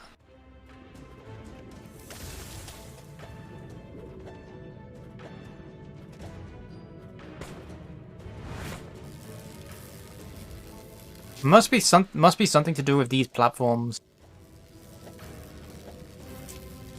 And I just messed up again. I mean, I'll try the head bouncing again, but I don't think that does anything.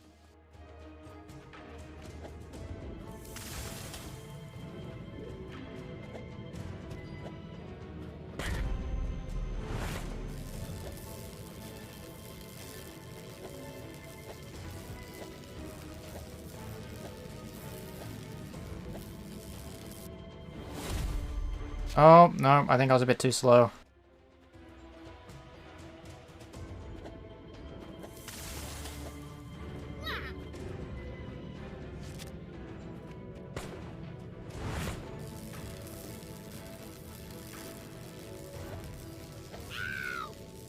Nope, now I'm dead again.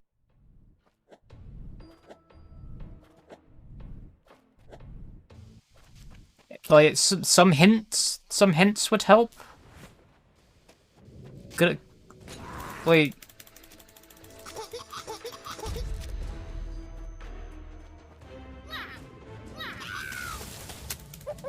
There's no indication as to how you are supposed to be attacking this boss.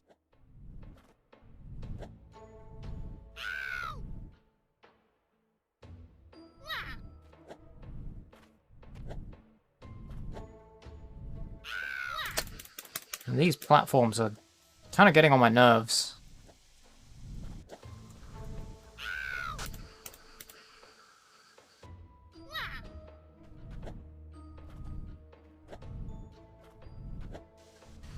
Hello, RBR. If the boss is responding to where you are, maybe try to use the platforms the boss is rising onto to get to the side of things. Good point. Maybe there's somewhere where I'm supposed to be going and not necessarily attacking the boss, which wouldn't make sense considering the boss has a health meter, but who knows? There's stuff up there, and there's stuff up there.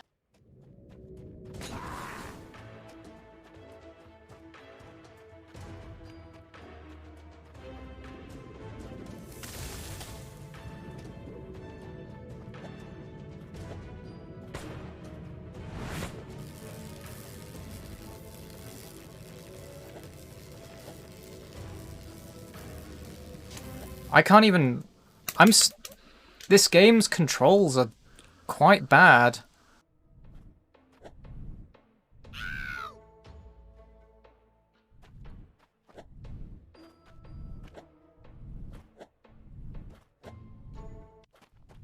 Come here, little child.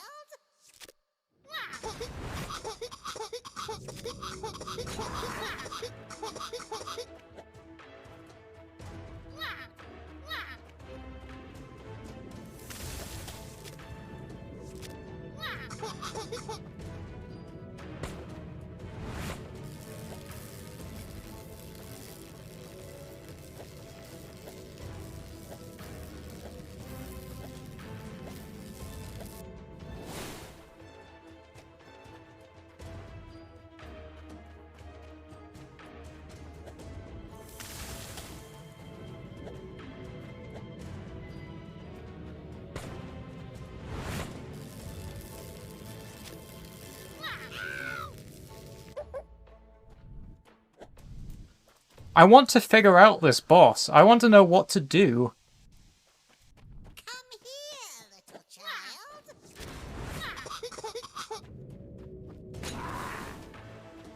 Wait, the chandelier falls from the ceiling and it loses health.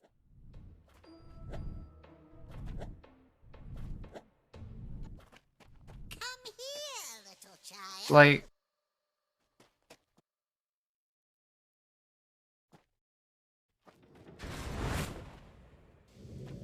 see, that falls down, and then the boss loses the first bar of health right from the start of the battle. But it's odd because when I try to shoot at the chandeliers, nothing happens. They just disappear.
Okay, right, I figured it out. You gotta bounce on his head.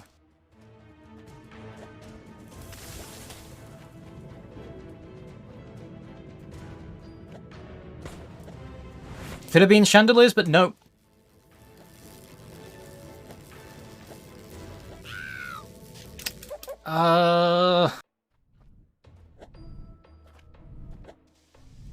Such a tight hitbox. Come here, little child.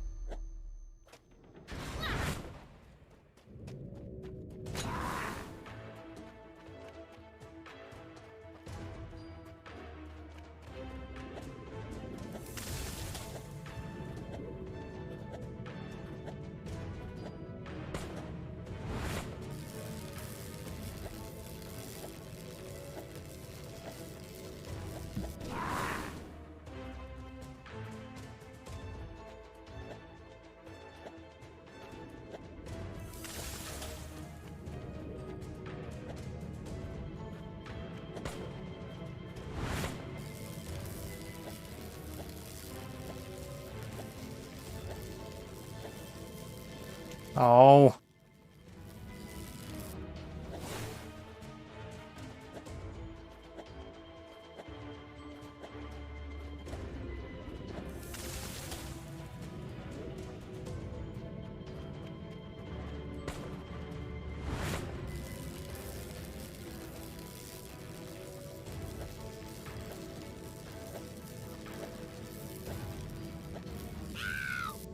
Come on, just let me... That shouldn't be death, that should be a hit for the boss.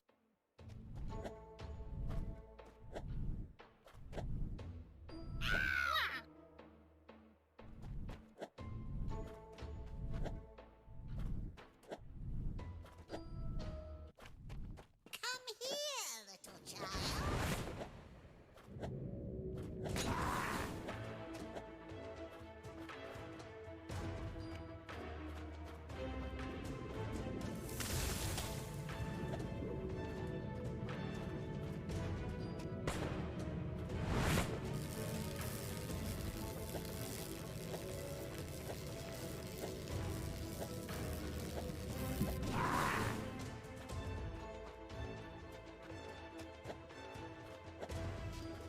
It's such a slow-paced boss battle as well.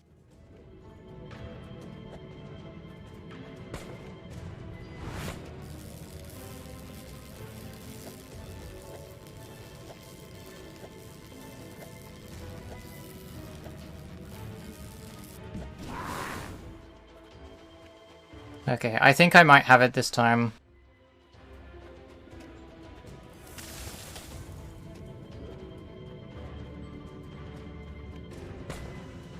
Just fighting with these controls.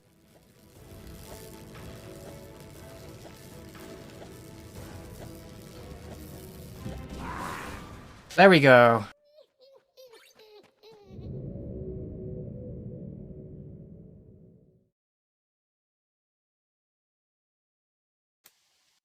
Yeah, that shouldn't have taken me 23 whole minutes.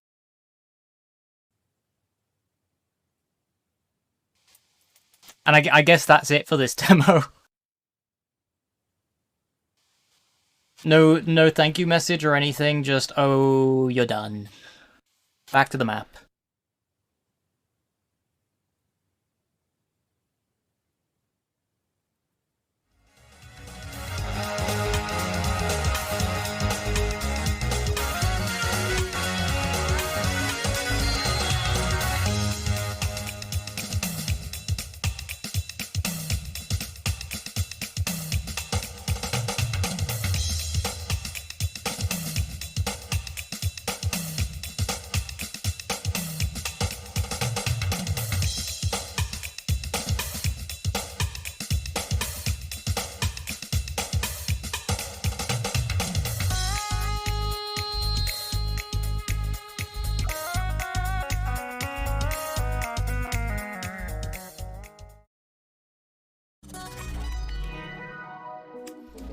Okay, this next one is called The Gardener and the Wild Vines.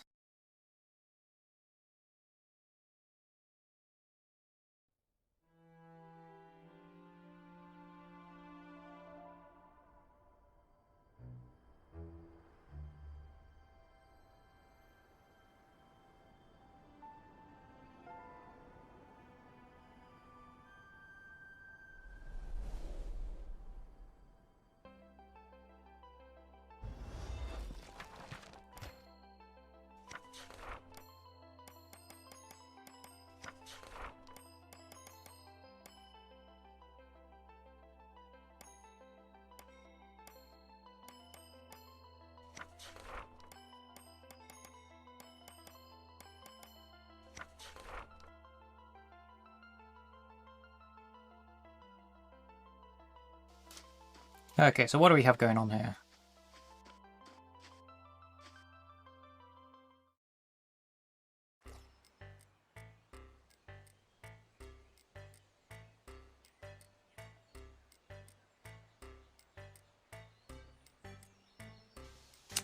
As the gardener approached the tower, he noticed the knight standing guard at the entrance. Her sword stood buried in the ground before her, and she leaned on it lazily.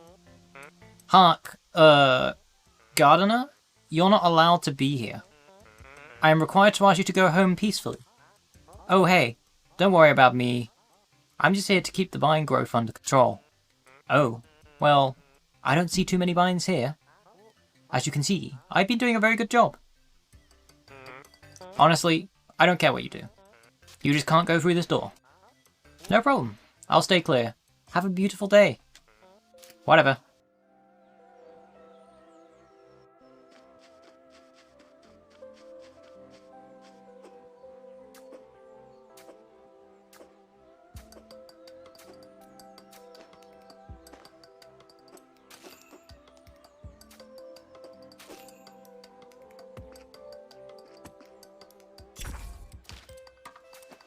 Oh, interesting.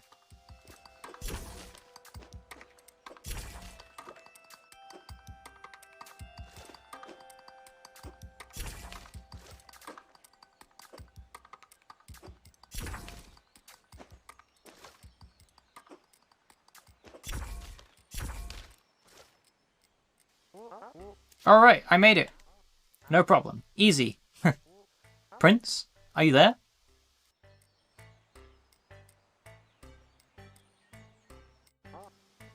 Sigh. Guess the prince is in another tower. Whoa, how did you get up there? Oops, here comes trouble. Don't go anywhere, I'm coming up. What? How did you... Hang on, let me catch my breath. Did you really climb these vines to get up here? Well, you did say I wasn't allowed to go through the door. You knew what I meant. I'm required to put you in jail for trespassing on the king's royal territory. Lucky for you, I don't have the energy to drag you all the way to the dungeon. Just make my job easier and leave these towers alone. I'm sorry, but I can't promise that. You see, I'm trying to find the prince. You're never going to find him. You know that, right? The magician cast a curse, making every tower more perilous than the last, should anyone reach the top. Besides, I doubt the prince is still alive. How long has it been since the king imprisoned him? Don't say that. Oh, sorry. I believe he's still alive. I have to... I'll see you again at the next tower. Okay.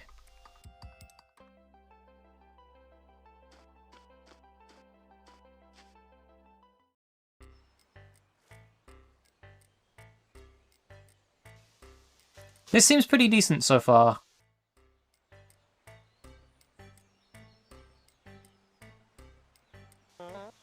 Hey Gardener, blah blah blah blah, go home peacefully. Is there anything else I can say that will convince you not to climb the tower? How about let me get the door for you? Hilarious. Aren't you worried about hurting yourself?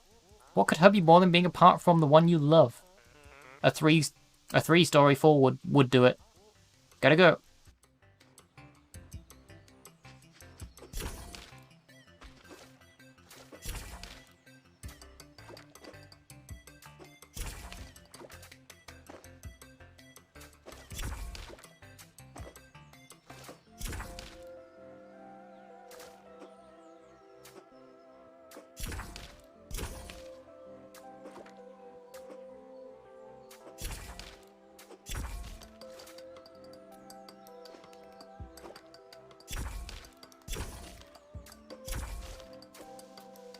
Okay, I'm going in the wrong... Hold on, can I just jump over? There we go.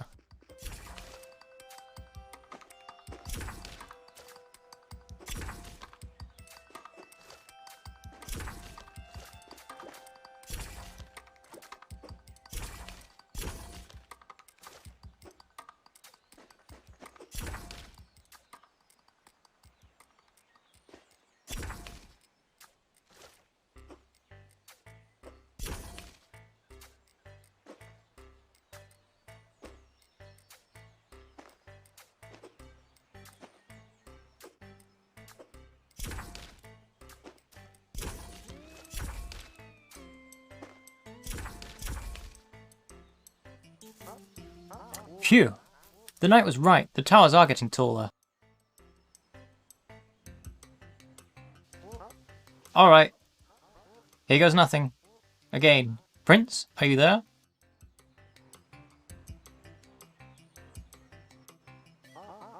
Wishful thinking. Again. Did you reach the top? Yeah, hello down there. And did you find the prince? No. Sounds about right. She doesn't know what she's talking about. I'm going to find him. I have to tell him. Are you talking to me? I can barely hear you. I'm talking about myself. I'll see you at the next tower. Okay, so I guess there is some kind of strategy you can put together with regards to which directions the vines grow in.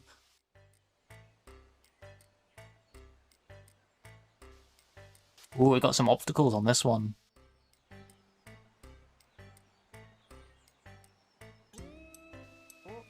Hey, no knight at this tower. I hope she hasn't gotten into trouble because of me. Too bad this door doesn't budge. Must be more of that magician's work the knight was telling me about. Okay, that's enough talking to myself. It's getting weird. So yeah, if I... No, because that was downwards. Hold on. So in that direction... I don't think the direction of the vines... Because I went to the left and that one's growing to the right.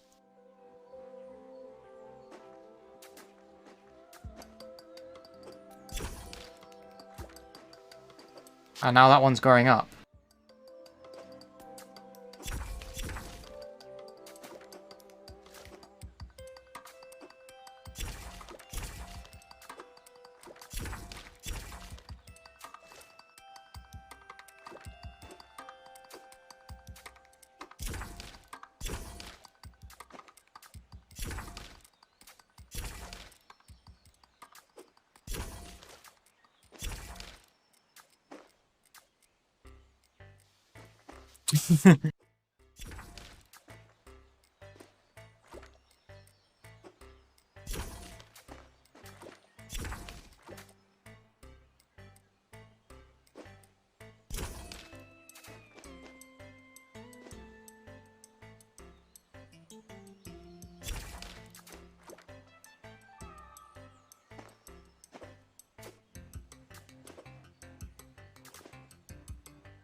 It is quite rapidly flashing.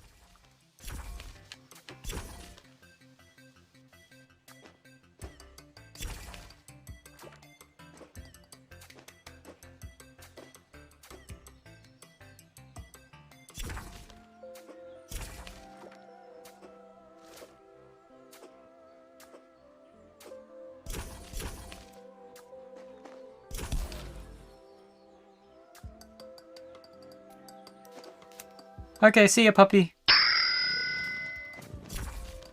Pet, pet, pet.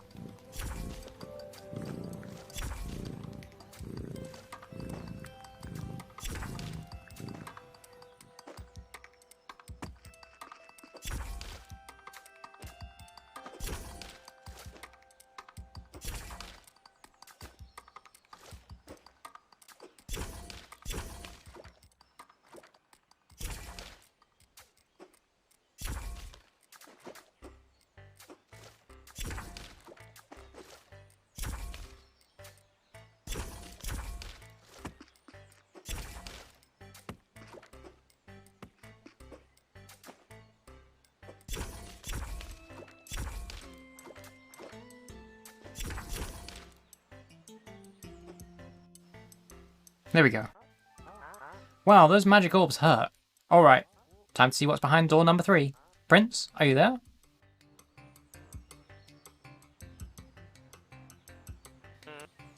Boo. Oh hey, I was wondering where you were.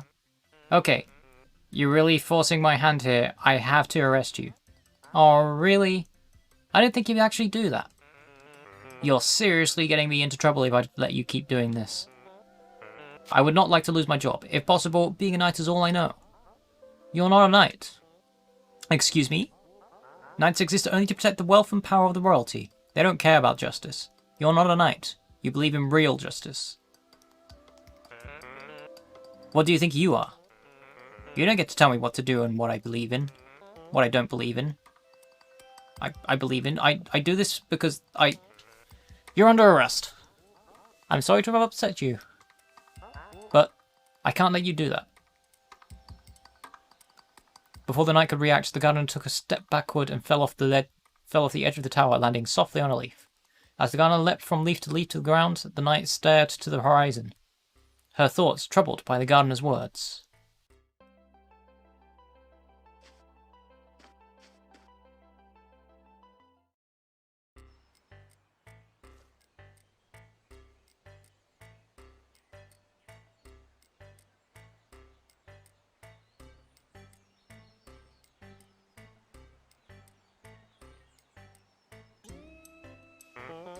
Halt, gardener!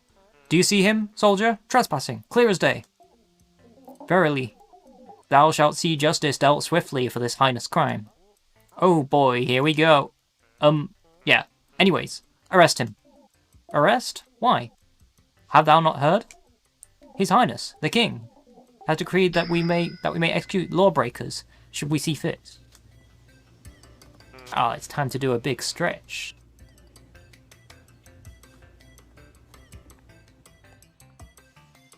Raccoon stretch.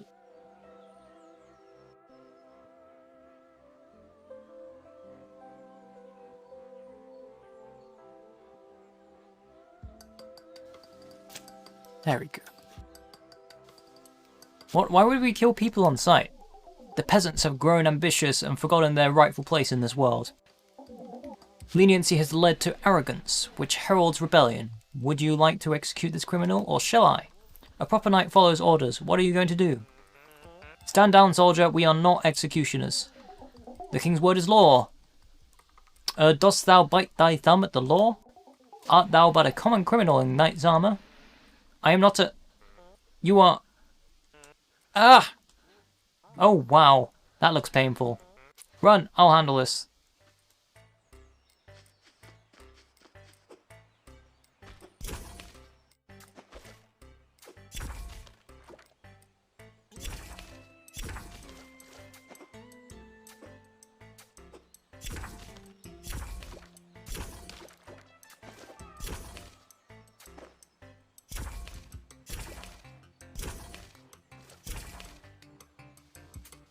I like the controls on this game, it's very fun. Just snapping to each of the plants on the wall. It feels good.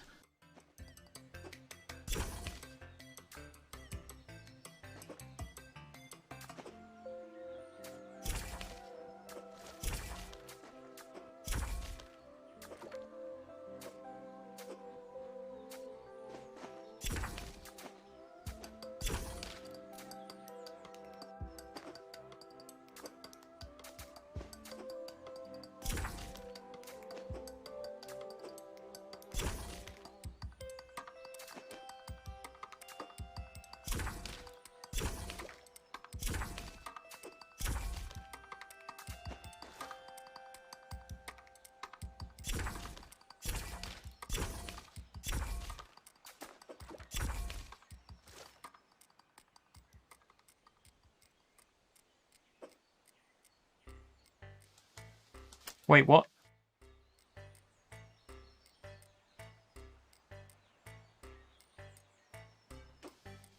Okay, it locks you into position when you're on that so you can't jump. Which I guess is pretty good, so you can't just do accidental jumps on that.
Whoops. I probably shouldn't have done that.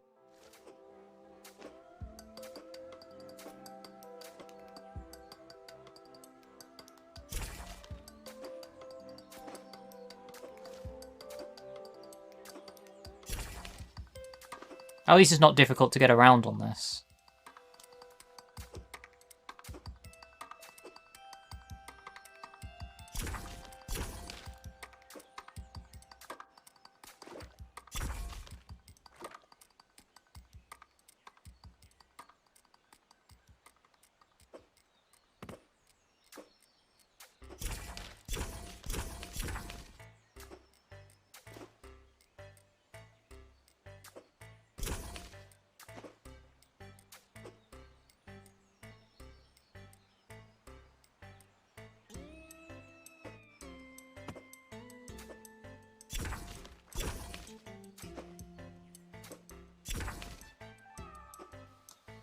There we go.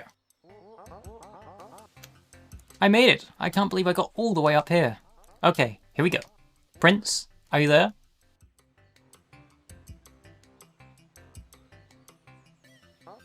Well, that's disappointing. I just gotta keep on climbing. Always more towers to find. Finally managed to knock out the soldier. You seriously climbed the tower instead of running away? Yeah, like I said, I'm trying to find... the prince. Yeah, I know. Why are you so adamant on finding him anyways? Pretty sure the rebellion he started against his father is doing fine without him. Oh, I'm not rescuing him for the rebellion. I have a personal reason. Wait, are you... I love the prince. I have loved him for a very, very long time. I just never told him when I had the time. Oh. Well, are you okay? Let's just go see about that tower over there, okay? Wait, you're coming with me? I'm just... Shut up. Let's go. Don't talk to me. Are we friends now? You're going to make me regret this.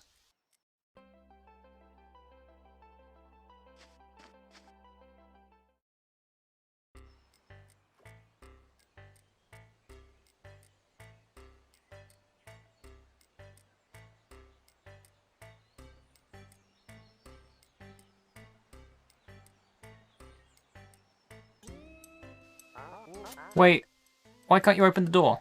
It's locked. I guess the magician heard about what I did. You mean how you beat up the soldier? Yeah. And directly disobeyed orders from the king? Yes. And now aiding and abetting a known fugitive of the law? Wait, what? Gotta go.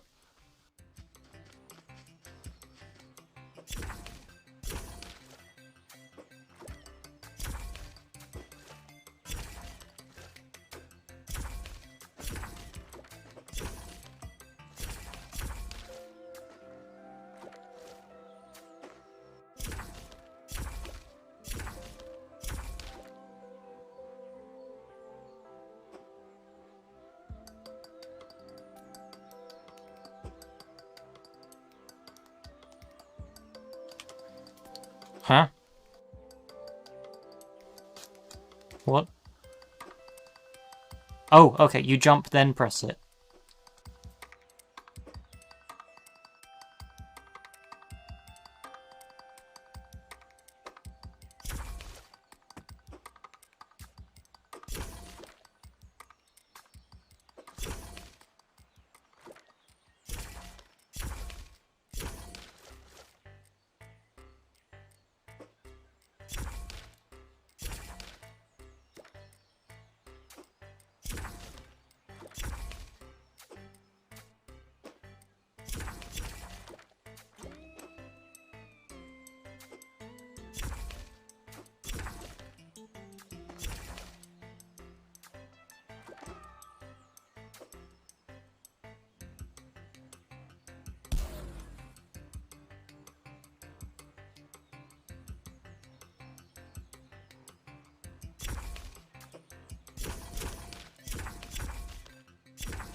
It's pretty good. I like it.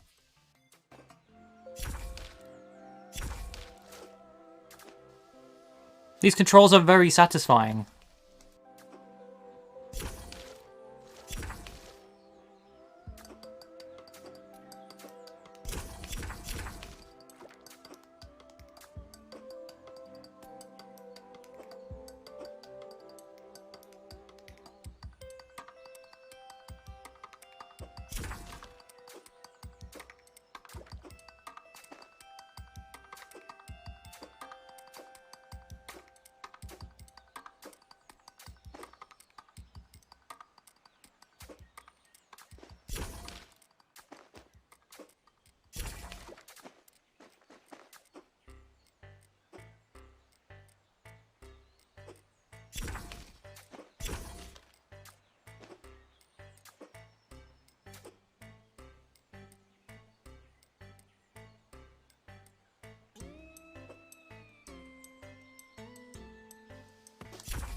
Very much indeed.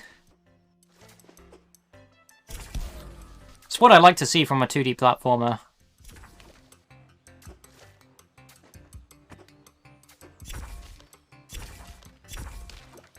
And the challenge is very slowly starting to come in as well. I'm glad that this game eases you into... It eases you into the gameplay and then starts to very slowly transition to the difficulty it's getting. Because I imagine this is going to get a lot more difficult the further I go in.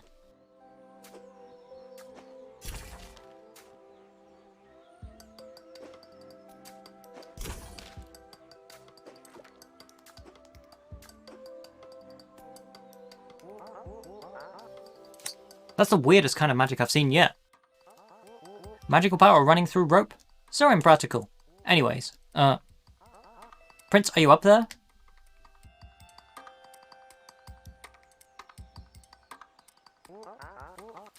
I had a good feeling about this one.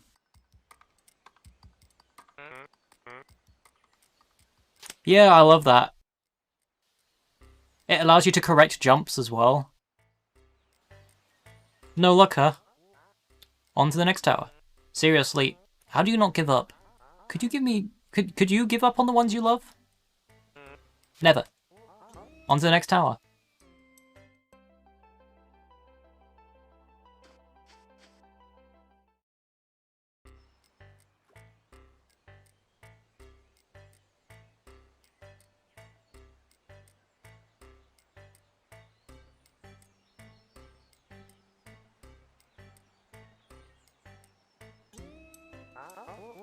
So that's why azaleas are one of my favourite flowers, and did you know?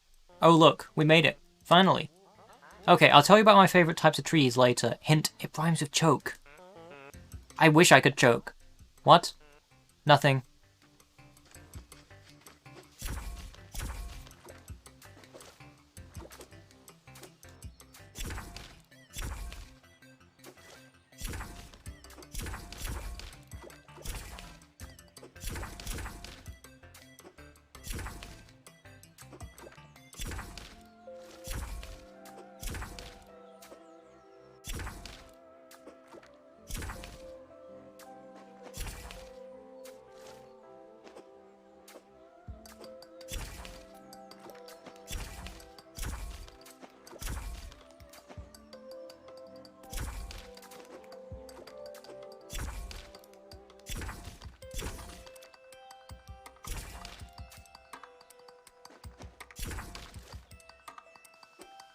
Oh, this one's timed.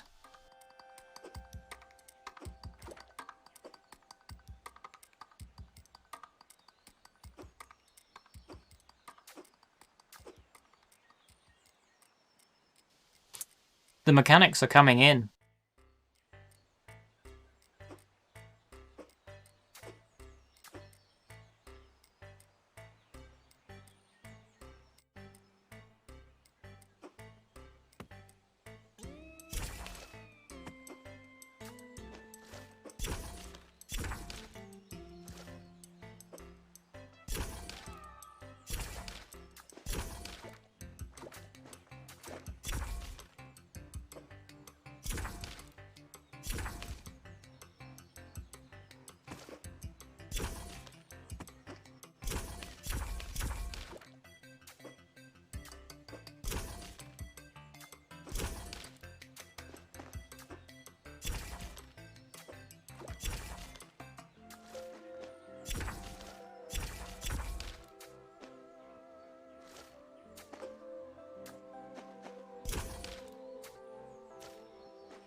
These towers are getting complicated. I'm not even mad, I'm just impressed. Prince, are you there?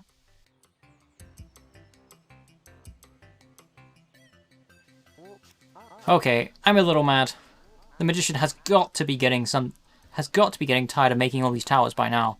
I'll wear him down, he doesn't stand a chance. Then I'll find the prince, and I'll tell him that I long love him for. I mean, that I always having love in him.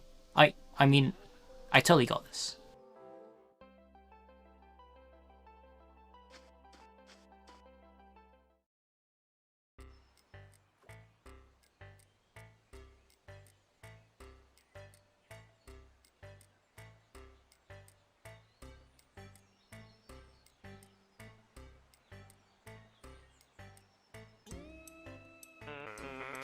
The magician is running out of spaces to build these towers. There's a pretty good chance the prince is up there.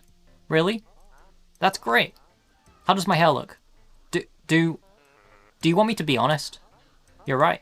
He'll love me no matter what I look like. That is definitely not what I said. Are you okay? You haven't even started climbing yet, but you're already sweating. I might be a little nervous.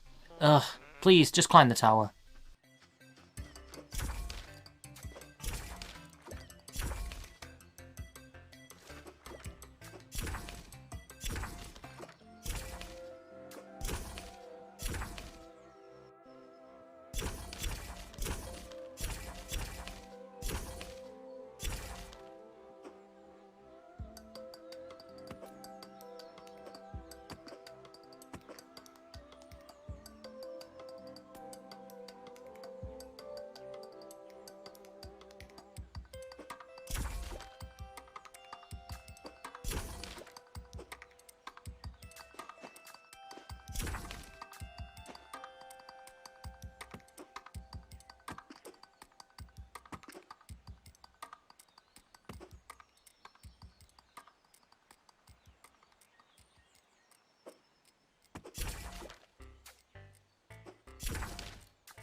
We made it. Wow. Okay.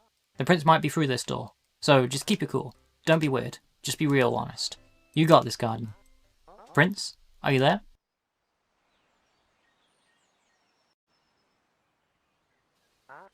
Wow. I can't believe it. It's really you. Gardener, is that you? Were you just talking to yourself out here? Good one. Anyways, let me cut these ropes. Whoa, thanks, gardener. No problem, Aroni. What did you just say? I came up here I rescued you to say... Not to suggest that you needed rescuing. You're very capable and strong. I mean, what I'm trying to say is... Did you just rescue me just to tell me I'm strong? I'm flattered. Prince, stop messing around and let me say this. Oh no, he's here. Gardener, shut up and run. Leave me. What? No.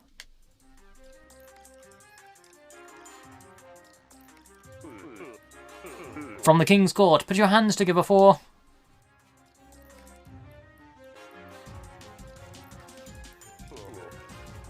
The Magician! No, what did you just do? When I heard a lowly gardener was climbing my cursed towers, I had to see for myself. It's true, you are just a gardener. What did you do to the prince? Let him go. Don't worry, he's not hurt. He's very much aware of what's going on. I want to make sure he sees the consequences of the insubordination firsthand. Why are you doing this? You performed at his birthday every year growing up. I am more than a birthday party entertainer. I am powerful. I am great. The greatest magician of all time. I will prove it to you. You don't have to prove anything. I will prove it to you. I will prove it to everyone. The tale of the garden and the wild vines will continue. It's going to release in 2021.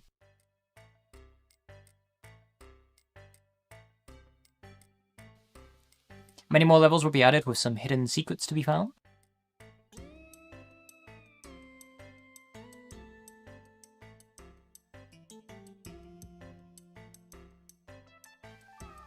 New environments with unique mechanics are being developed.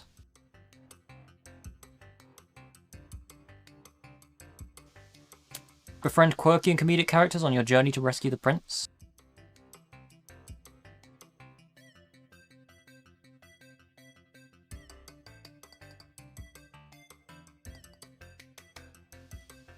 Play challenge mode to replay story levels with added objectives.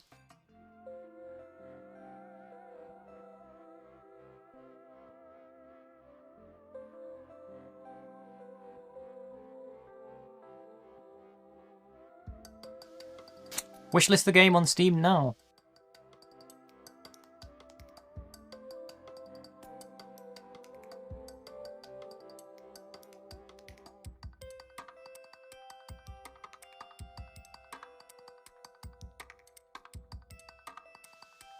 That was very good.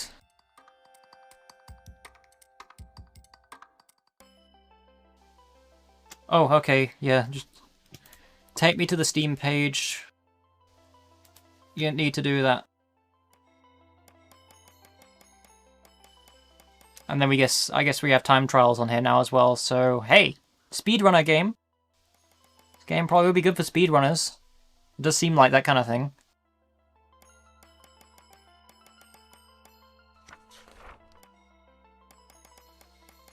Anyway, I really like that.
Okay, this one is called Godstrike.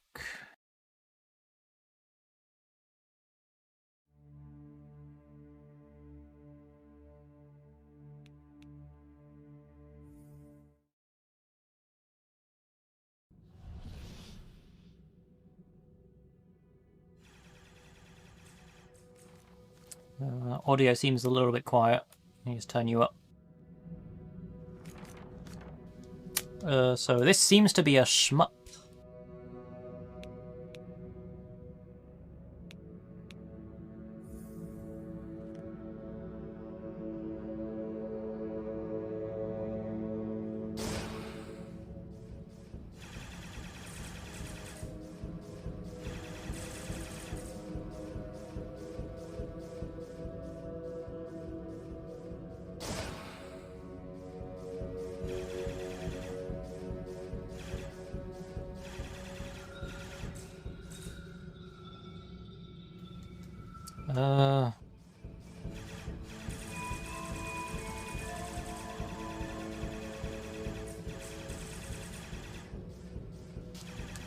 Enemy attack strength. What time?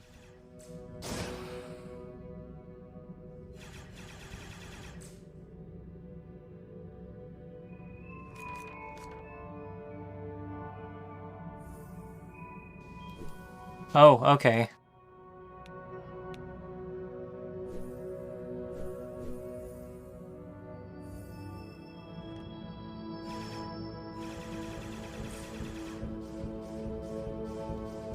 No, that didn't seem to...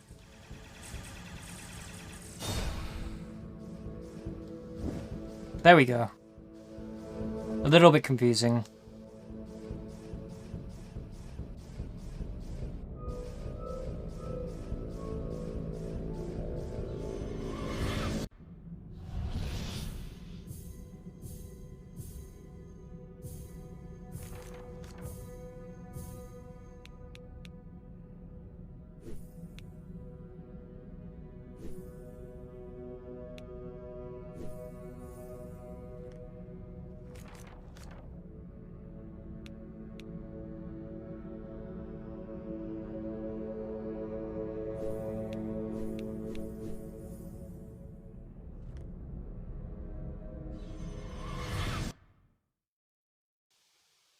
No bearer, Vesselus, their most feared curse. All our potential standing by, maybe forever, because they can handle it. Not like burners, as they call us. Dragchol.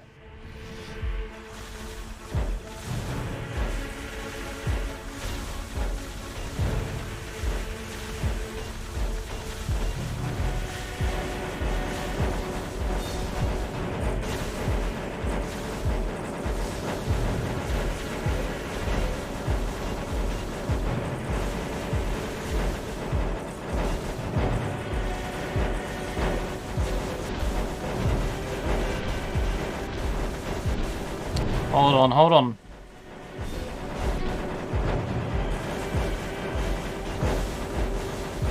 Really just diving straight into this.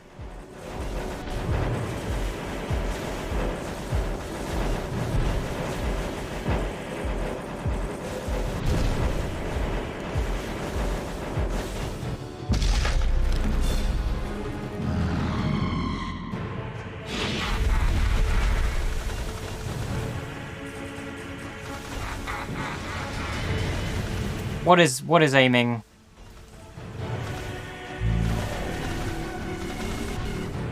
That went in the wrong direction.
struggling to aim. I'll give this one more shot, then I'll move on, because it's a bullet hell. Trial and error gets pretty tedious. I don't want to be doing this over and over and over. Especially if it's the same... Like, I'm showcasing these games to show what these games have, not necessarily to be stuck on the same bit for the rest of the stream. I'm sure if you're good at bullet hell games, then it'll probably be quite easy to progress on this.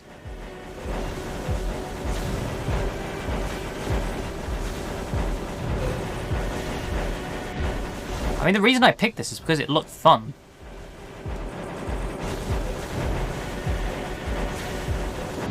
But again, it takes quite a bit of practice.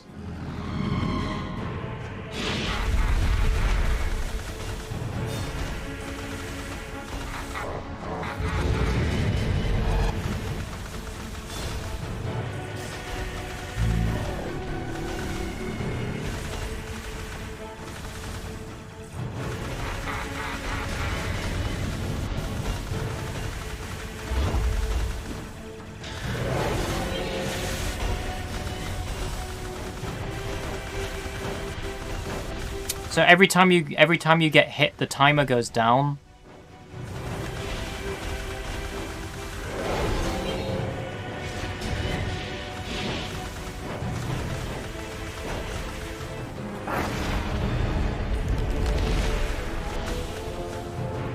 Okay, well, I got that boss to a final phase. I don't think I'm going to be doing that one anymore.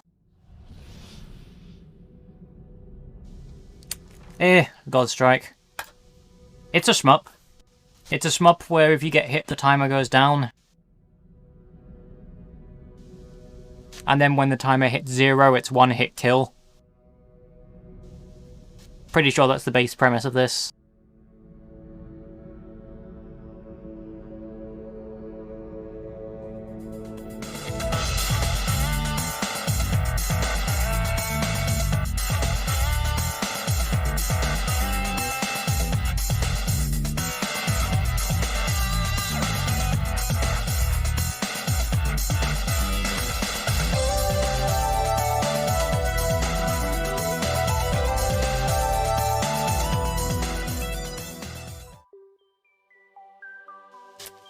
Jackaxe.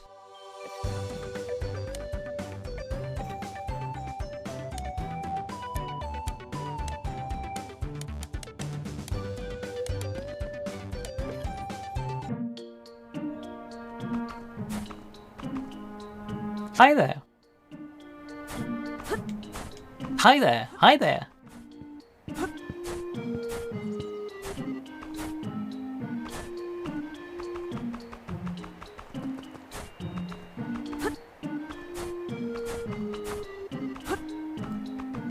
Oh, same.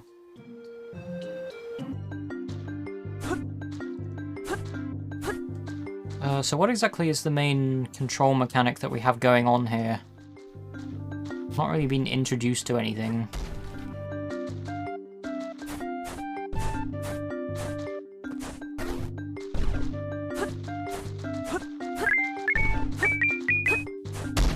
Is it just a platformer?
Now I have an axe. I can throw the axe.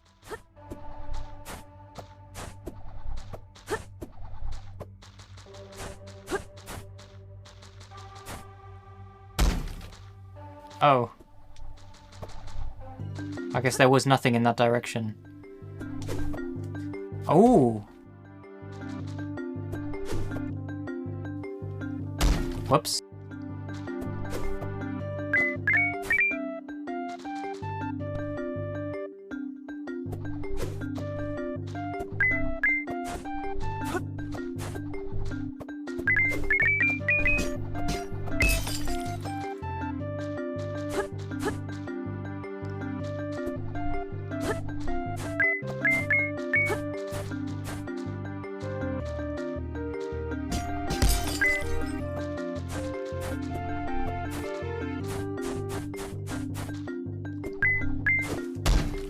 Whoops.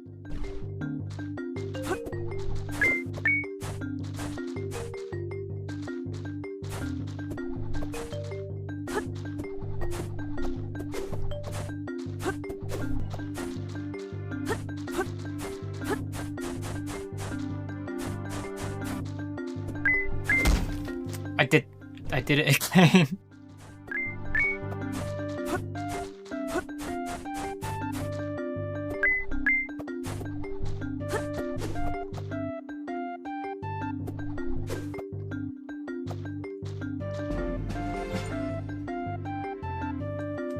Found a rune.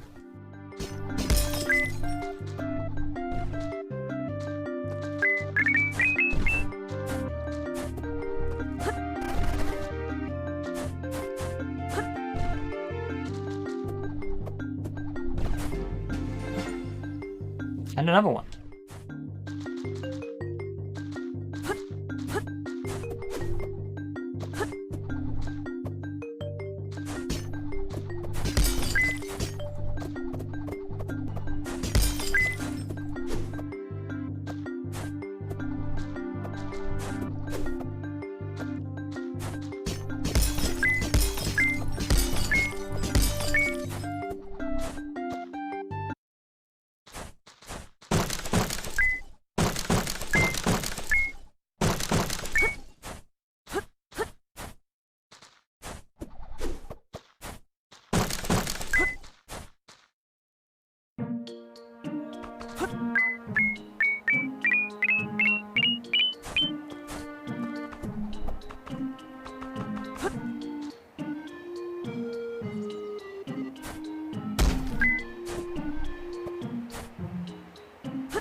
Okay, fast travel.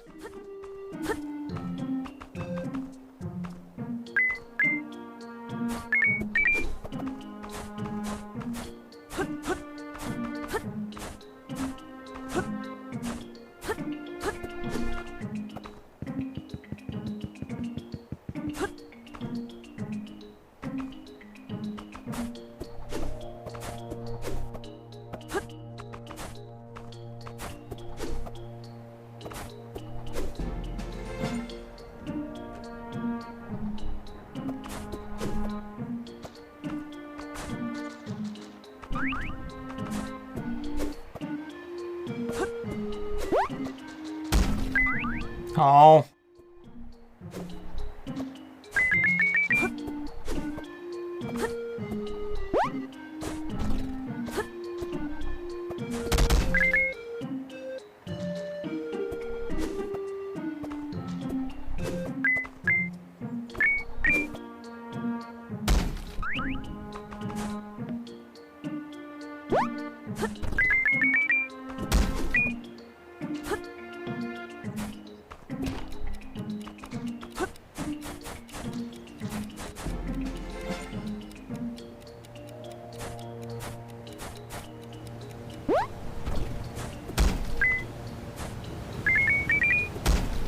Actually, something just clicked in my mind as soon as I saw that timed challenge.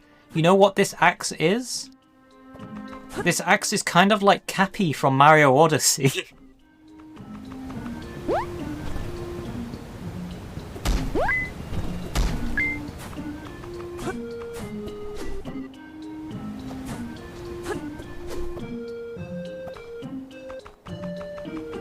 So it's a 2D platformer that uses similar platforming elements to what Mario Odyssey uses. However, the major difference is that the main character you're playing as only has a basic jump, and it's not a only has a basic jump, and it's not a very big jump either.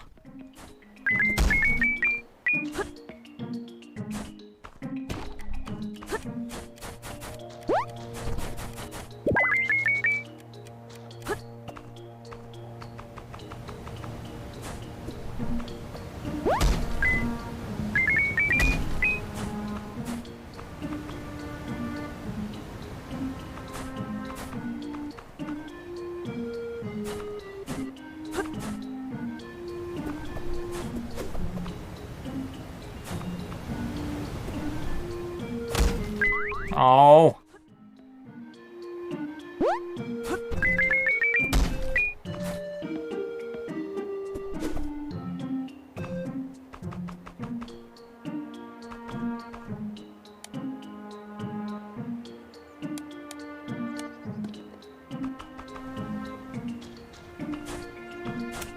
You want to know what else is similar to Mario Odyssey?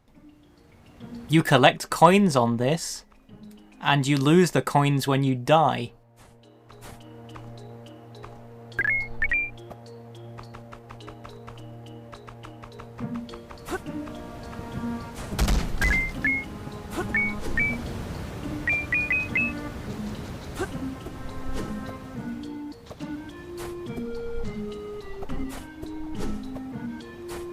So this is kind of like just 2D Mario Odyssey, if anything. But without the weird transforming stuff.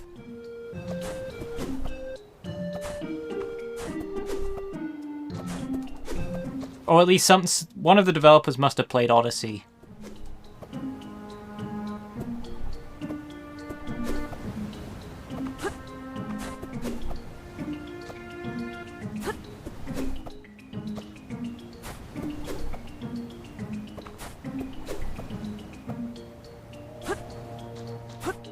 I can't seem to... Yeah, I can't seem to do physics on this. How... No swing. No swing.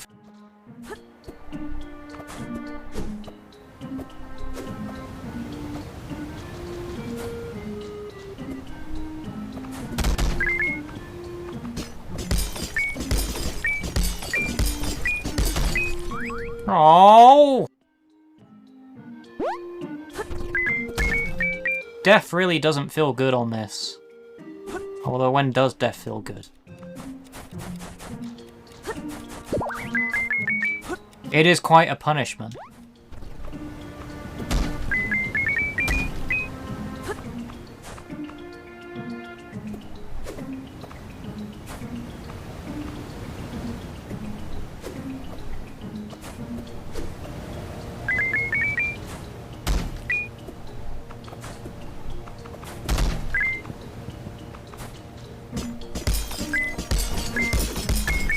I did the same thing again. Yeah, this needs a heart system like Mario Odyssey. This needs to... Where's my 2D Mario Odyssey?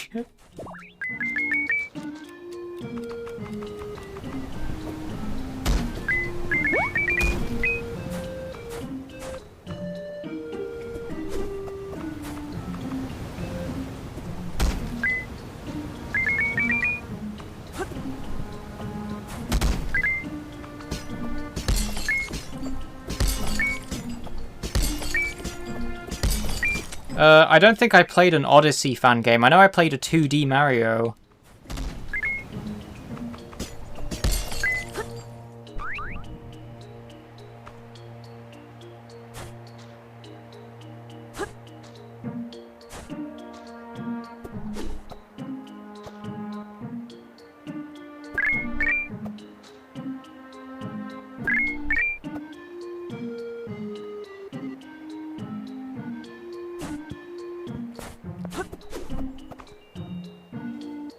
Mario 2DC.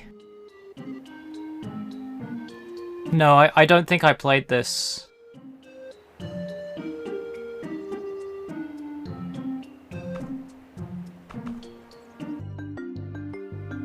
I played a Mario fan game during Sage, but it wasn't that one.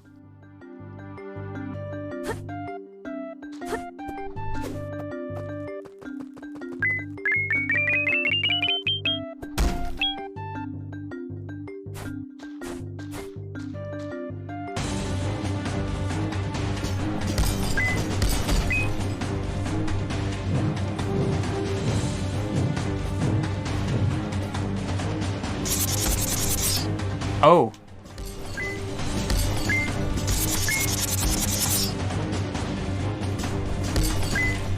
It's just kind of sudden.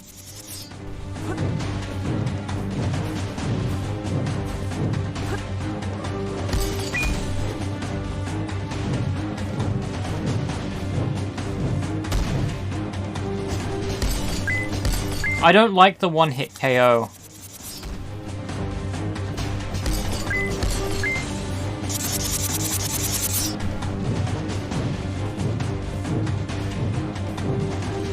The one-hit KO is going to stress me out a lot.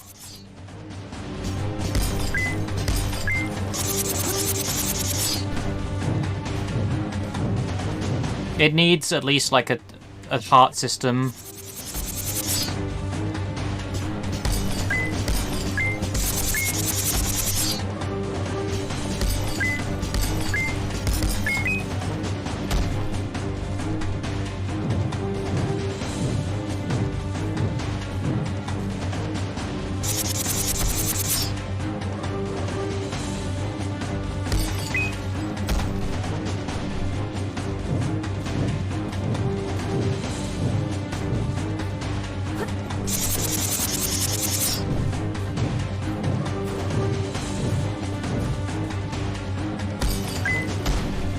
Yeah, the block knocks it out.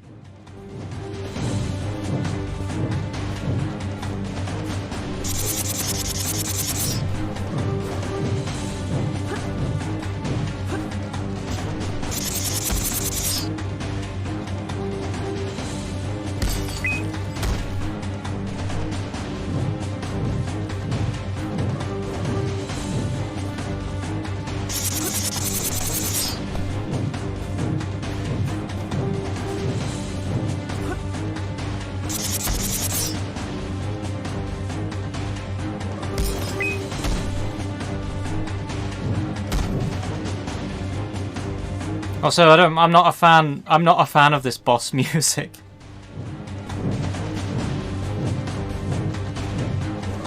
Yeah, there's no easy way to lure it onto the block. Like you have no proper protection.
Oh.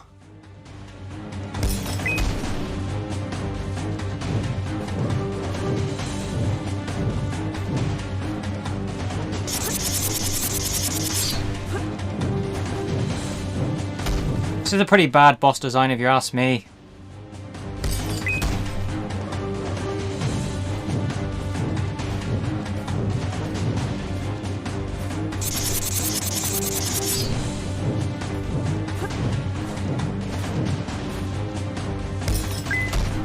This is the first boss, it seems.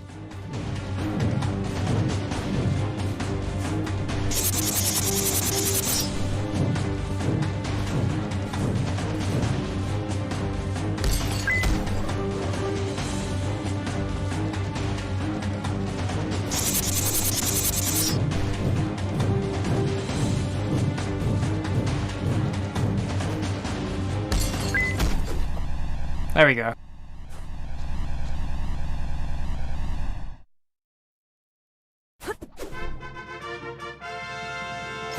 Triple runes.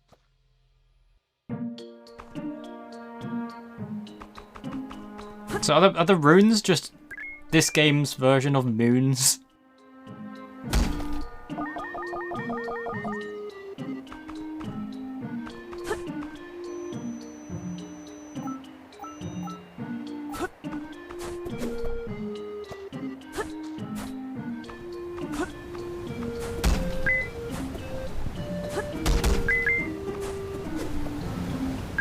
I mean, rune sounds like moon even.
Cool.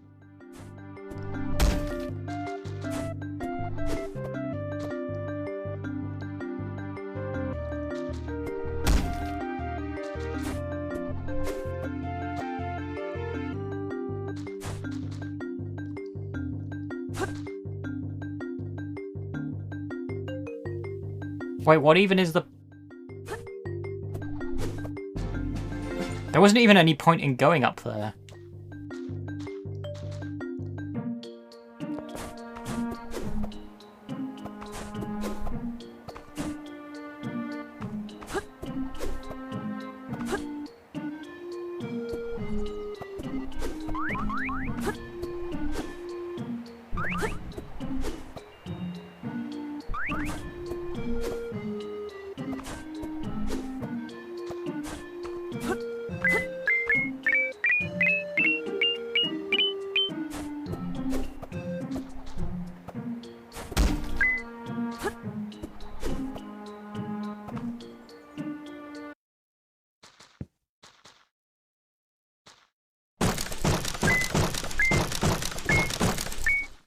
I'm just going around in a circle, I think.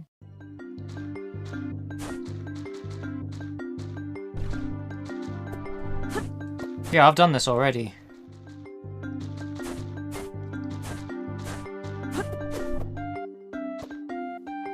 Hello, Squishy!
Hold on, there's probably something up there.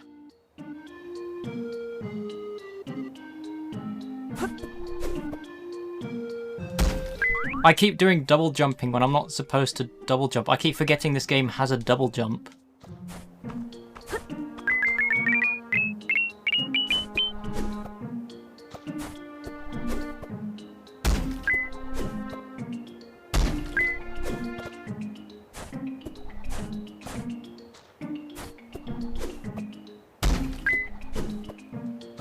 There we go.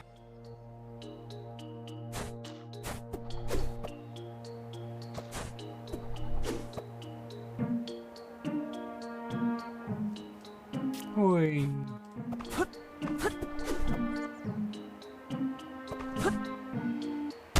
Oh.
I don't like this. Oh wait, there's a... Oh, you can't jump through it.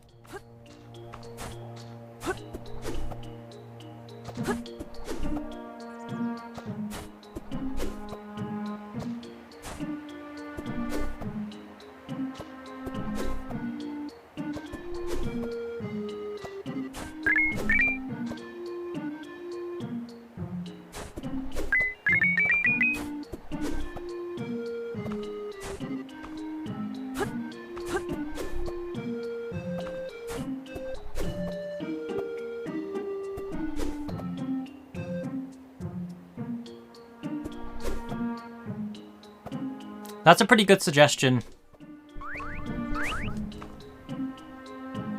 No, no, no, no. I want to stay there.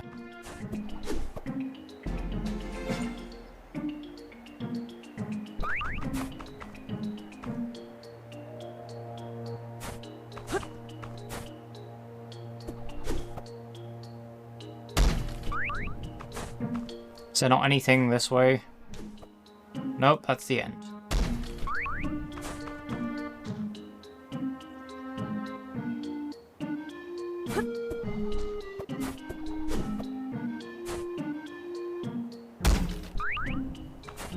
Losing all of my coins here.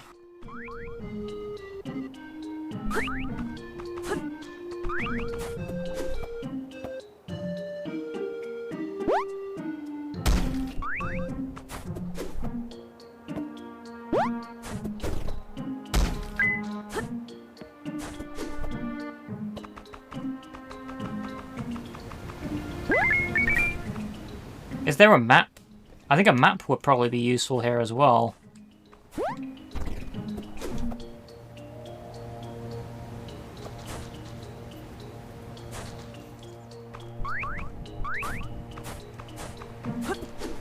If you're going for a Metroidvania style game, you need a map.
Right, I think I'm done with this game. I can't seem to figure out anywhere else to go. A map would probably help, but outside of that, I like where this game is going. It's a good game. It controls well. It reminds me of Mario Odyssey. Mario Odyssey was a fantastic game. It's interesting to see those mechanics used in this kind of game as well. Outside of that, give me a mini-map. If you want to encourage exploration, I need a map to be able to tell where I have and haven't been as well, just so I know which direction I'm heading in. Because there's kind of directionless there.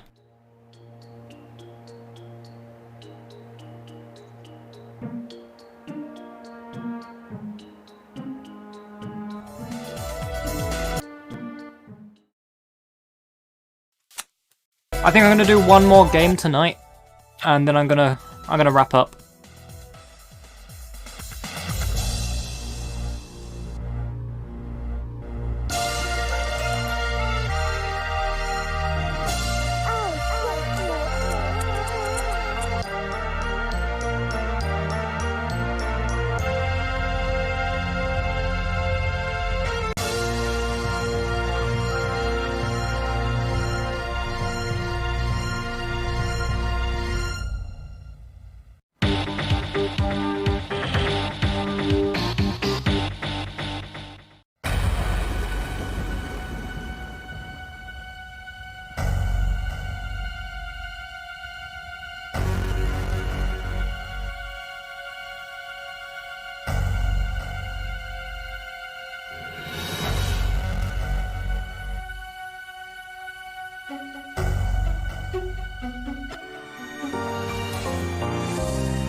Okay, this next game is called Lumiland.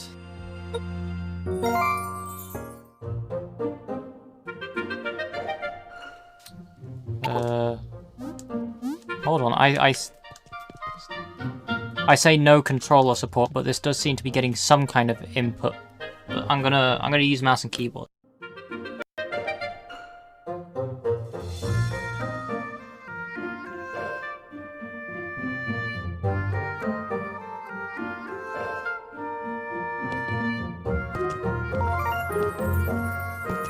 So what do we have here?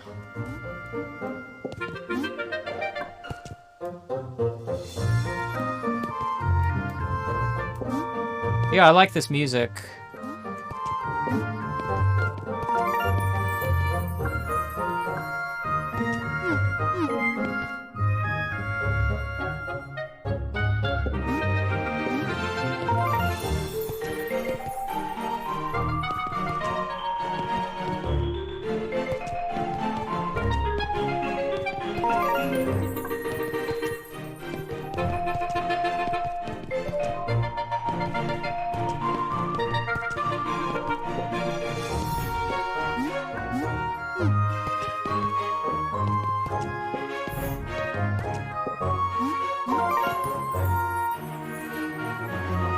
Welcome to the Sokoban Zone.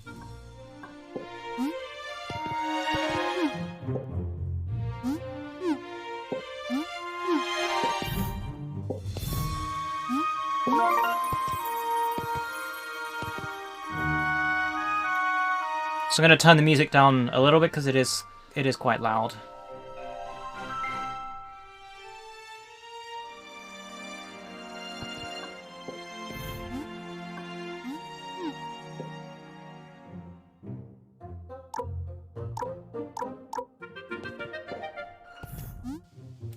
No.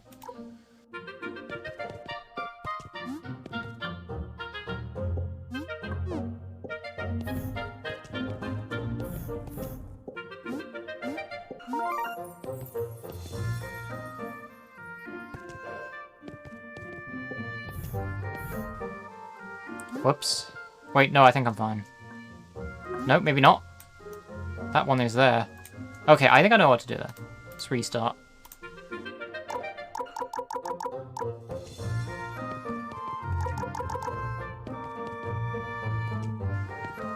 That one needs to...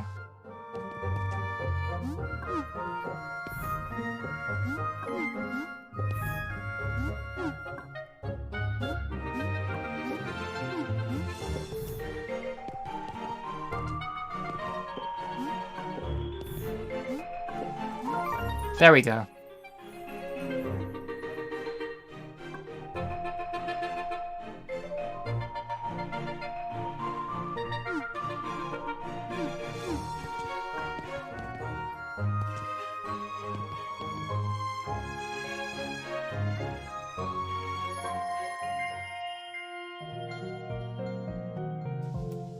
Oh.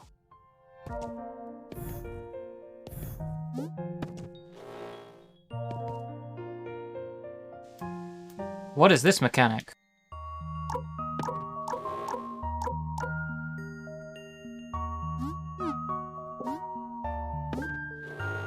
Wow! Whoa.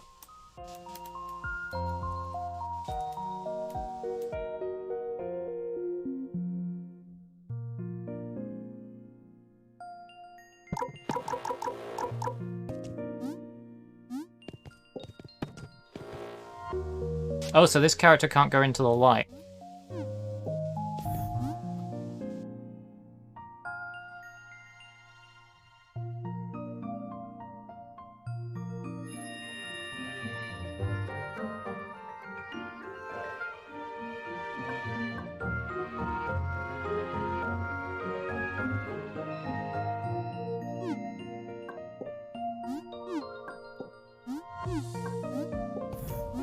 No, I didn't want to...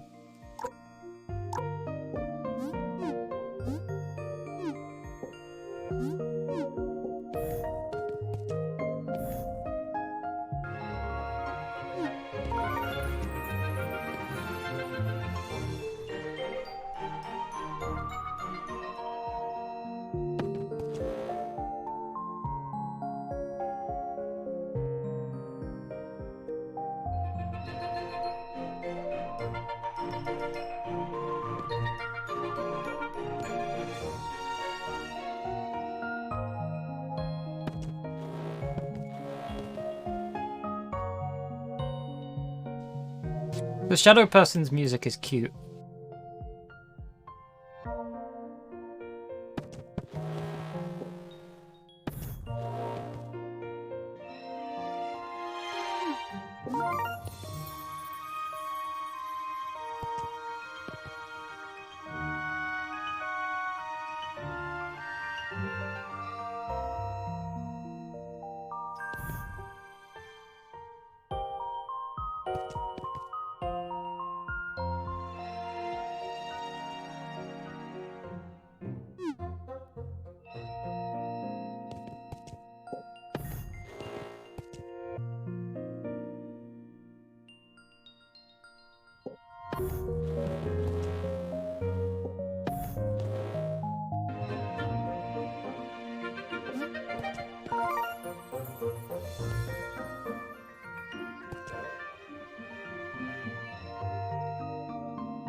Hmm.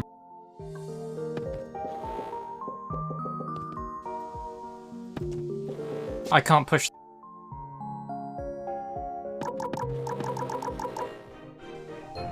They restart that one.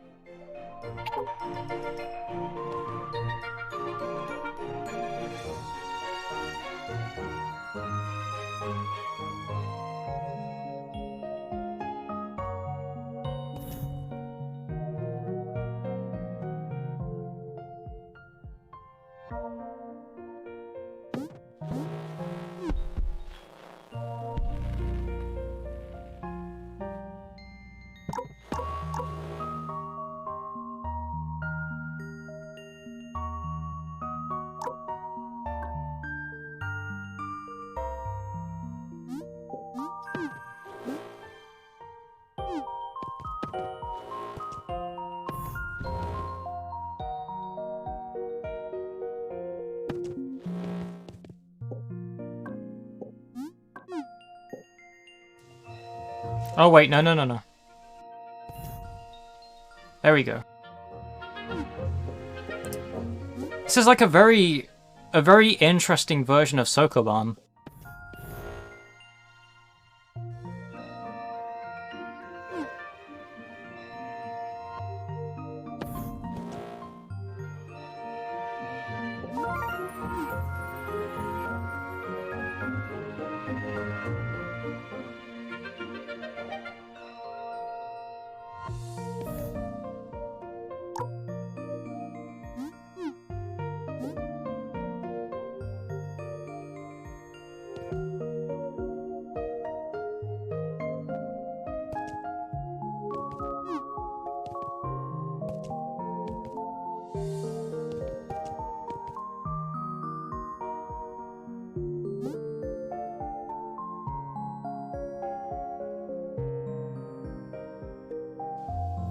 Yeah, this is possibly the most interesting version of it I've seen as of recently.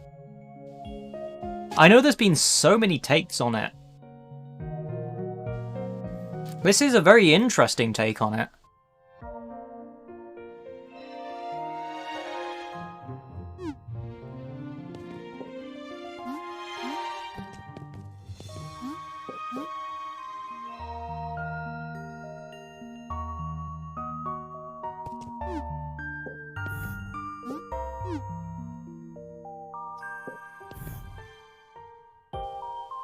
Well, it's not only 3D Sokoban, it's the fact that it's 2 layers of puzzle on top of what we already had as a puzzle. Like, we have this additional mechanic where you switch between this other character to also push the blocks around.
Oh, hold on.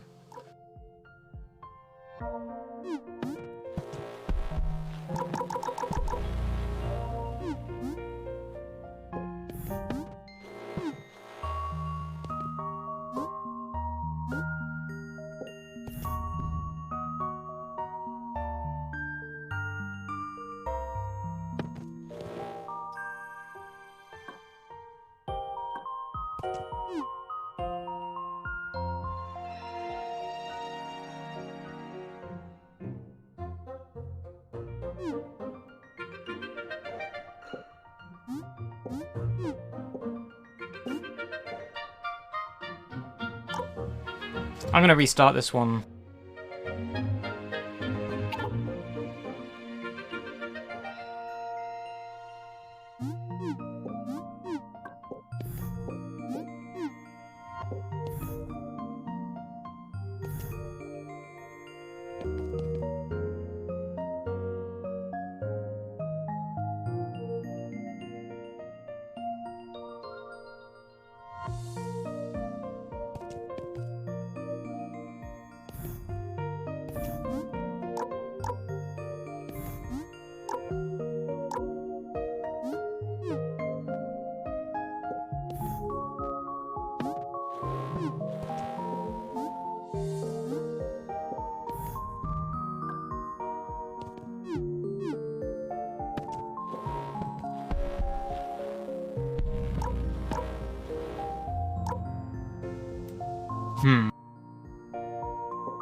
This is difficult.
There we go.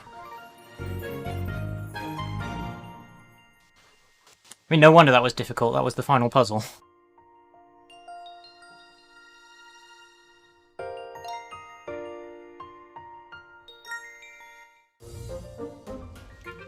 Okay, right, there's something definitely off with the lighting here.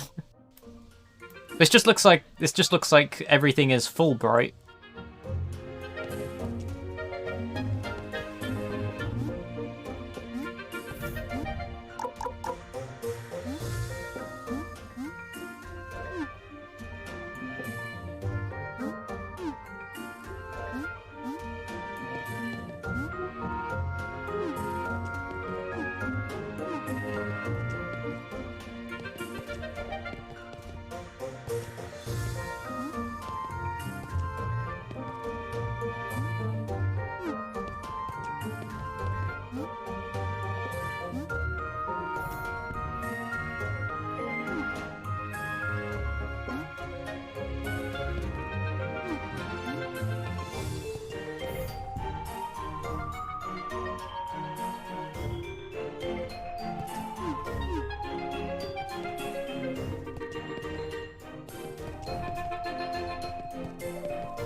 Oh, I'm supposed to get all the way up there.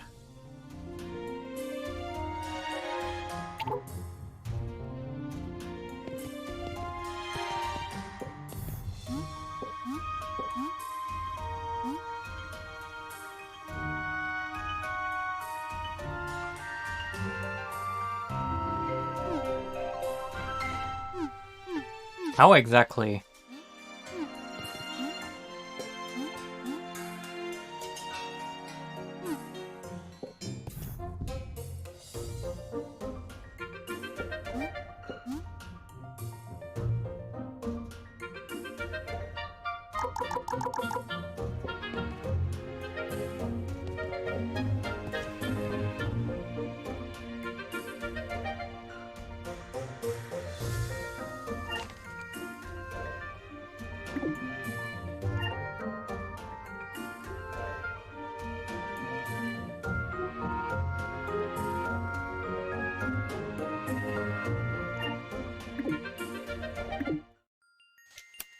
Well then. That was a neat little Sokoban game. And I think on that note, I'm going to wrap up for tonight, because it is past midnight now.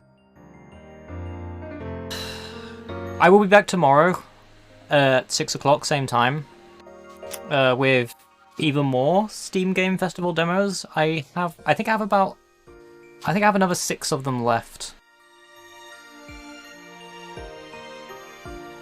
Although I am very, very excited to show them off, and also give them a play myself.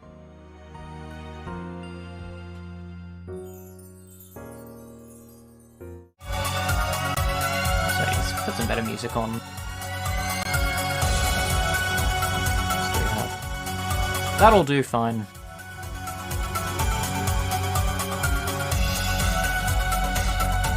Sorry, it's the doodle board has gone to sleep.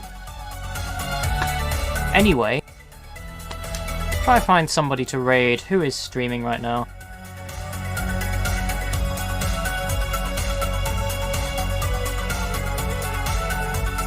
No problem.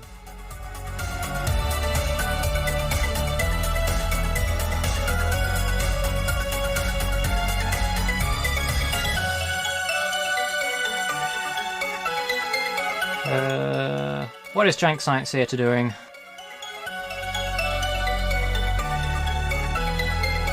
Seems Jank Science Theatre is doing experiments on SNES, Game Boy, and PC games, so I'm going to pass you all on to them. Have a lovely evening, everyone, and good night. I will see you tomorrow, same time.